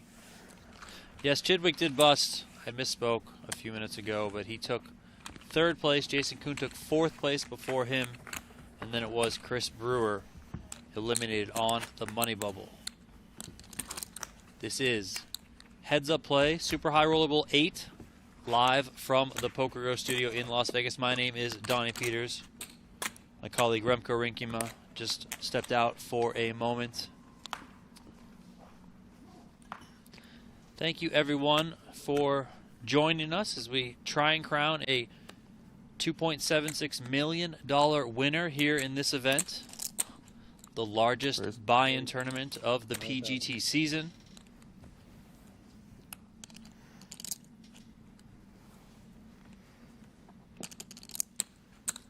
For all things PGT related, the leaderboard, the schedule, news and articles, I invite you to check out pgt.com. We're just getting started for the second half of the PGT season. It's going to be a great close to the 3rd season of the tour. Everything culminating with the $1 million free roll PGT championship that's coming up in January.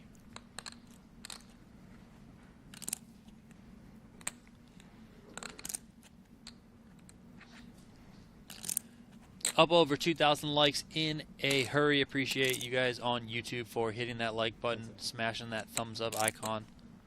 Let's keep it going. We got more than 8,100 viewers on the video.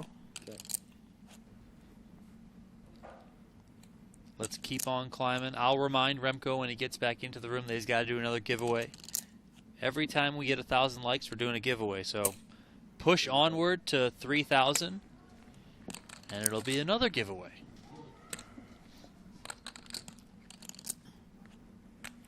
Haxton here, sitting there with trip 8s.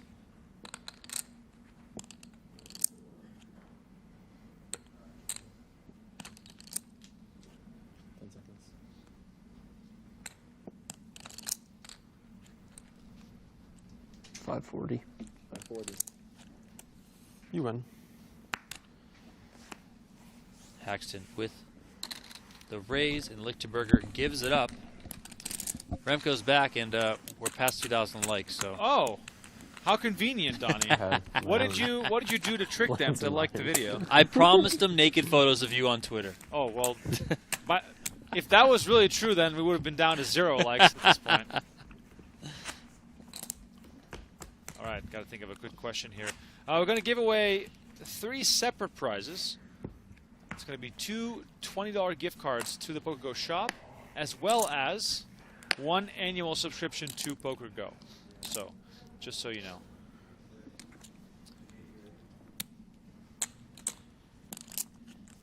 Just got to think of something interesting. 105. 105.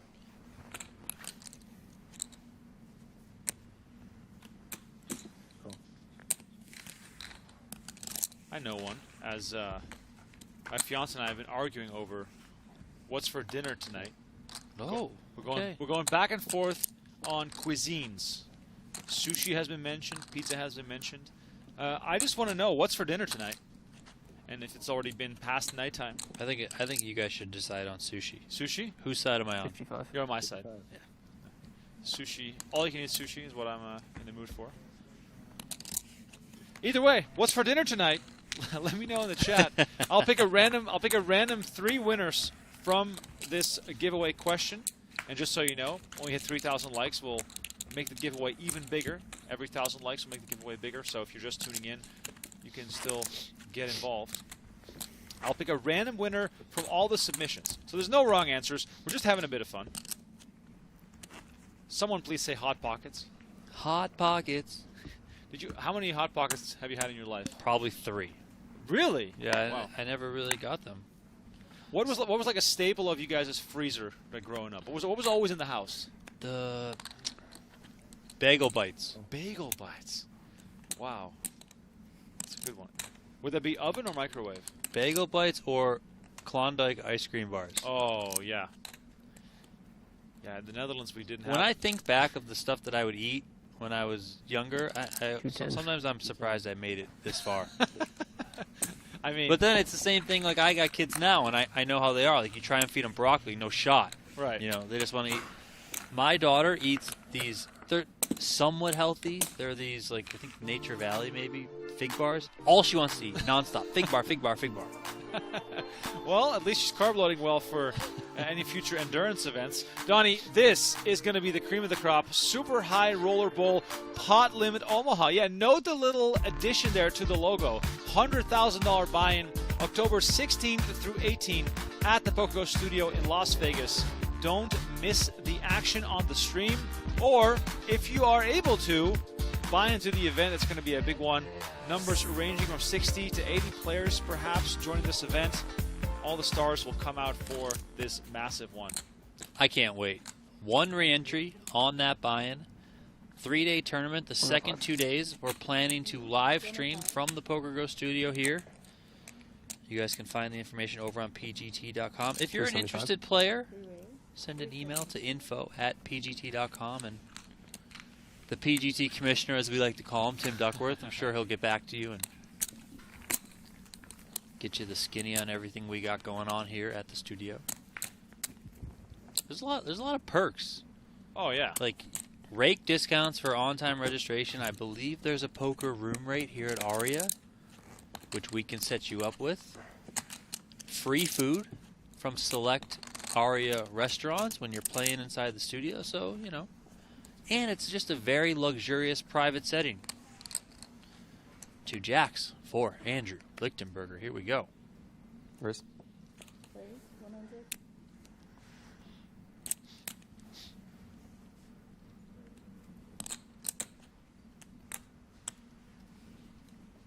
Call. 9-8 off for Isaac Haxton. He makes the call. Raise was to 100,000, so 240 in the middle here going to the flop. Ace 6-4, 2 hearts.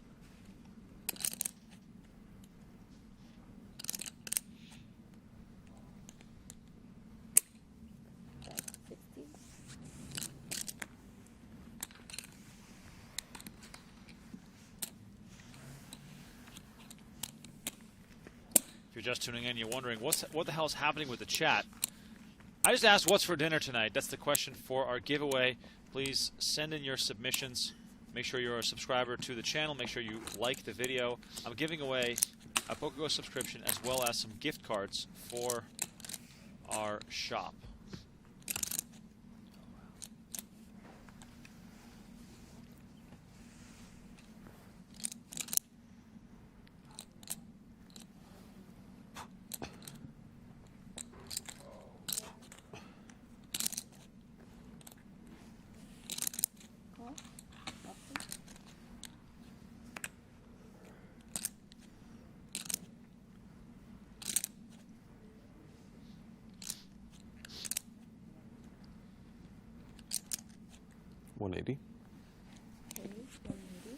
Lichtenberger attacking here with the ace-jack off.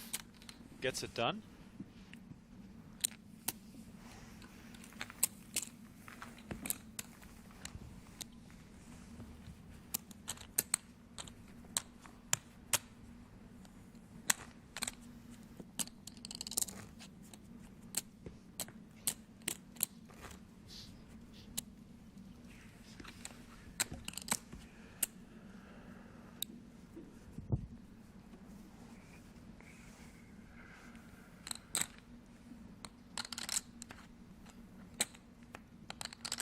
Raise. Raise 100.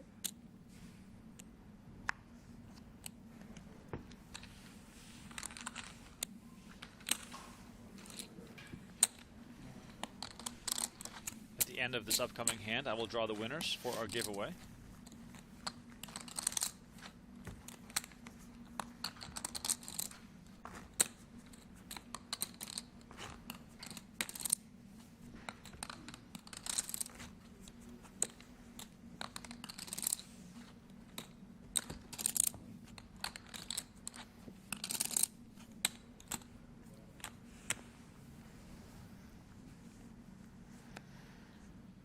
Haxton with a playable King-8 offsuit.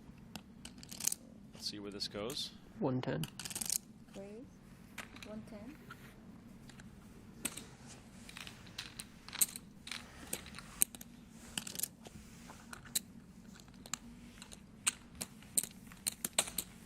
Takes it down. All right, time for me to announce the winners of this giveaway for hitting 2,000 likes. Next giveaway coming up at 3,000 likes, so stick around if you want to have a chance to win. The PokerGo annual subscription will go to Forever Laura. Forever Laura, congratulations. Then we never reached a conclusion on the chess player Poker Pro comparative, but I think you might be tall. Tall? I'll take it. Right? I mean, that's very flattering. Well, I feel like you've earned it. The winner of the $20 gift card, Kartiki Sharan and Jason Dolan. 220. Congratulations. Send an email to social@pokergo.com. Make sure you're logged into your YouTube account when you send me that screenshot. And then I'll be in touch probably tomorrow or Monday. Congratulations. By the way, I just want to remind everyone, we have a YouTube community as well. It's called The Rail. It's $2.99 a month. You get access to exclusive emojis. You get a cool color in the chat to make you feel extra special. You get special shout-outs, you get your questions read on the streams all the time, and we have added some exclusive member content to our YouTube page. We've added some classic throwback stuff to our member-only 75 content page. That's 75. We're going to expand that as well.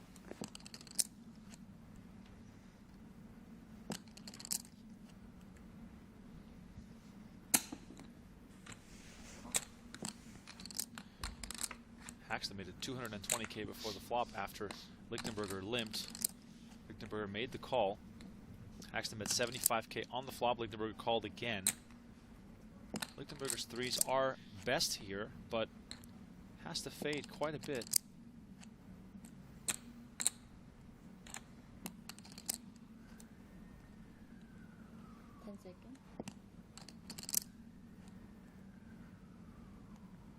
$475.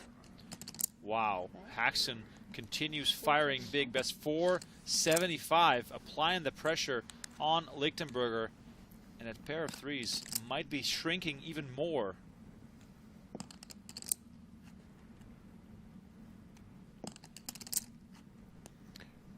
Fold. Lichtenberger does let it go, and Haxton takes this one down with some aggression.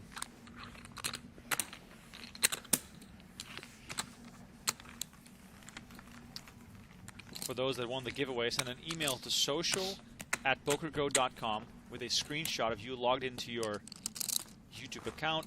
Let us know what you won, when you won it, and we'll be in touch over the next few days to credit you with your prize. Haxton on top here, 67% of the chips in play. We started out this match with both players up over 100 big blinds. That is now no longer the case as the blinds have gone up. 99 big blinds for Haxton and 50 for Lichtenberger. 2-1 chip lead here for the former winner of this event.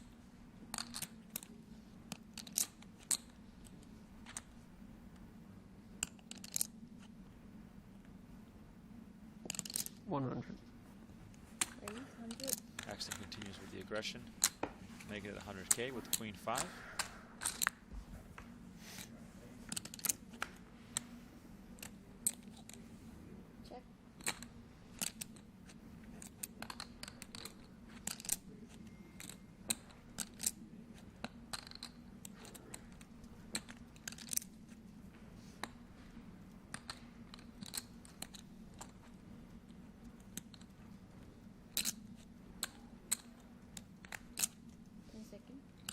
$55. That's 55. Nope.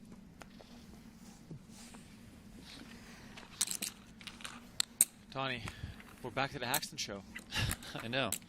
That one double up. But, I mean, that's what you were talking about earlier, right? It's so important to win the small pots, the small to medium pots, so that if you do get in those big on confrontations, you got yourself a little bit of a cushion that you've been able to build up. That's what we saw with Haxton. He had, you know, greater than a 5-1 chip lead at one point, and he was able to sustain that blow, that big double blow from Chewy that got Chewy back into the lead ever so slightly. But now he's right back to work. A workmanlike attitude, and he's just grinding Chewy right back down. He's now better than a 2-1 leader, heads up.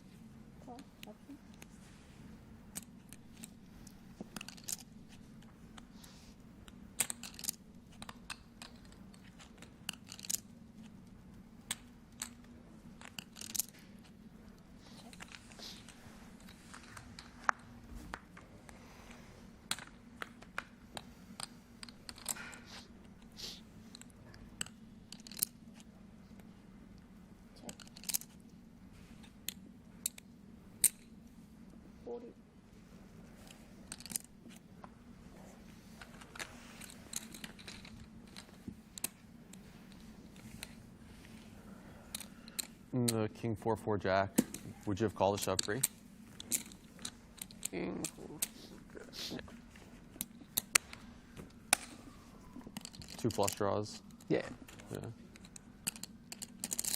I remember what I had. Pretty good hand. Would have been one of my sadder possible folds.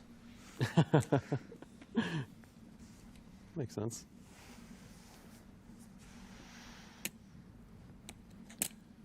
Haxton maintaining his 2-1 chip lead.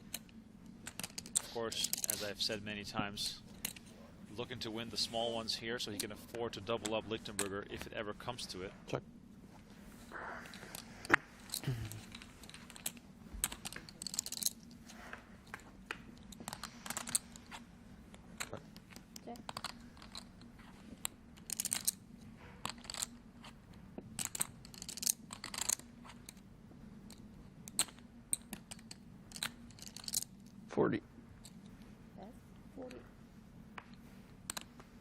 Sounds like 10-9 suited. Around there. Yeah. I should have called the turn.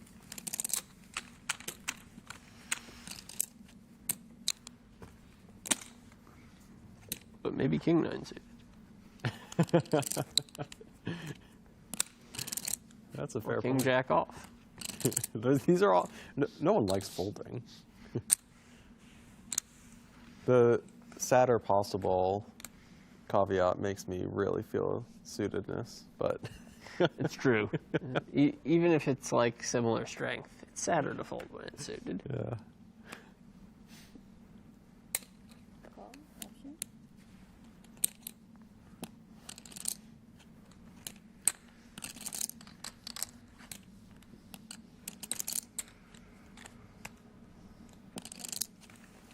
Another limped pot here.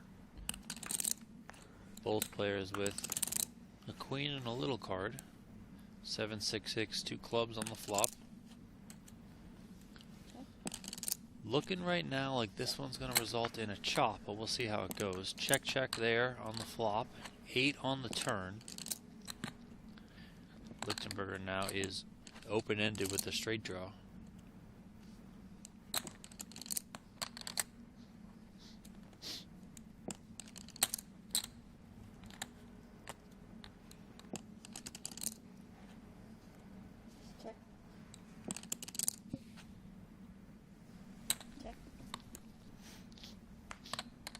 Check, check again. 10 on the river, and this one will be a chop at showdown, but doesn't necessarily need to get there.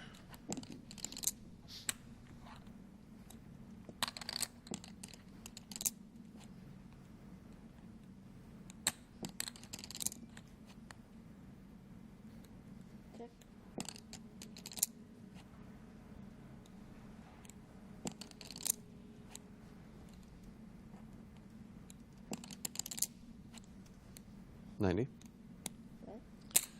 90. And there is Lichtenberger firing at this one.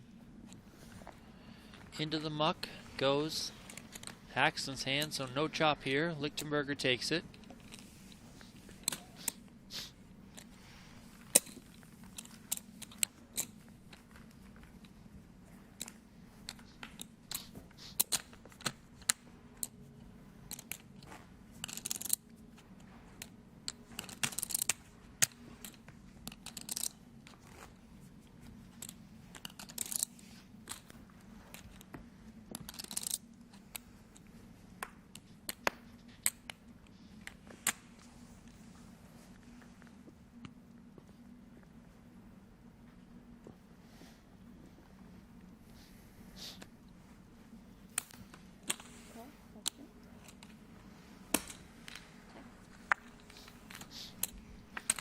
Another limped pot here.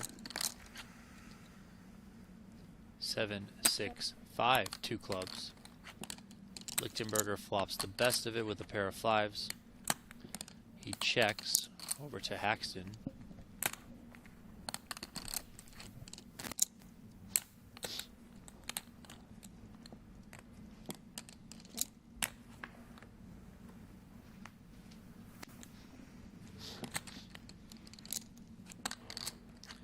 Haxton checks behind, and deuce of diamonds on the turn.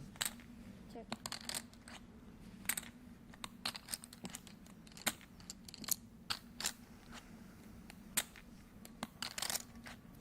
We're rapidly approaching 2,500 likes. Love to see it. 8,000 people watching. And Negreanu isn't even at the table. That goes to show that you guys just love the game. You think Daniel's watching at home? For sure he is. I hope so. He's I mean, watching out of spite. I hope he's watching at home. River brings out the king. Check. 5. Actually Jack goes high. check, check. 5 is going to win this one. Juicy Baleen, $2 donation. Much appreciated. Thank you so much.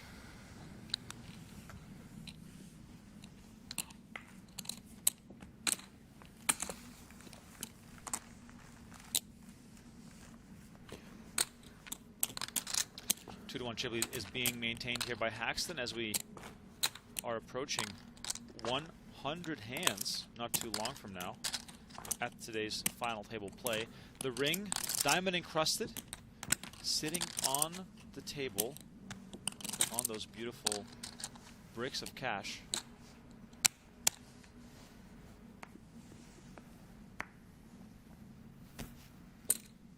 Call option.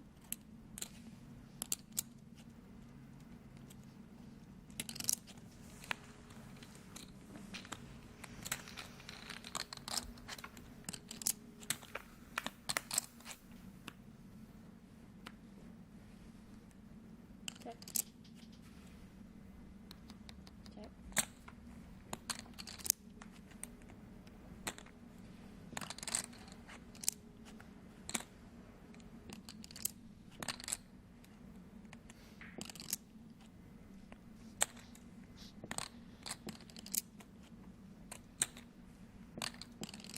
King deuce, 3 deuce. Not a whole lot going on. Not a whole lot to say either in these limped pots. 75. Okay. 75. Haxton continues to win the small ones.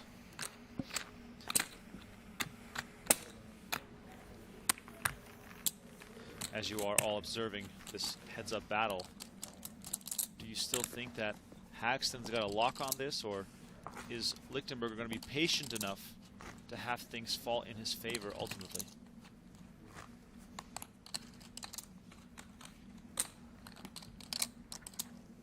Dealing with two wizards here at this final table. How are you wizards doing at home? Give us an update. What's going on?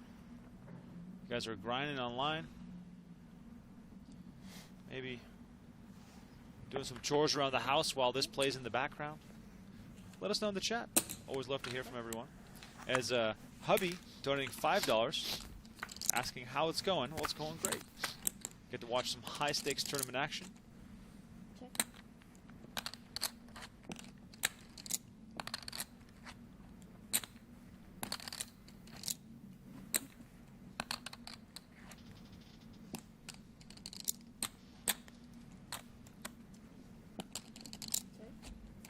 Once again, small pot.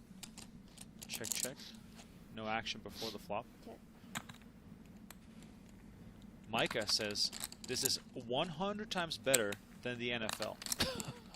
Whoa. That's a big statement. I think Micah's not a fan of the NFL. Just saying. Micah, I'm with you. I'm with you, though. I have not watched a single minute of football this season, other than it being on, at the bar. Ever since Vegas got a hockey team, I've just been watching a lot of hockey. NFL, don't care anymore. Don't play fantasy anymore. Don't care anymore, he says. No, don't care anymore. Wow.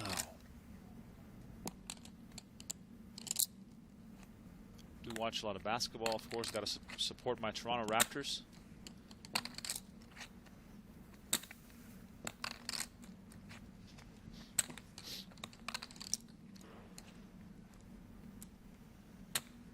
Seconds. 90. Left. 90. Look at this. Trips for Lichtenberger. After many hands of giving up, he has now checked his way into trips. And Haxton bets 90K on the river. Let's see how much Lichtenberger is going to check raise. And Haxton, having hit an 8 on the river, might be interested in playing. 10 seconds. 580. There it is. 580. $500,000 chip check raise on the river. Could Haxton interpret this as Lichtenberger being sick of losing all these small pots? having rivered a pair of 8s. Haxton here with the real decision.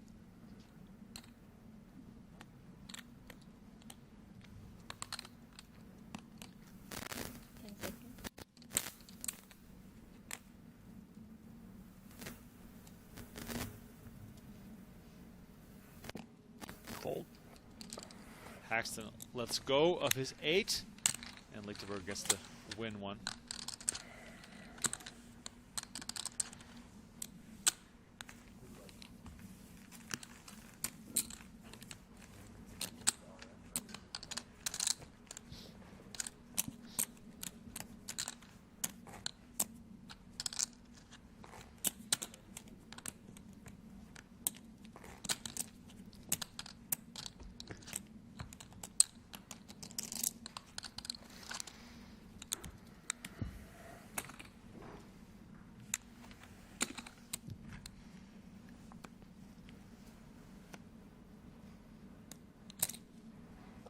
Option.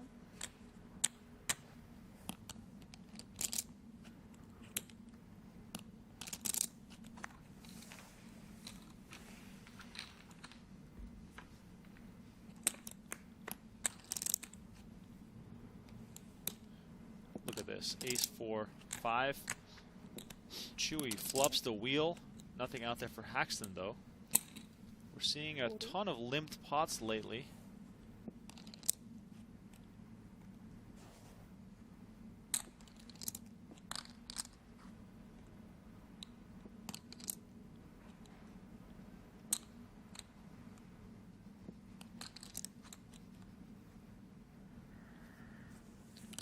Haxton lets it go as Chewy. That was a wise decision.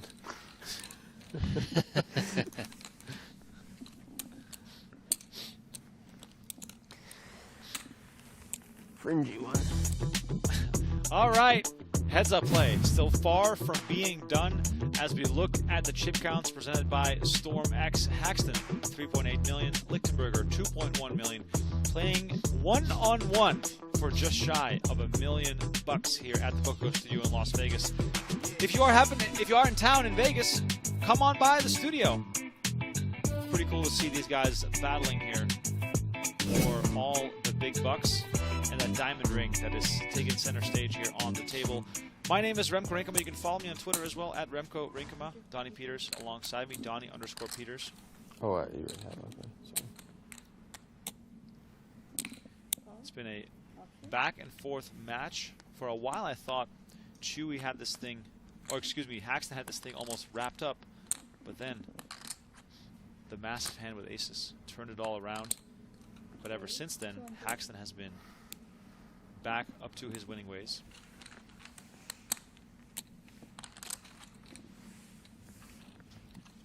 Lichtenberger has never won this event, has come close before.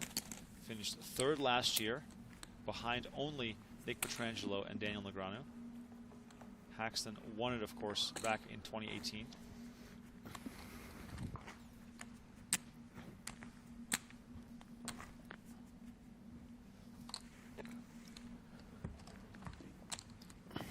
The ring that is on the line as a bonus for the winner.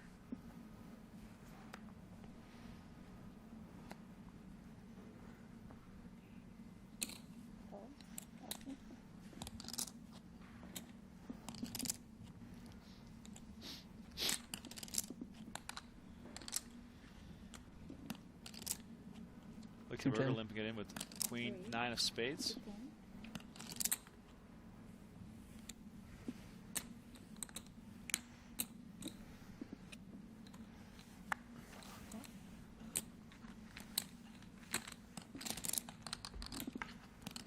Haxton making it 210. Lichtenberger calls with the better queen there, and there's a queen on the flop. Donnie, we might see some action here.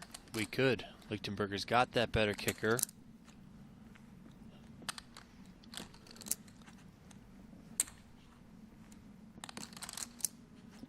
Lichtenberger also in position on this hand, which you always love to be in heads-up poker. 10 seconds. Check. Haxton elects to check.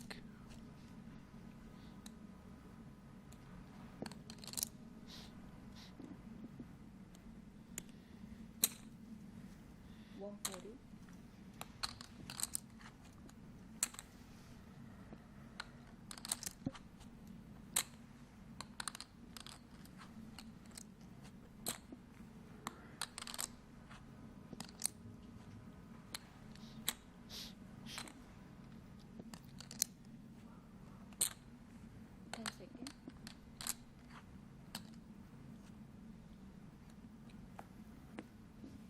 Haxton makes the call. We're going to see a large pot developing here. 740K in the middle. Both players with top pair. 10 of clubs on the turn. Does add a straight draw for Lichtenberger here, so.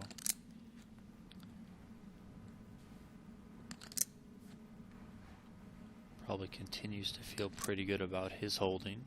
Check. Check, check. Ace on the river.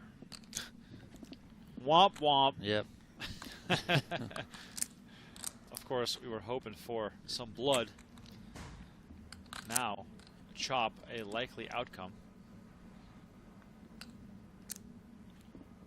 We did see Chewy push Haxton off a chop earlier, so we'll see if something similar happens here.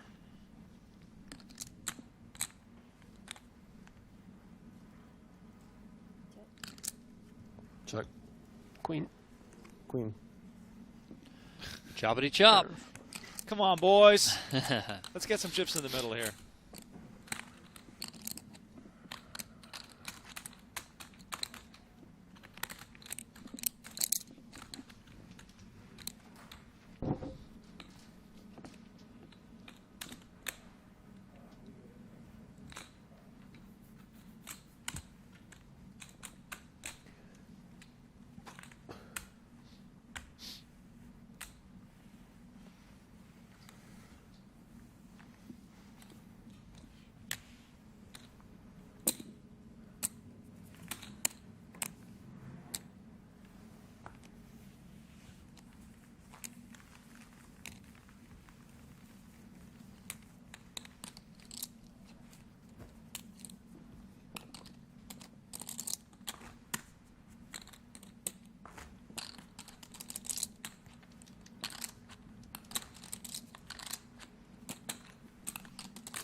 Queen it out for Haxton.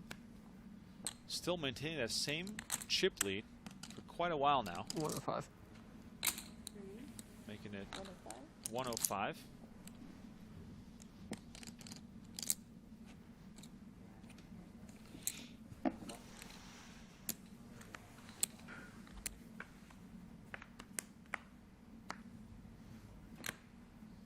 Queen 7-4, 2 diamonds on the flop. Haxton again flops top pair.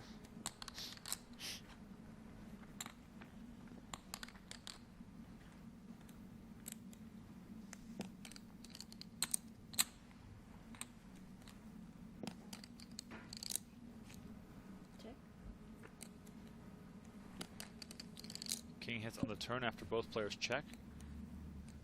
Lichtenberger now officially drawing dead in this event. In the event? Well, in the hand. I mean, I know Haxton's been playing well, but I mean, maybe a little foresight on my mind here about how dominating Haxton he's written him off, everyone. He's written him off.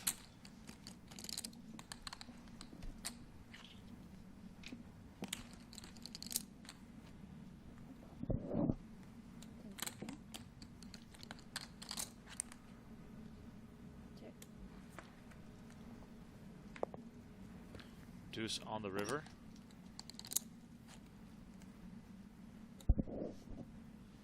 Check.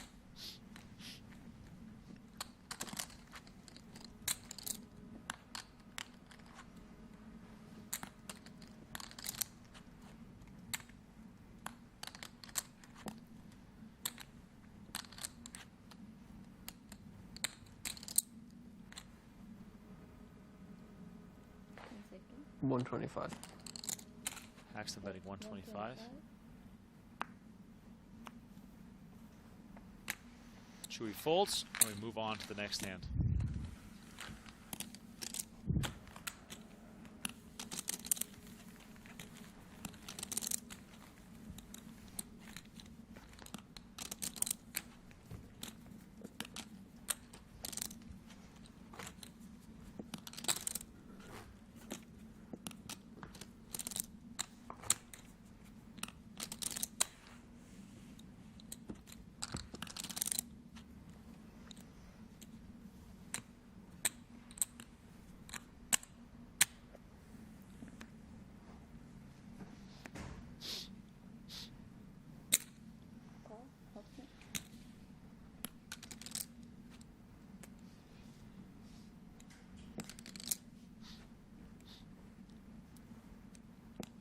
Lichtenberger trying to keep the pot small. Haxton obliges, checks on in the big blind.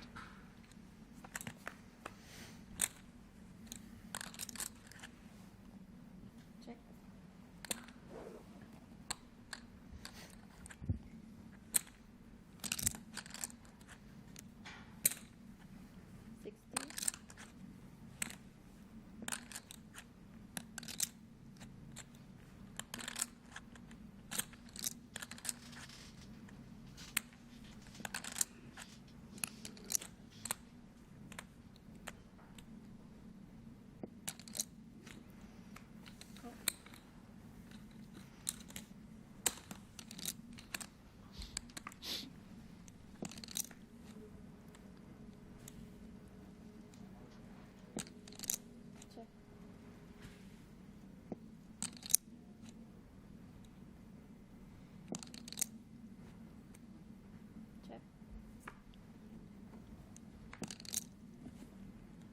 Whole bunch of nothing going on in this hand.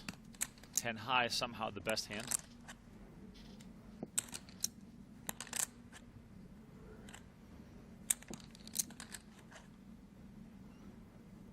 I heard there's a bit of a boxing match tonight. There is. Speaking of heads up. There is. It's going on in Vegas too. So could be some traffic. Canelo Alvarez versus Jermell Charlo. Canelo's a big favorite. I think he's like minus 450 or something like that. Minus 450. Sounds Why aren't good. you even fighting? Most unfortunately. I don't know. It sounds like it's sort of a done deal. It does, but there's been plenty of big upsets in the fight world, man. Well, I don't watch boxing, so. Love boxing. Really? Oh, yes.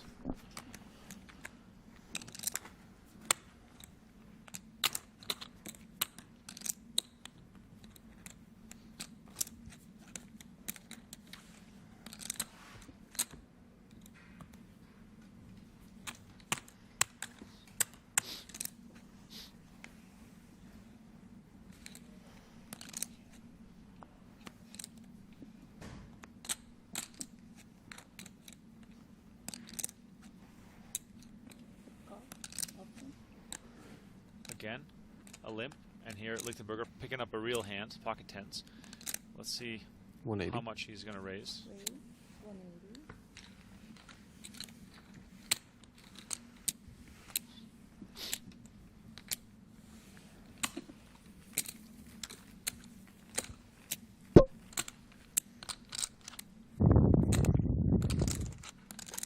Oh, a bit windy in the studio. Donnie, I feel like we could have just skipped the last 25 hands. The chip counts are exactly the same as they were. Yeah, but it was fun. We saw a big double up in there. You know, we saw some good plays from Isaac Haxton specifically. You know, like that king, that bluff with the king with the pair of deuces, bluffing Chewy off the 2 pair. I like that one. So. Call. Okay.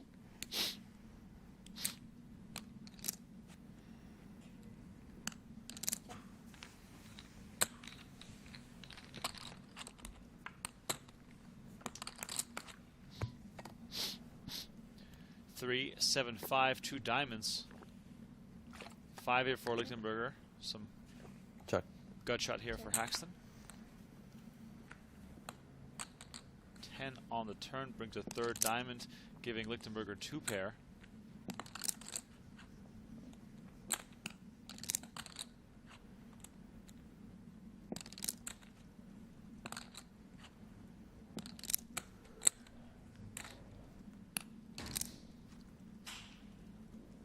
Bet 75.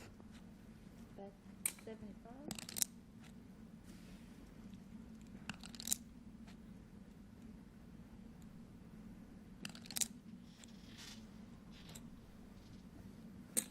Call. Bet of 75K from Haxton. Lichtenberger makes the call. River is the deuce of spades. Haxton misses. Lichtenberger with 2 pair. Let's see if Haxton is going to bluff at it.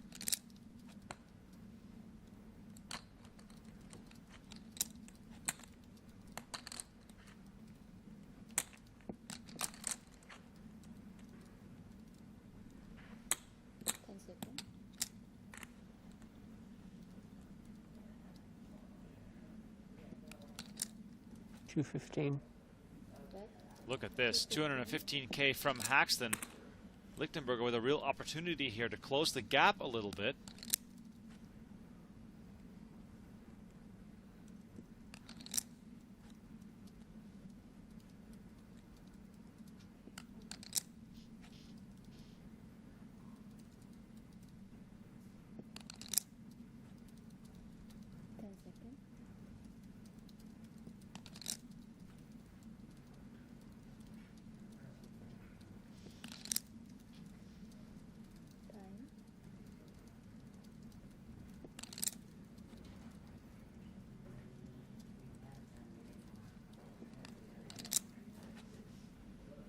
$765.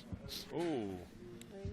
Lichtenberger raising it up to 765. Now Haxton, of course, doesn't have anything, but I do love seeing that Lichtenberger is going for maximum value.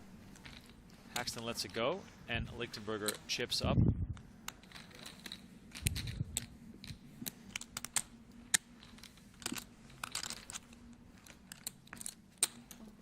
Yep.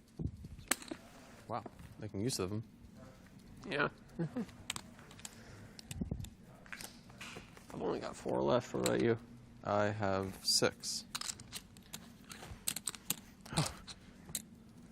Perhaps the speed demon battle will commence after all. Yeah. Co-founder of Octopi Poker, Andrew Lichtenberger. It's more AI-driven poker tools.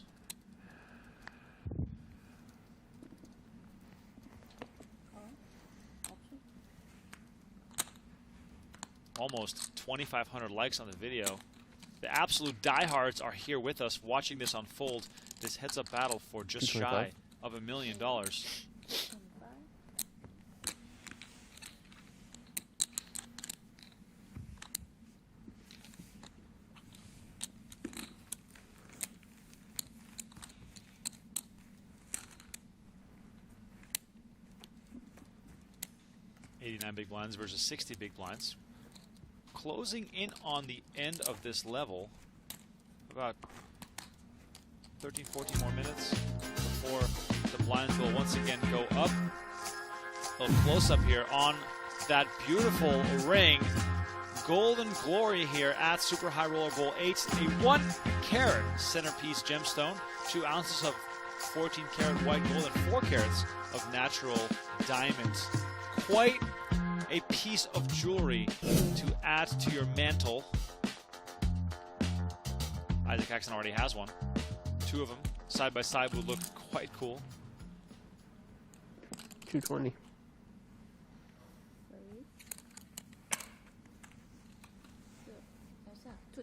220.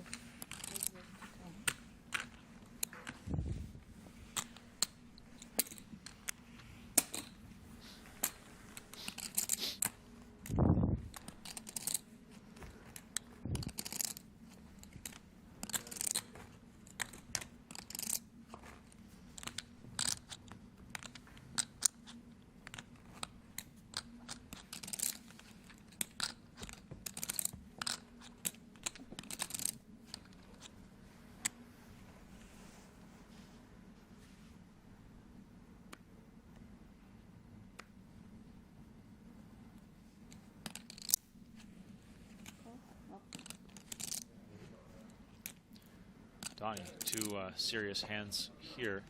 Haxton with Jack-10 suited on the button. Lichtenberger, King-Jack off in the big blind, making it 215. Feels like a while since we've seen 2 more legitimate holdings actually go up against one another. Yeah, enough of this nonsense 9-4 off. Let's see some real cards.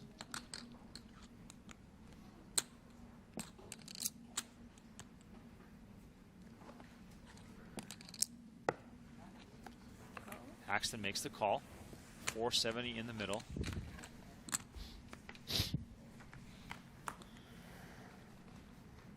Jack, deuce, 10. Donnie, top 2 pair versus top pair with the king kicker. This is good news once again for Isaac Haxton. Out-flopping his opponent. Over and over again.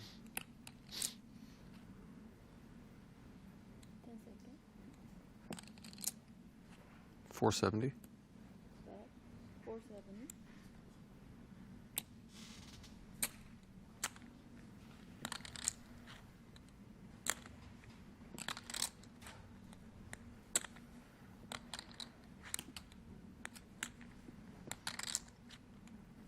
Absolute monster clash potential here. How is Haxton going to play this?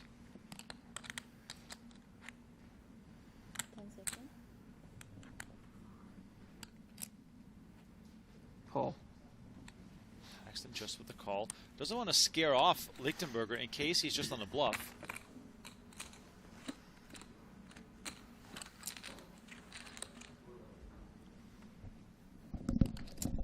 Turn card is the 9 of clubs. Lichtenberger still with some options here in this hand. Already 1.4 million in the middle. Lichtenberger only has 1.6 million.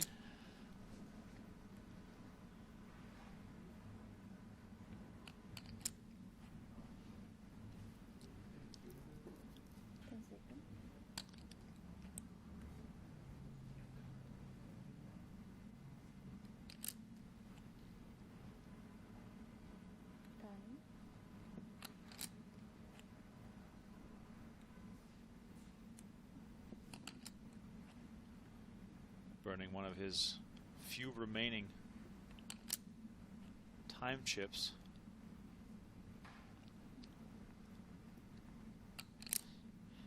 Donnie, if you're Lichtenberger here, are you going 400. to keep? Are you going to keep firing? And I guess he does.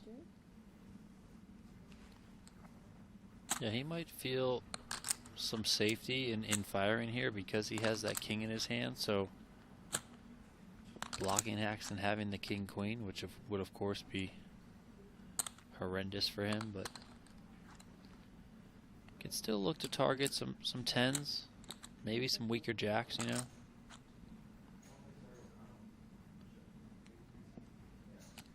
There are some draws out there, of course. Want to give yourself some protection against that type of equity. Of course, you know, we can see that Haxton's sitting there pretty with top 2. Wonder how we're going to see Haxton, excuse me, proceed here. I mean, given the stack sizes, the pot. Call. Okay. He's Wow. going to just call. This is going to be a very interesting river. 2.2 million up for grabs here. River card, 7 of hearts. This might slow down things. Yeah, kind of similar to what we saw when that ace hit the river not too long ago. This might kill the action here. We'll see how it goes.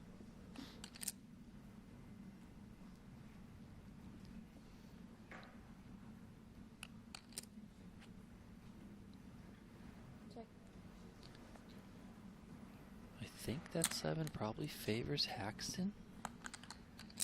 In terms of like him being the player in this spot who might have some more combinations that include an 8.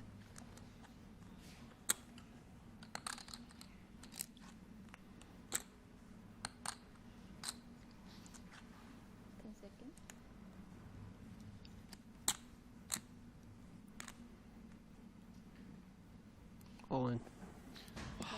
Haxton moves all in. 4 to a straight on the board. Lichtenberger with a strong holding. Sort of a look of disbelief on the face of Andrew Lichtenberger. Like, how did I get myself yet again into a spot like this?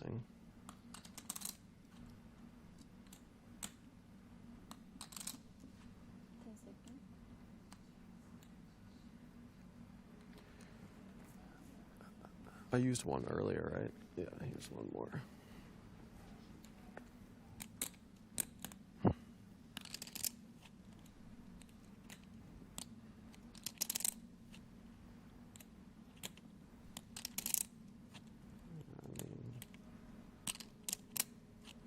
Unless I'm missing something, I'm fucked. That's one way to put it. Wow. Fold. Lichtenberger lays it down. Again, correct. Again, frustrated, and again, chipping down. Isaac Haxton almost back How up many? to 5 million. Oh, okay. Okay. 2 more hands announced before Did you the get me next there? break. No, that was the 7 was really not the one for me. 7 might have saved you. Yeah, If that's like a definitely. 3, I mean, maybe you Oh. call it off. Maybe you jam yourself. So that 7 might have actually been a good card, all things considered, for Lichtenberger. He doesn't know it yet, but he'll see it in a little bit if he's paying attention or got friends helping him out from the rail. 90. There's 90.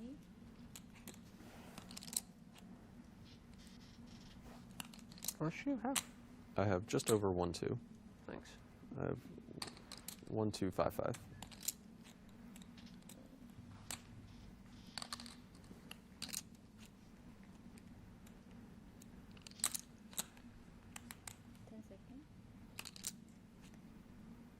Fold.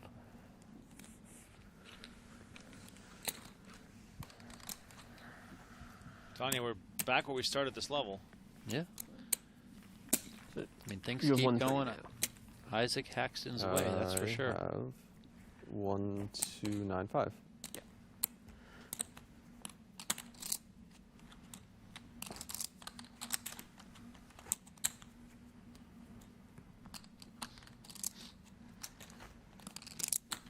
I'm just glad I made it a little bit of a match so far. The first hour. The first hour was really not me. No. Still yet to be concluded, but I'm just glad I dug myself out of that particular hole.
A lot of checking on this hand.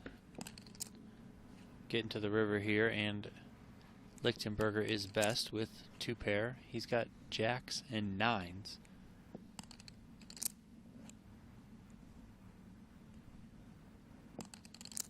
Small pot, limped pre-flop.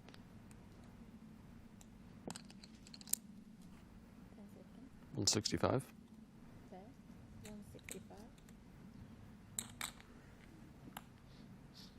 Going for a bit of value, hoping that Haxton calls him off with the big card, considering the fact we have 2 pair on board.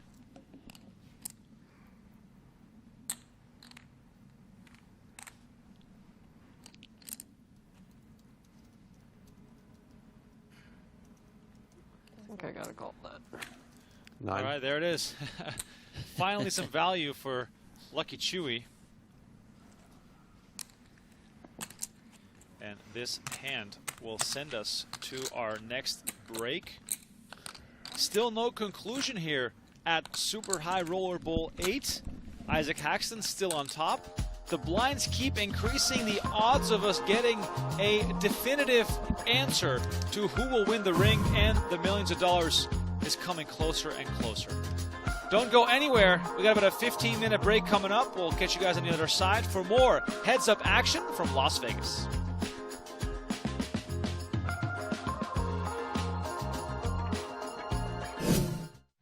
Take your game to the next level with GTO Wizard, the #1 app for poker players.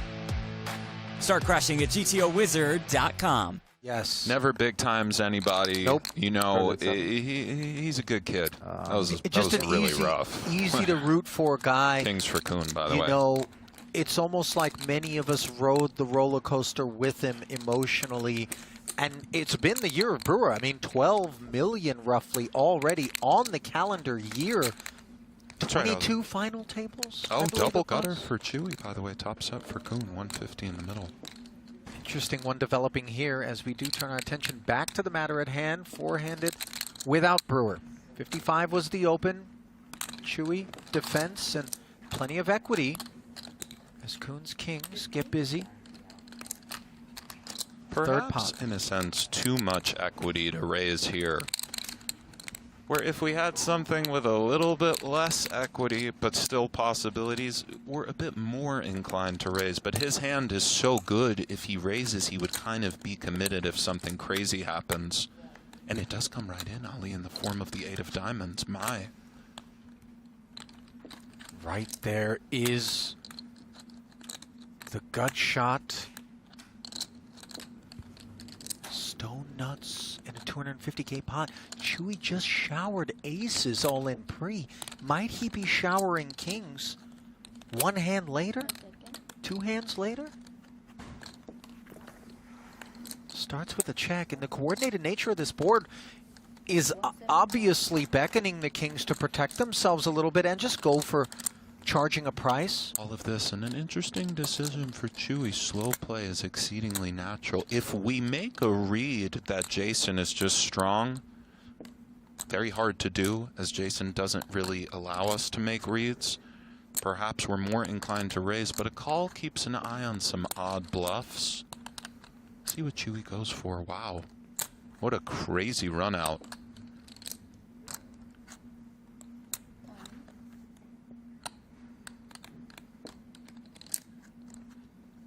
Could it just find its way all in here and now?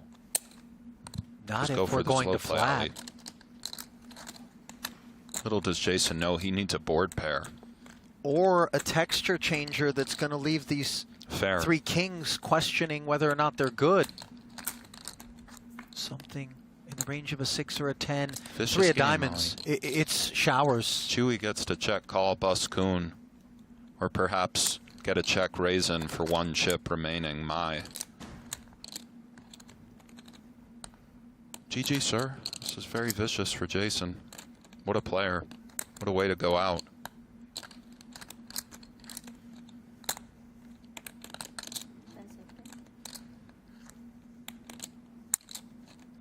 Credit to Chewy, by the way, for recognizing that the 2-barrel approach lends itself to a 3rd inbound.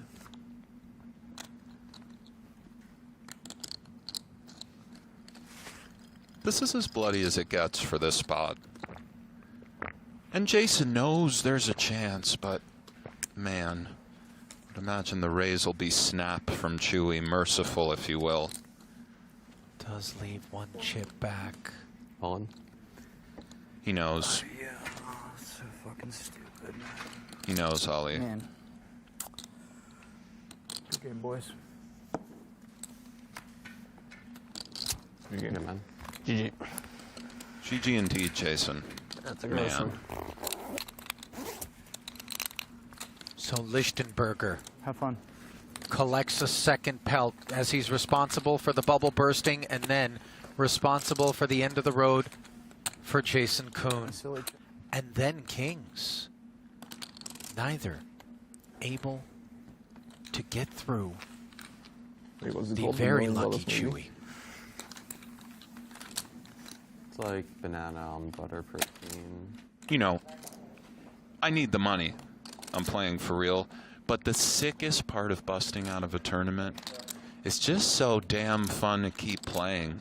I really believe that for Koon, that feeling in his stomach, he just wants to keep playing. You know, this is what they do. This is what... The fire in the belly burns the fire for in the this. belly. It's not like... Anyway, Chidwick defends. That was a really tough way to go, but Tremendously gracious, of course, as That's how it always, goes. is Jason. He's Sevens. put that one on people in reverse in his day. Sure. Still in the lead, Ali, those sevens. On the ace-jack-6 board, which is fruitless for Chidwick.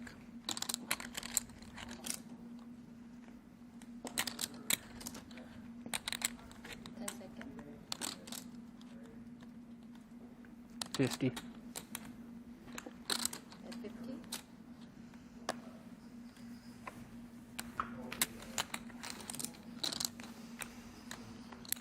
Easy check fold for Chidwick. Not fruitless, of course. Chewy, by the way, with back-to-back podium finishes. Go on, Ali. For the remaining 3 is the pay ladder of 360,000. 960 now locked up. But look at this jump, Nick. 720 dimes, third to second. Beefy. Very much so.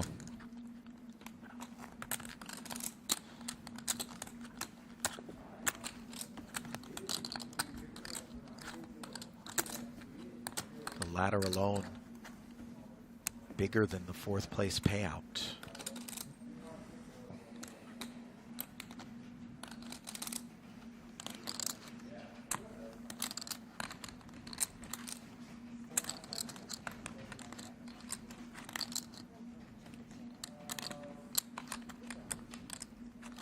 $55.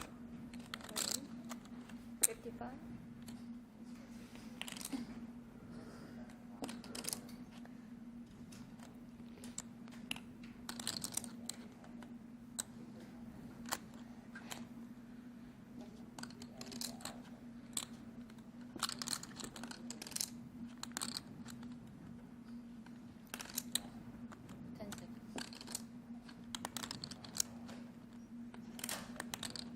Queen 5 suited going to work on the blinds, and Chidwick will jam. He is the short stack, and It is isn't that kind of close. hand for this kind of situation.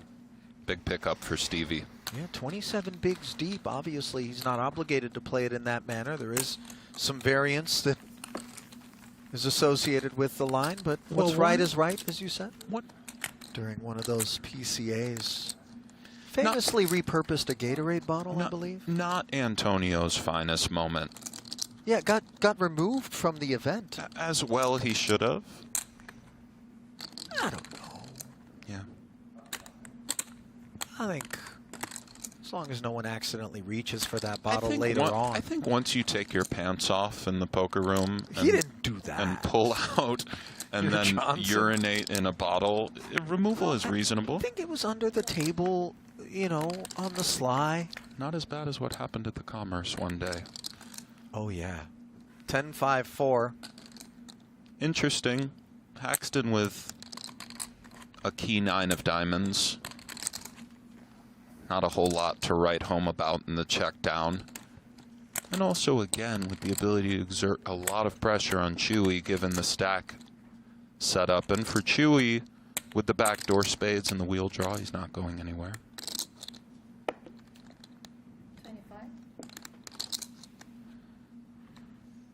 25K flick from Ike.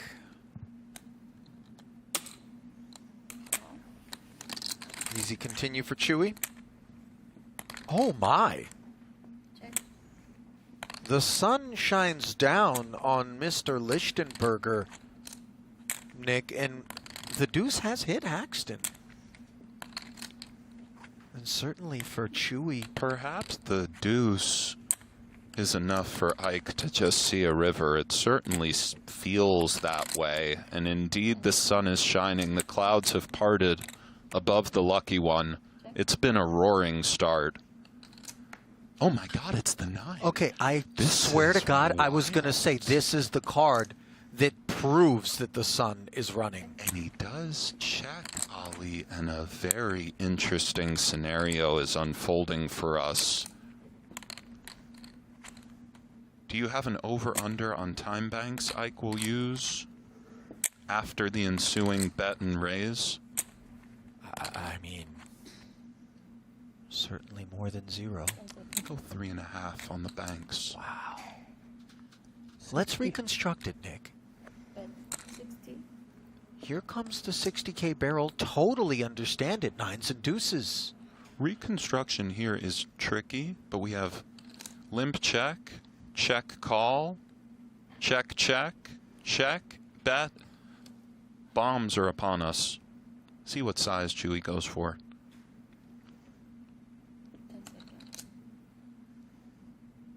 $3.25. 3 1/4 declared. And this is deeply unexpected. Frankly, Ali, I think Ike might just have something of a snap call. I don't really think it's... He doesn't love it, but... Given the sizing? He can just beat stuff that's doing this for value, you know? You were right. He did end up snap calling. It's a bit... Because it's so dramatic to see it play out like that, but end of the day, nines and deuces. Just go on, Chewy.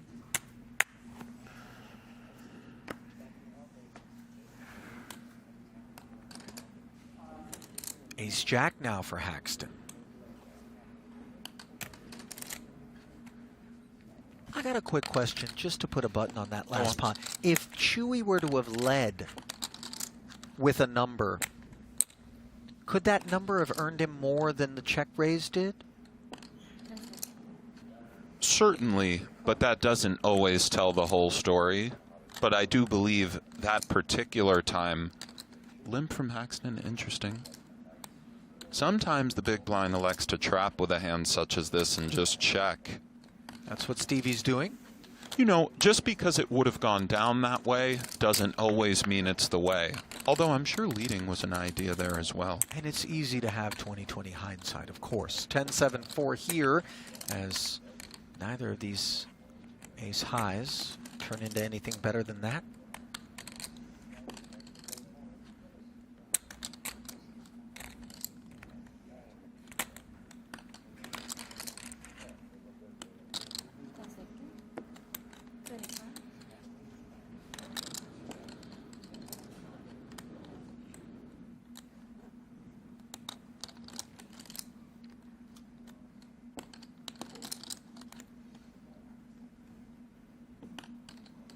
The little tickle for value. Stevie's in. Another 50, sliding. Double gutter now for Stevie. Yeah, interesting card. Ace of spades could prove relevant. It looms large.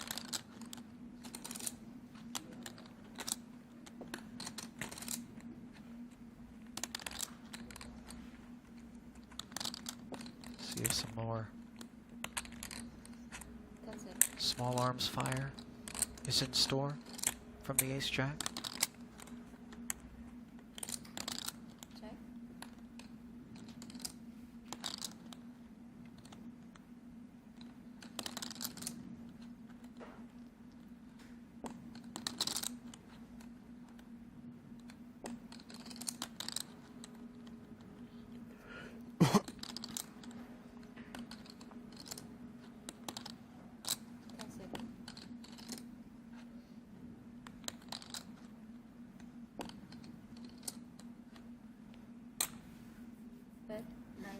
Chidwick, upon the strength of the double gutty, having the action check to him does activate 90,000 into the 125.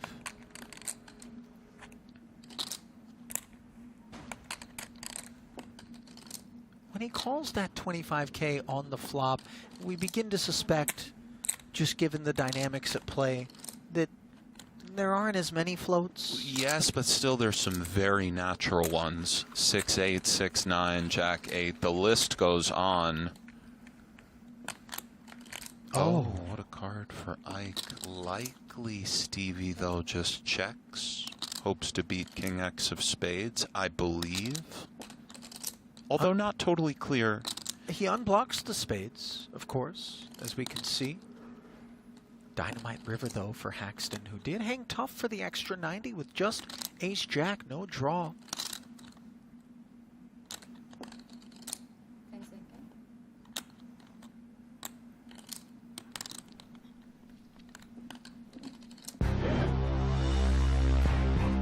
Welcome back once again to Las Vegas. The PokerGO studio plays host to the heads-up battle for the title. In Super High Roller Bowl 8, Isaac Haxton versus Andrew Lichtenberger. Pick your favorite. Choose your fighter now. This match is far from over. Ali Najad and Nick Schulman calling the action on the mothership on PokerGo.com. My name is Remko Rinkema. Donnie Peters alongside me. $1.68 million guaranteed for these final two. Playing heads up for $2.76 million. It's been an exciting back and forth, Donnie, but we're going to have to give the edge to Isaac Haxton. For now. For now. I mean, he's had the edge for 2 days. Haxton is on a tear. He's not powered on.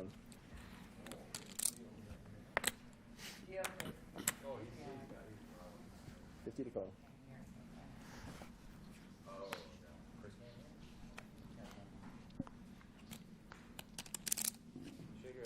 Four three suitors for Lichtenberger, raising it up. By the way, blinds have gone up. 89 big blinds now for Haxton, 30 for Lichtenberger. It's going to be a bit of a closer battle as far as the big blinds. Still plenty deep, though, so... Yep, true. I'd get yourself another beverage, another coffee, something like that, because I don't think we're going anywhere anytime soon. Okay.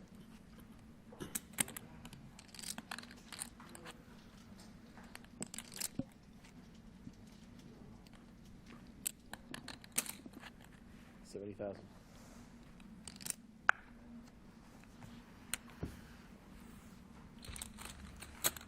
Brandon says Haxton had the better play of all of heads up so far.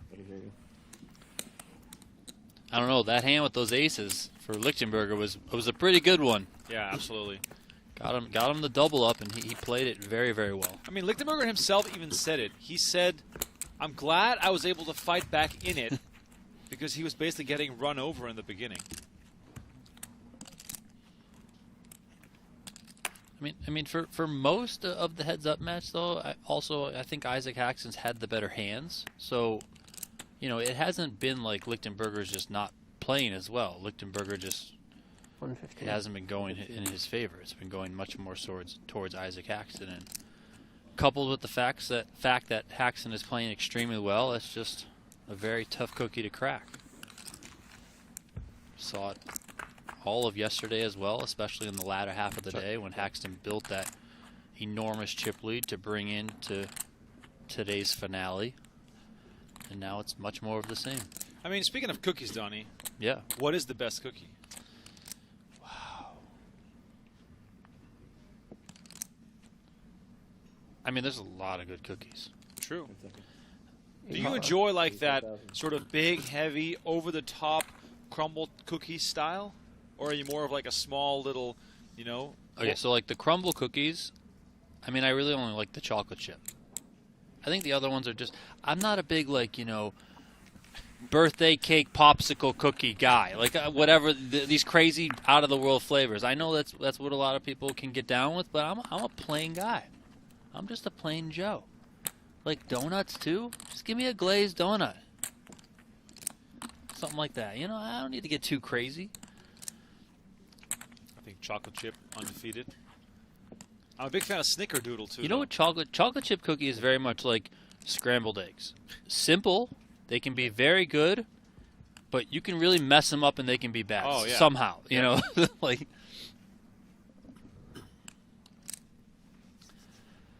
Getting to the river here. This was raised pre-flop from Haxton.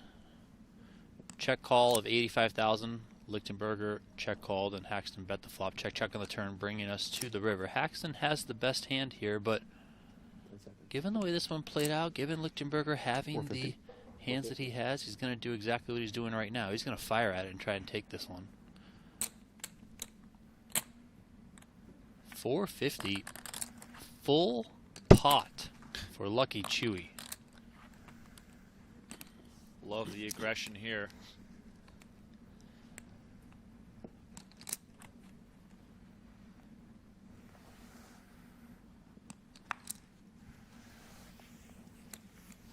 Haxton does give it up, and right out of the gate here at the new level, it's Lichtenberger fighting back.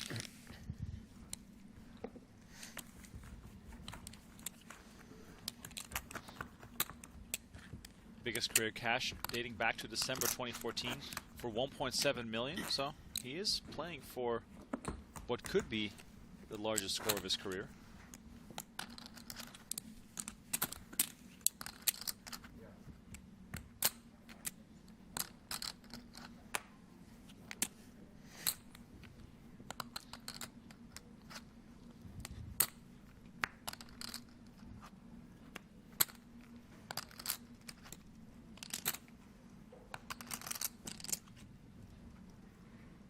Oh.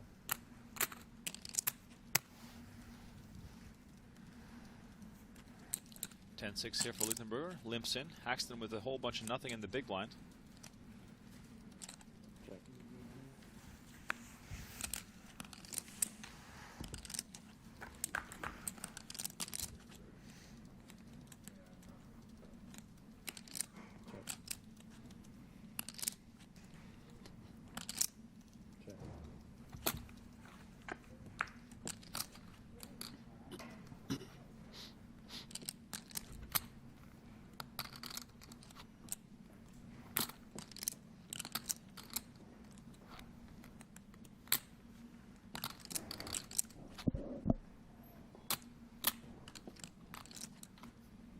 Check.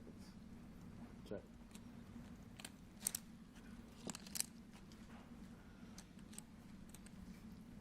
Pots staying small once more. That has been the theme of the last hour and a half or so.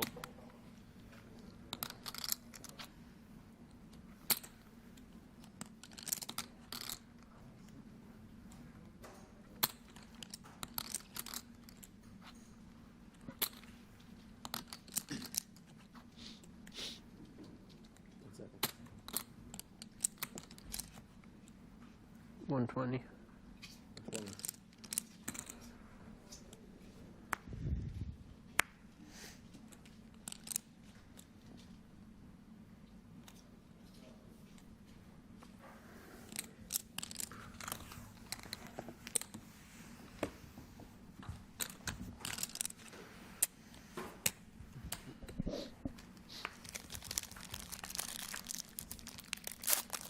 Unbelievable stat on the screen here. 8 career 7-figure cashes for Isaac Haxton. Hard to believe he has that many already.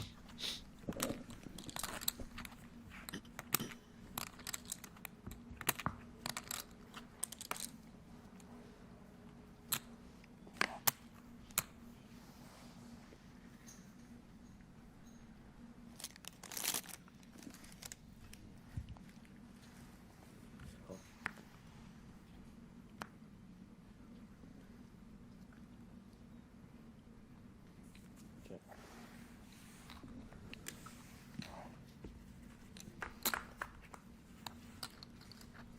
Check.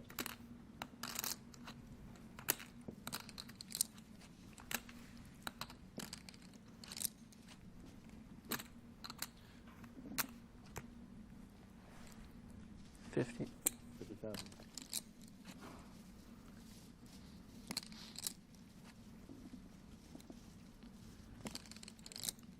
Haxton once again on a quest to dominate the small pots. Lichtenberger not going away quietly. Calls here with Jack high. Check.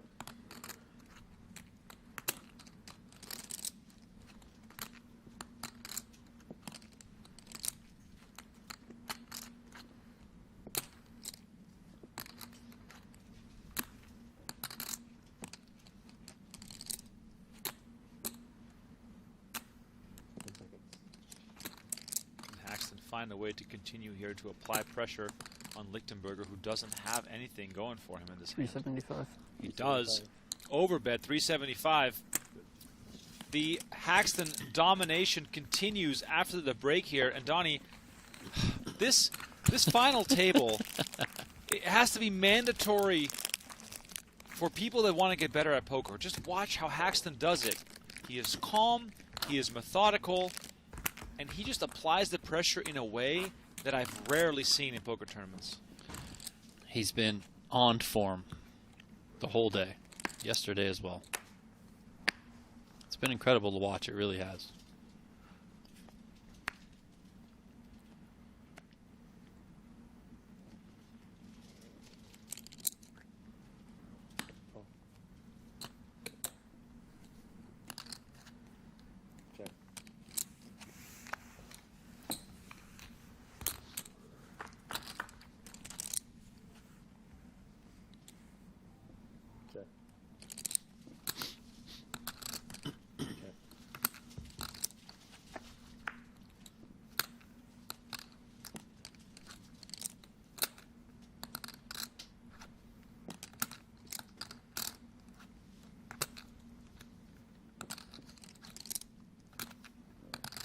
Once again, a limbed hand. Bringing us to the turn after the flop went check. Lichtenberger with ace high. He's got the best of it. Haxton, however, is open-ended. 250. 250.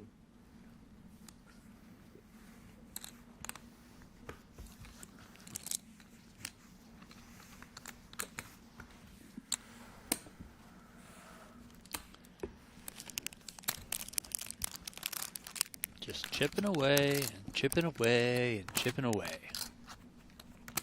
It's the name of the game for Isaac Haxton. Yeah, it's clinical, Donnie. It's clinical. It really is. It's like watching someone perform surgery. You know, he's got the mask on to do so. I know, and he's making all the right incisions. He got the glasses on. Can we get him some scrubs? I know. I mean, he's wearing his scrubs. The same exact T-shirt he wore 5 years ago.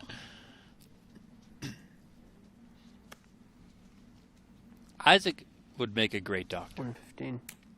I don't know if he wants to like go back to school and do all that sort of stuff, but you know, I think he'd be a great doctor.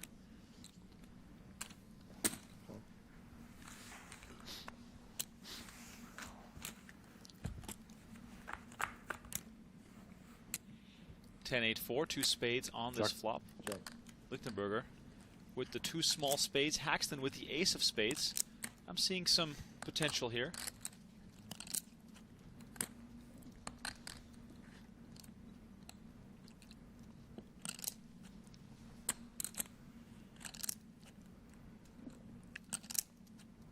Seconds. 170. 170.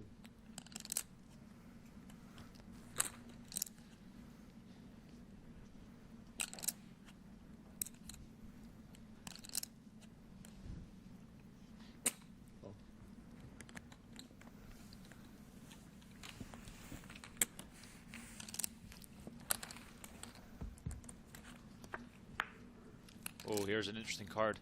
The 9 of spades hits after Lichtenberger calls 170 on the flop.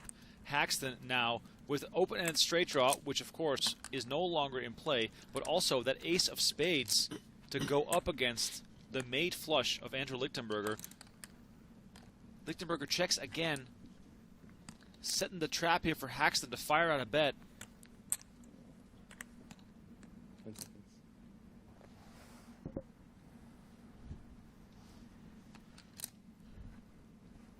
Check. 5 hits the river, completes the board. Haxton doesn't fall for the trap.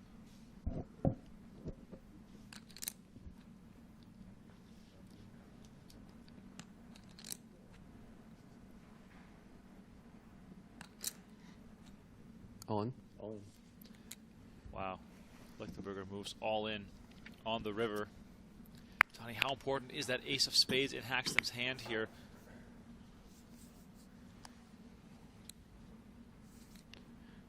It is very important. Not too long of a tank there from Haxton, so well done by him. We've seen him think longer in some spots earlier.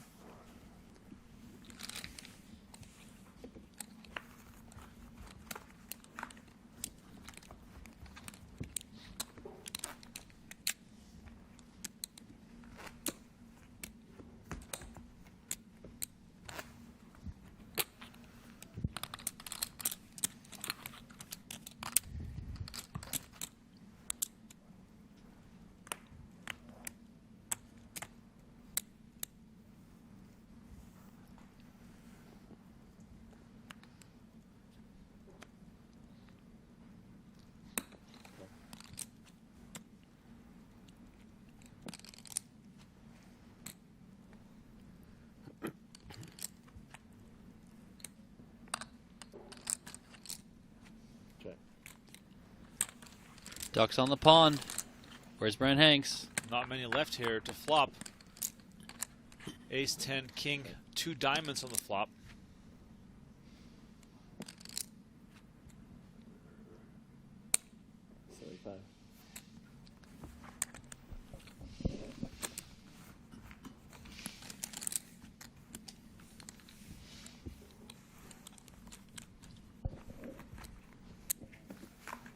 if you've fallen asleep at home and you jolted out of your chair wondering what has happened in the last 2 hours, well, the stack sizes are exactly the same. We are back to 4 million to 2 million. Haxton still with that lead. Oh, sorry.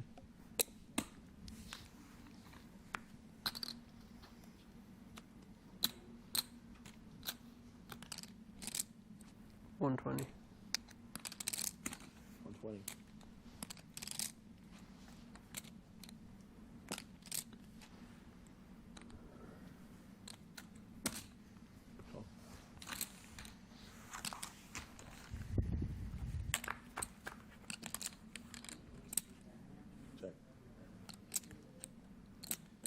Very interesting hand developing here. Haxton with ace-jack, with the jack of diamonds, flops top pair in the flush draw. Lichtenberger, the 9-high flush draw.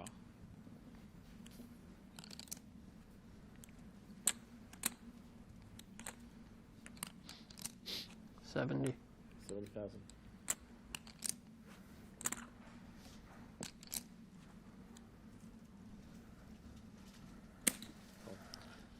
I mean, Isaac Haxton is always just one step ahead, one notch above at all times.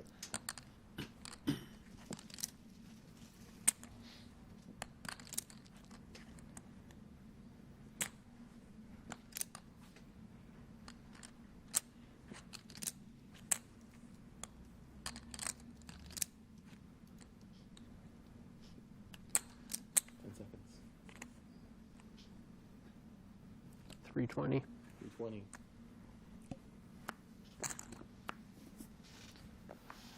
Chewy's going to give this one up as Haxton keeps on betting, and that chip lead just starting to open back up again. It's like right when Lichtenberger just feels like he might start closing the gap, just Haxton says, no, no, no, no. Not today, young one. This is my turn. Just, your time will come. Yeah, just back down, okay? This is my throne, okay? Specific guess. Really? Oh. I mean, it is a specific guess. It's not right.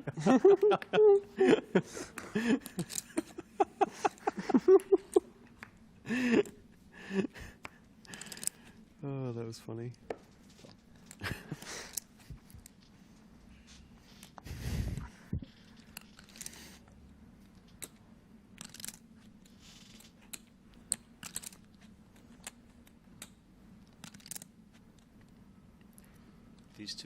These two holdings can find a way to clash as they are running pretty close together. Levels go up every 75 minutes. Some people in the chat suggesting that the levels should go up faster during heads-up play. I'd vote for that. I'm a big fan of speeding things up a little bit. Suggestions at PokerGo.com. It's not a real email address, but if it was, that's where you would send your suggestions. I have 1.5 and change. Thanks. 1.57 maybe?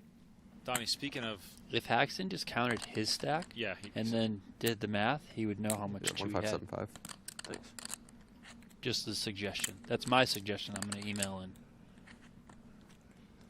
Speaking of cards running close together and making for an interesting hand, Haxton here flopping 2-pair as always. Lichtenberger with a gut shot. 300. 300,000.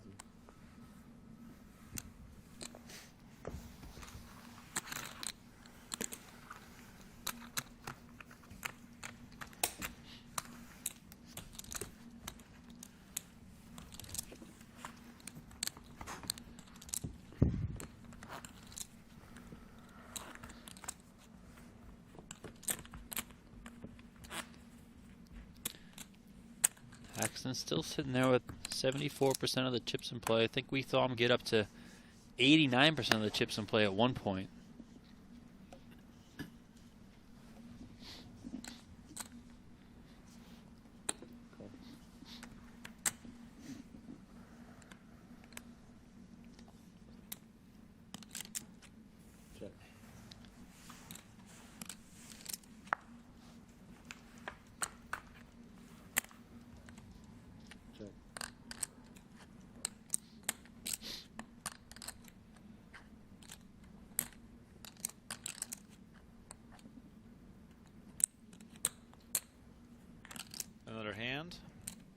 top pair for Isaac Haxton.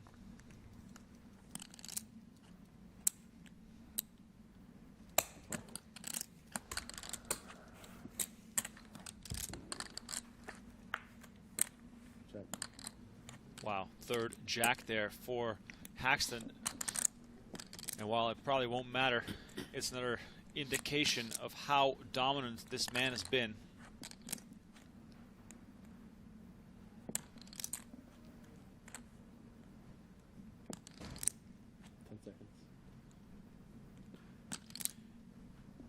Gilo says, I'm at the Venetian. Can I come over and watch the live action? Fold. You definitely can. Studio is open for anyone. Of course, you got to keep your distance, but you can definitely come and check it out. No flash photography. And be careful, because it's heads-up poker. Could finish at any point, so don't leave your game if it's really good.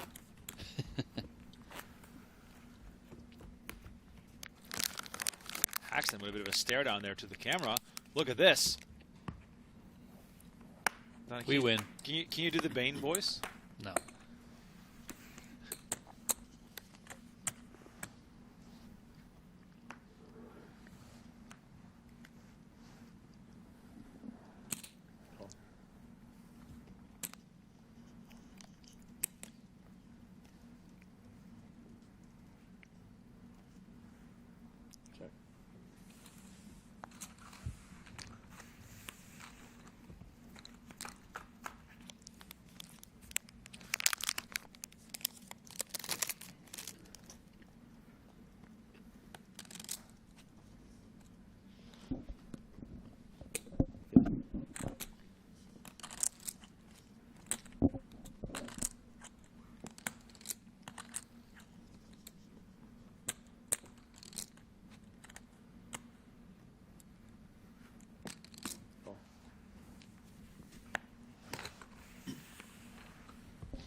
Ace, 6, deuce, king on the turn.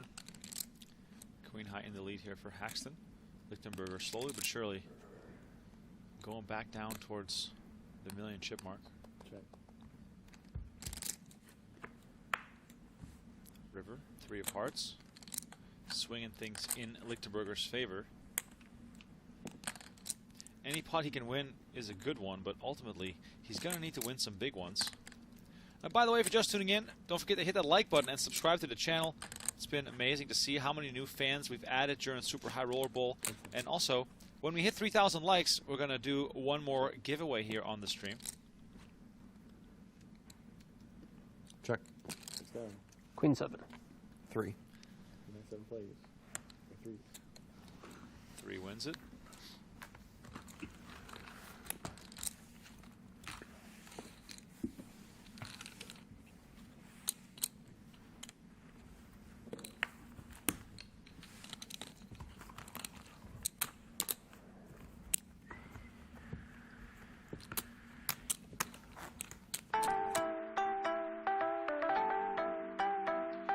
Events buy-ins ranging from $2,100 to $25,000 and a $25,000 championship bonus on the line. The PGT PLO series is coming to the PokerGO studio in Las Vegas. If you are a PLO fanatic, this is the week that you have to be in town for. October 19th through the 30th. Visit PGT.com for more info. We got the full schedule on there as well. And Donnie, we're streaming some of these events. We are. A select handful of those events will be streamed from our renovated studio space. We got cooking over there on the other side of the studio. It's looking mighty nice. Yes. It does look very nice in that room. So can't wait till we debut that coming up in a couple weeks.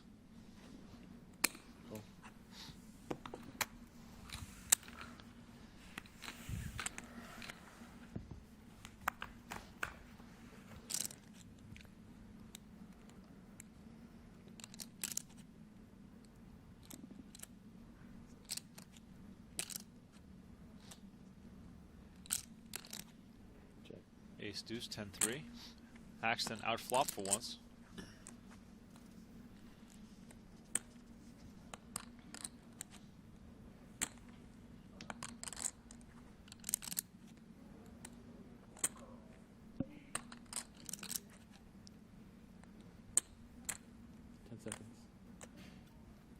110. 110.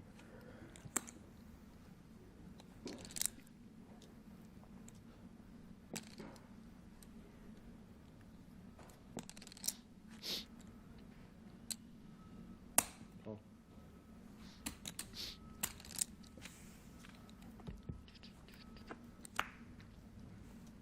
Check.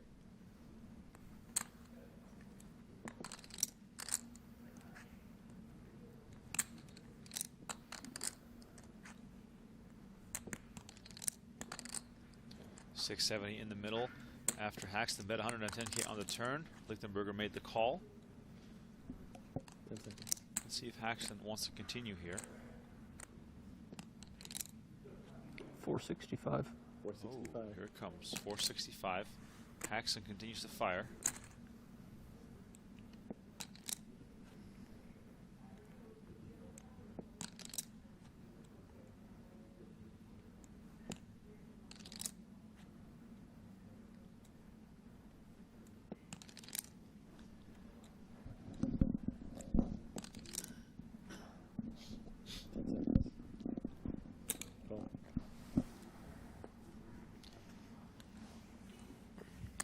There's the call.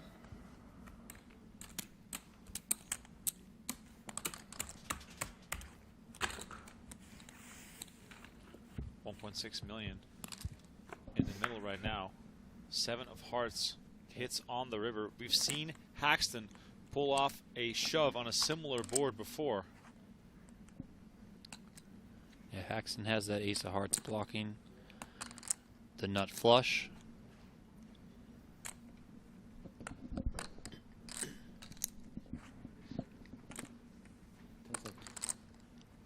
I think we might see Haxton just put this in.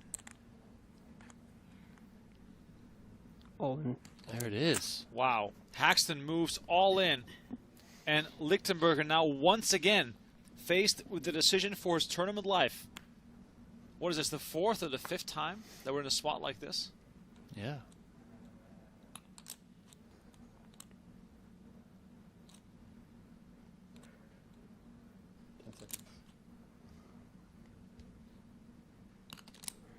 Is that the like shrug I'm gonna call, or yeah, shrug, there it is. Shrug? He throws the chips into the middle, and Lichtenberger calls with a pair of 10s. And guess what? We are back to a tied match. Kind of a shrug, like, well, you got it, you got it. I mean, right. Call. Andrew Lichtenberger folding no more, making the call and back into this match. Every single time, Haxton has ground him down to a 2-1 chip lead. Lichtenberger finds a way to get back into the mix. And it's still anyone's game here at Super High Roller Bowl 8. Isaac Haxton. The chip lead. What's that? Congratulations. Congrats to Andrew Lichtenberger for being the chip leader. It's like the exact same situation, like narrow chip lead after doubling up. Unbelievable. StormX presents you these chip counts, and if you're enjoying the content, please hit the like button and subscribe to the channel. Heads Up action continues. 2.76 million up for grabs for the winner. That was a big call. Worked. Well done there by Lichtenberger.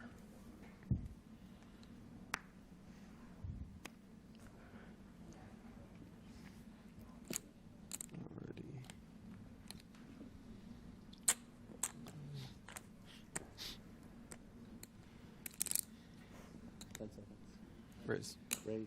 125.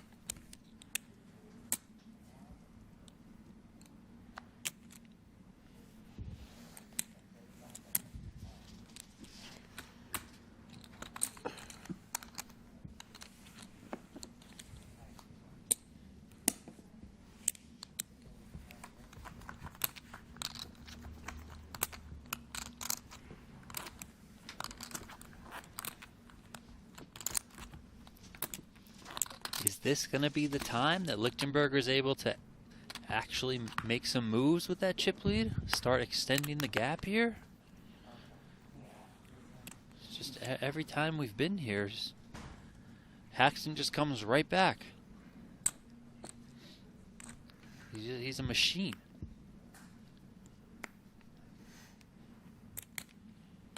125. 125. I know both times that Lichtenberger doubled up. I mean, I guess you could call them missteps from Haxton. You know, he called against the aces. There, he bluffed it off, but still maybe a little bit of feeling like I can't kill this guy. Right. I just grind him down, and then he gets it. He finds the double somehow. Like, can I just end this already? Lichtenberger proving to be a real cockroach in the nicest sense of the word. He's not going away, and he's back into the lead. Check. Will Jaffe back in the chat. Shout out, my man. Check. It's been quite the grind here. We've played a whole lot more hands of heads-up play than we have to get from 8 down to 2. Pretty insane.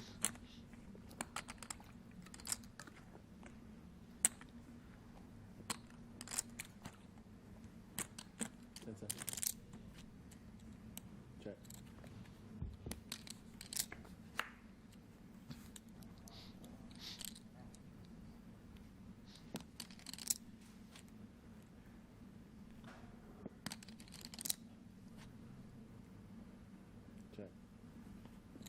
King high.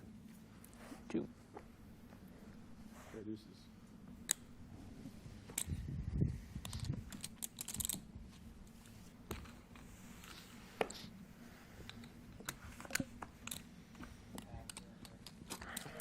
Only one big blind separating these players once again. Donnie, I mean, it's time for a new poll. I mean, it's just, this is a match, man.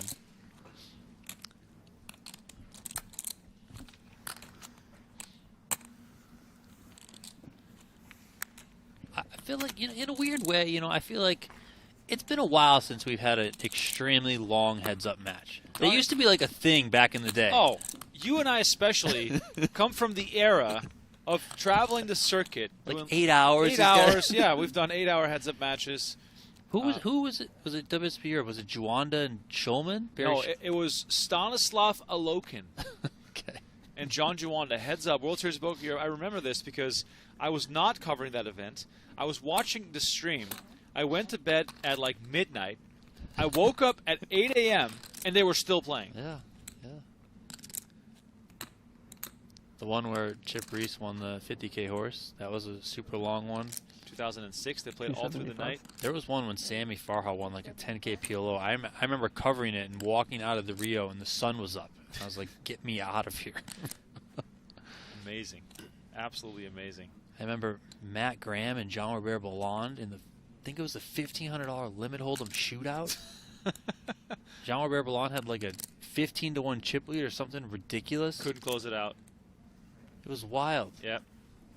I've been on the EPT, I believe it was in Barcelona, where the entire team missed their flight the next day because the heads-up match went to, I think, like 7 or 8 in the morning. When Helmuth won WSB Europe, that was also super, super late into the night. Yep. Or morning, whatever you want to call it. I feel like these days you don't really get that anymore, you know. So I don't know, a little bit of a throwback. Not that I'm saying I want it. I'm just saying it popped into my mind. Okay. Well, it's getting into epic proportions here. These guys are really having a nice back and forth match, you know. Sure, some of the hands are small, but for the most part, we've seen our share of epic hands. Thank you for the $5 donation, the Zorro. Appreciate it. Keaton says, you don't gamble 300Ks and then chop heads up. I like that spirit, though. 475. Well, here we go. It's been a while since we've seen a 3-bet. Haxton gives that one up quickly. Lichtenberger takes it. Haxton had the chip lead on before that last hand. Now it's back to Chewy, so gonna flip-flop a little bit here probably. I've done multiple polls today already, but right now in the new poll, 62% of people think that Lichtenberger is going to win this. Oh, I predicted it on day one. Yeah, very impressive, Donnie. Should have wagered on it. Next event, we'll. I'm a huge proponent of there needs to be like gambling on poker.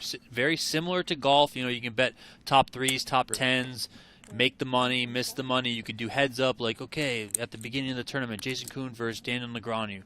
These are the odds. Like, all that sort of stuff I think would just be great for the game. So if there's a sportsbook out there listening, make it happen. Come on. I agree. It'd be a lot of fun. Fantasy poker is the perfect thing for us poker players to gamble on.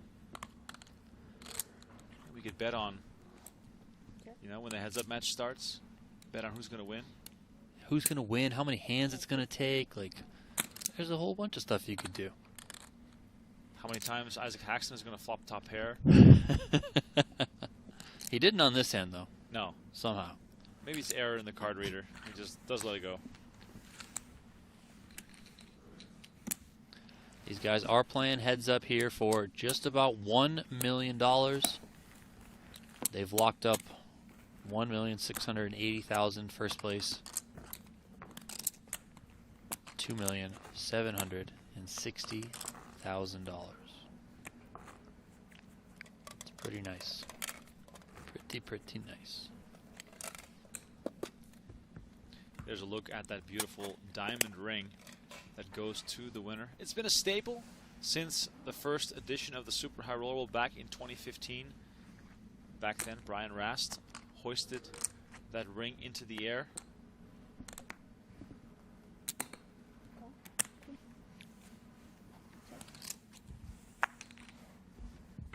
That event was wild, that first one. Because it was a 500K buy-in that the first year. That was crazy.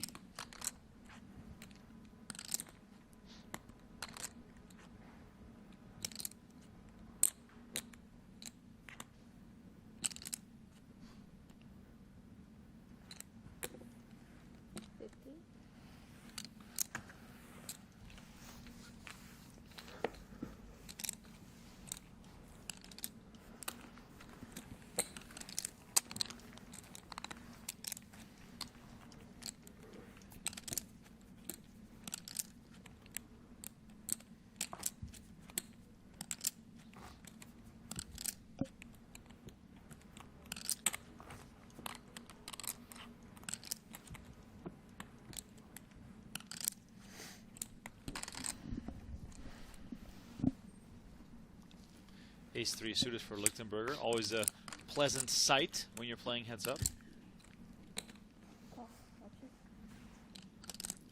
Couple of jacks here for Haxton. Expect a raise here from Ike. And then we'll see how Lichtenberger wants to proceed. I mean, the stacks are very close together. No one's really short, but in many other scenarios, Donnie, this type of hand would have ended up all in before the flop. Now we get to see a flop with already 500,000 chips in the middle. Wow. Ace 6-3, two pair for Lichtenberger. Is it finally coming up chewy as Haxton has been the dominant force here during heads up play?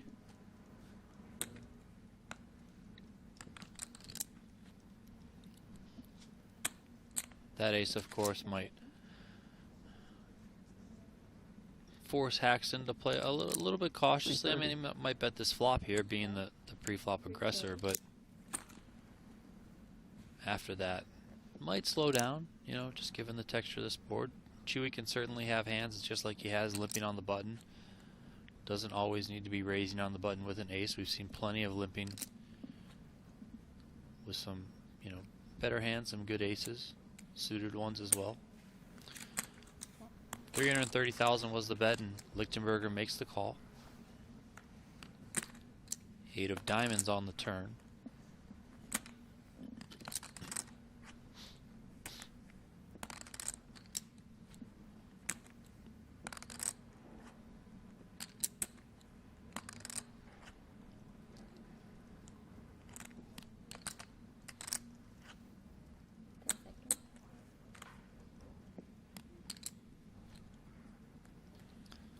Haxton does slow down here with a check. I mean, there's a casual 1.1 million in the middle. Chewy already looking at increasing his stack by a significant margin no matter what's going to happen, of course, unless the jack hits on the river. Donnie, if you're Chewy here, are you inclined to check behind, hoping that you get one more street of value on the river? I think you're probably going to want to blend both things. I think I would personally bet, but I mean, I don't hate a check behind either here. I'm not sure I'd get too crazy with a bet 675. sizing. Yeah. Half pot here seems very nice from Chewy.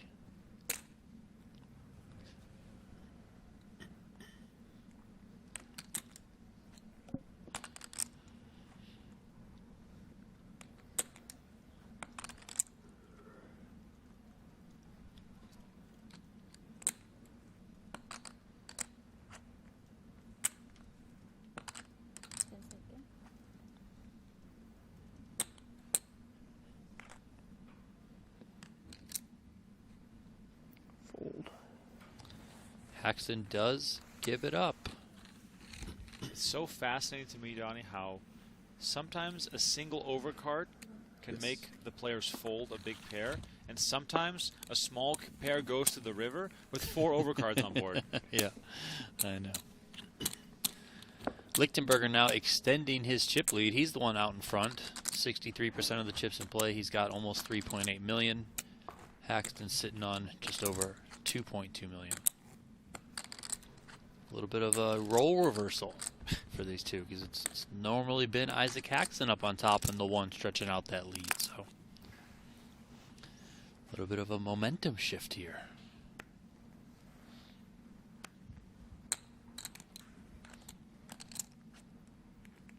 $120. 120.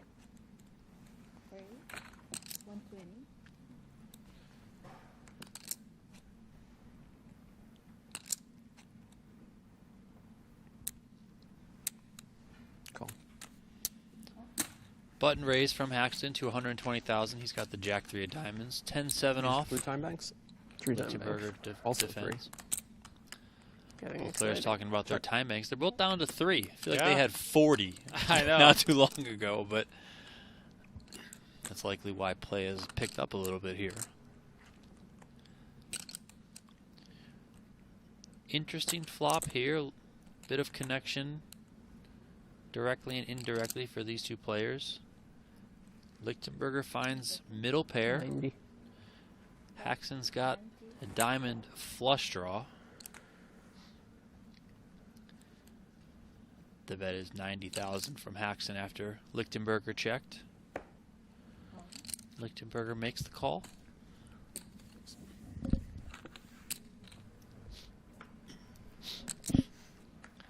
Deuce of hearts on the turn, red but not a diamond, so Lichtenberger's hand is still best here.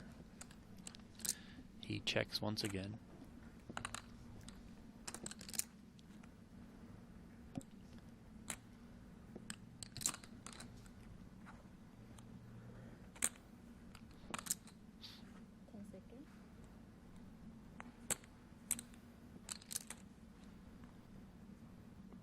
$500. Okay. Slightly over pot here from Haxton. He's got the flush draw working for him. Lichtenberger with a pair of 10s.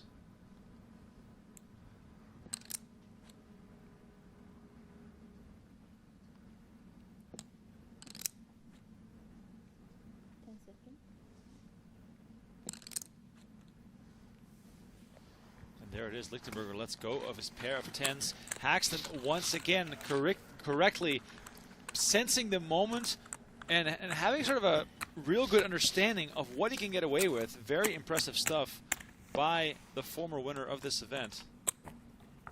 Isaac Haxton, what a legend.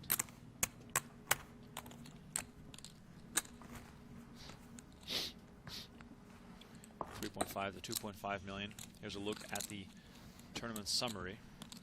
First place, $2.76 million. Chris Brewer earlier today busted on the bubble. Brutal hand for him.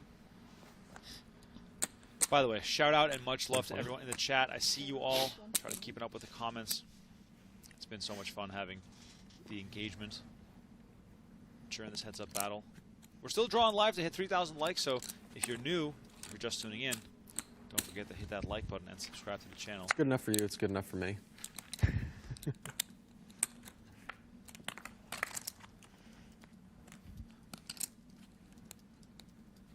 Check.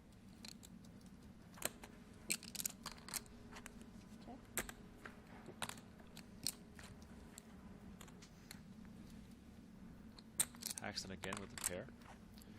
Lichtenberger needing to bluff at it if he wants to give himself a chance.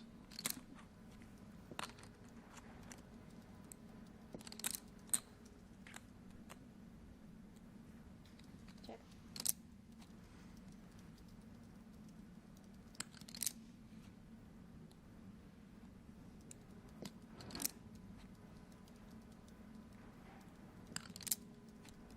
$240. Okay. 240. Chewy is going to bluff at it. Love to see that.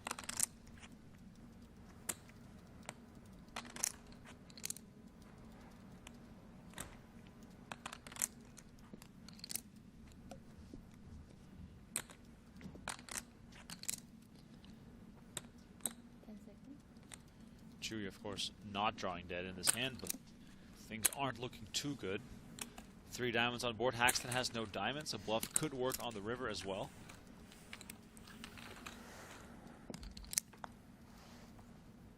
River card is the 9 of hearts. Lichtenberger now picks up a pair.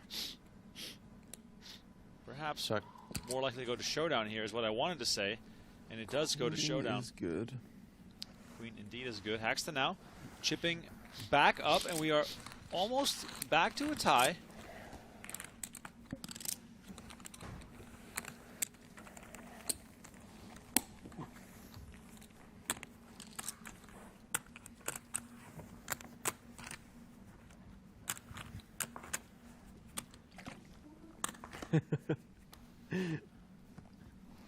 Rooting for friendship?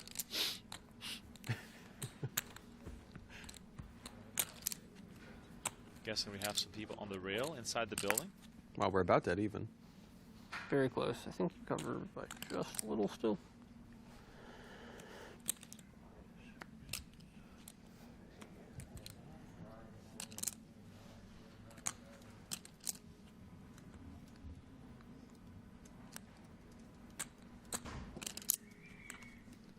Haxton, ace, 7 of spades. 125. Powerhouse heads up hand. Raise 125. Makes it 125. Oh my god, kings here for Lucky Chewy. Speaking of powerhouse hands, 500. makes it 500. Quick and casual. Action back on Haxton. Have we even seen a 4-bet today? I was going to say, I don't think we have, but we might. 10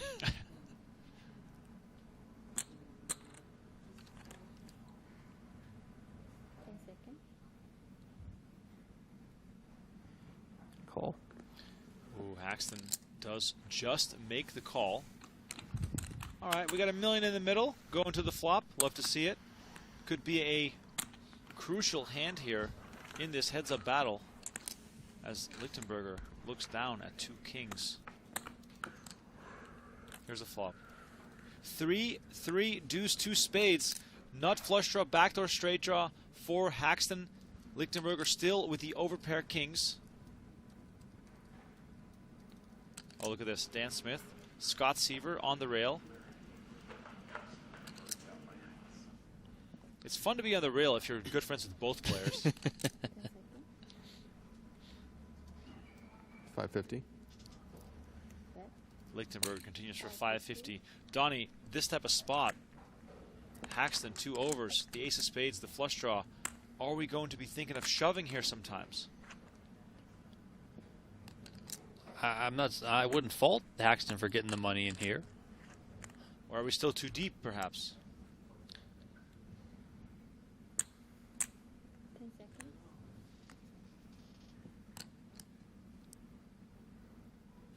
all in.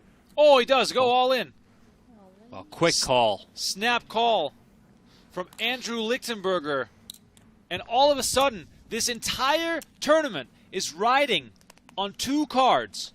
The turn and river are going to decide whether or not Isaac Haxton wins his second ring. These are all in kind of hands. But They if are. Yeah, Lichtenberger, if Lichtenberger Nothing fancy. does lose this, he will have 270K left behind. 11 outs twice here for Isaac I Haxton. don't know if I'm supposed to shove, but it can't be too bad. It can't be bad. Keep in mind, Lichtenberger the favorite here to win this. Turn card is the I would queen think of you kinda spades. Want maybe me to stay in if I have a 1 spade. Wow. Yeah. 'Cause I can't really fold Lichtenberger better, right? not drawn dead yet. A king or a 3 But the can pot's still big. give him the win. River card is the 6 of Very nice clubs, and Isaac Haxton receives an enormous double up. Here. Oh my God! When it's your day, it's your day. Lichtenberger left on fumes here. Fewer than I think I 6 have you big covered, but only blinds very slightly. in That is Lichtenberger's what I was stack. expecting. I have 2 So 6. not out of it yet, but boy, did he just come tumbling down the mountain. 2, 3, 4. You got a feel here for Andrew Lichtenberger. Wow, so close to an epic victory. Well, the flush saga continues. Yeah. Been a lot of flushes, I guess. Indeed. Look at all those chips heading Haxton's way. I mean, I don't want to call it yet, but this tournament is all but over. Andrew Lichtenberger down to 5 big blinds. What a gut punch. You finally find kings, you get it all in, and your opponent hits that flush to crack that big pair. Wow. Lichtenberger is going to need a lot of help here to get back into this match. Well, this is an uphill battle. Well, at least he was all in with the chip lead.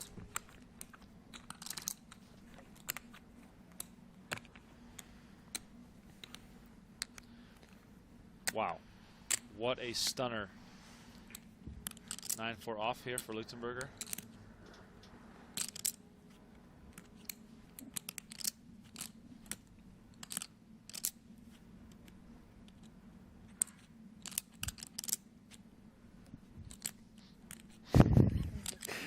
Fold. Oh, wow. He folds 9-4 off, and Haxton shows 9s. Yeah, it sure is. Oh, dear. Sorry, how much do you have? I have 195. 195. Lichtenberger now in the big blind.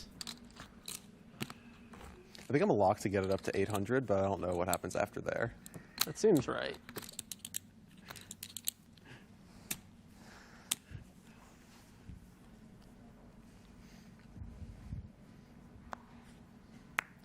Ten 7 off here for Haxton. He's going to put Lichtenberger all in. Well, I have a worse hand.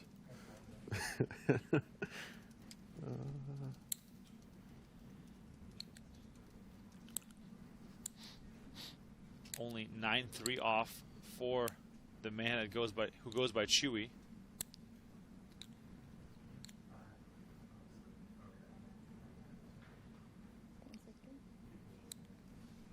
Okay. All right. He says okay. He 3-2? goes for it. 2 live cards A worse for hand than Andrew 9-4. A Lichtenberger. worst hand. I thought you said you had the worst hand. Oh. Wow. Am I supposed to call this? Before? So, I mean, it's pretty bad, but pretty bad. the but ante and I don't think it's quite bad enough. Just exchanging strategy. Yeah, why not? With the $1 million on the line. $1 million on the line. Here comes the flop. 7 in the window for Isaac Haxton. I said it before. When it is your event, it is your event. Lichtenberger looking for a 9 to start a possible comeback. But if it doesn't come, Isaac Haxton will become a 2-time Super High Roller Bowl winner. Turn card is the 6 of clubs. Now a 5 added to Lichtenberger's outs. It is not over yet. Isaac Haxton 1 card away from winning this event for the second time in 5 years. Is it going to be there for Lichtenberger to stay alive?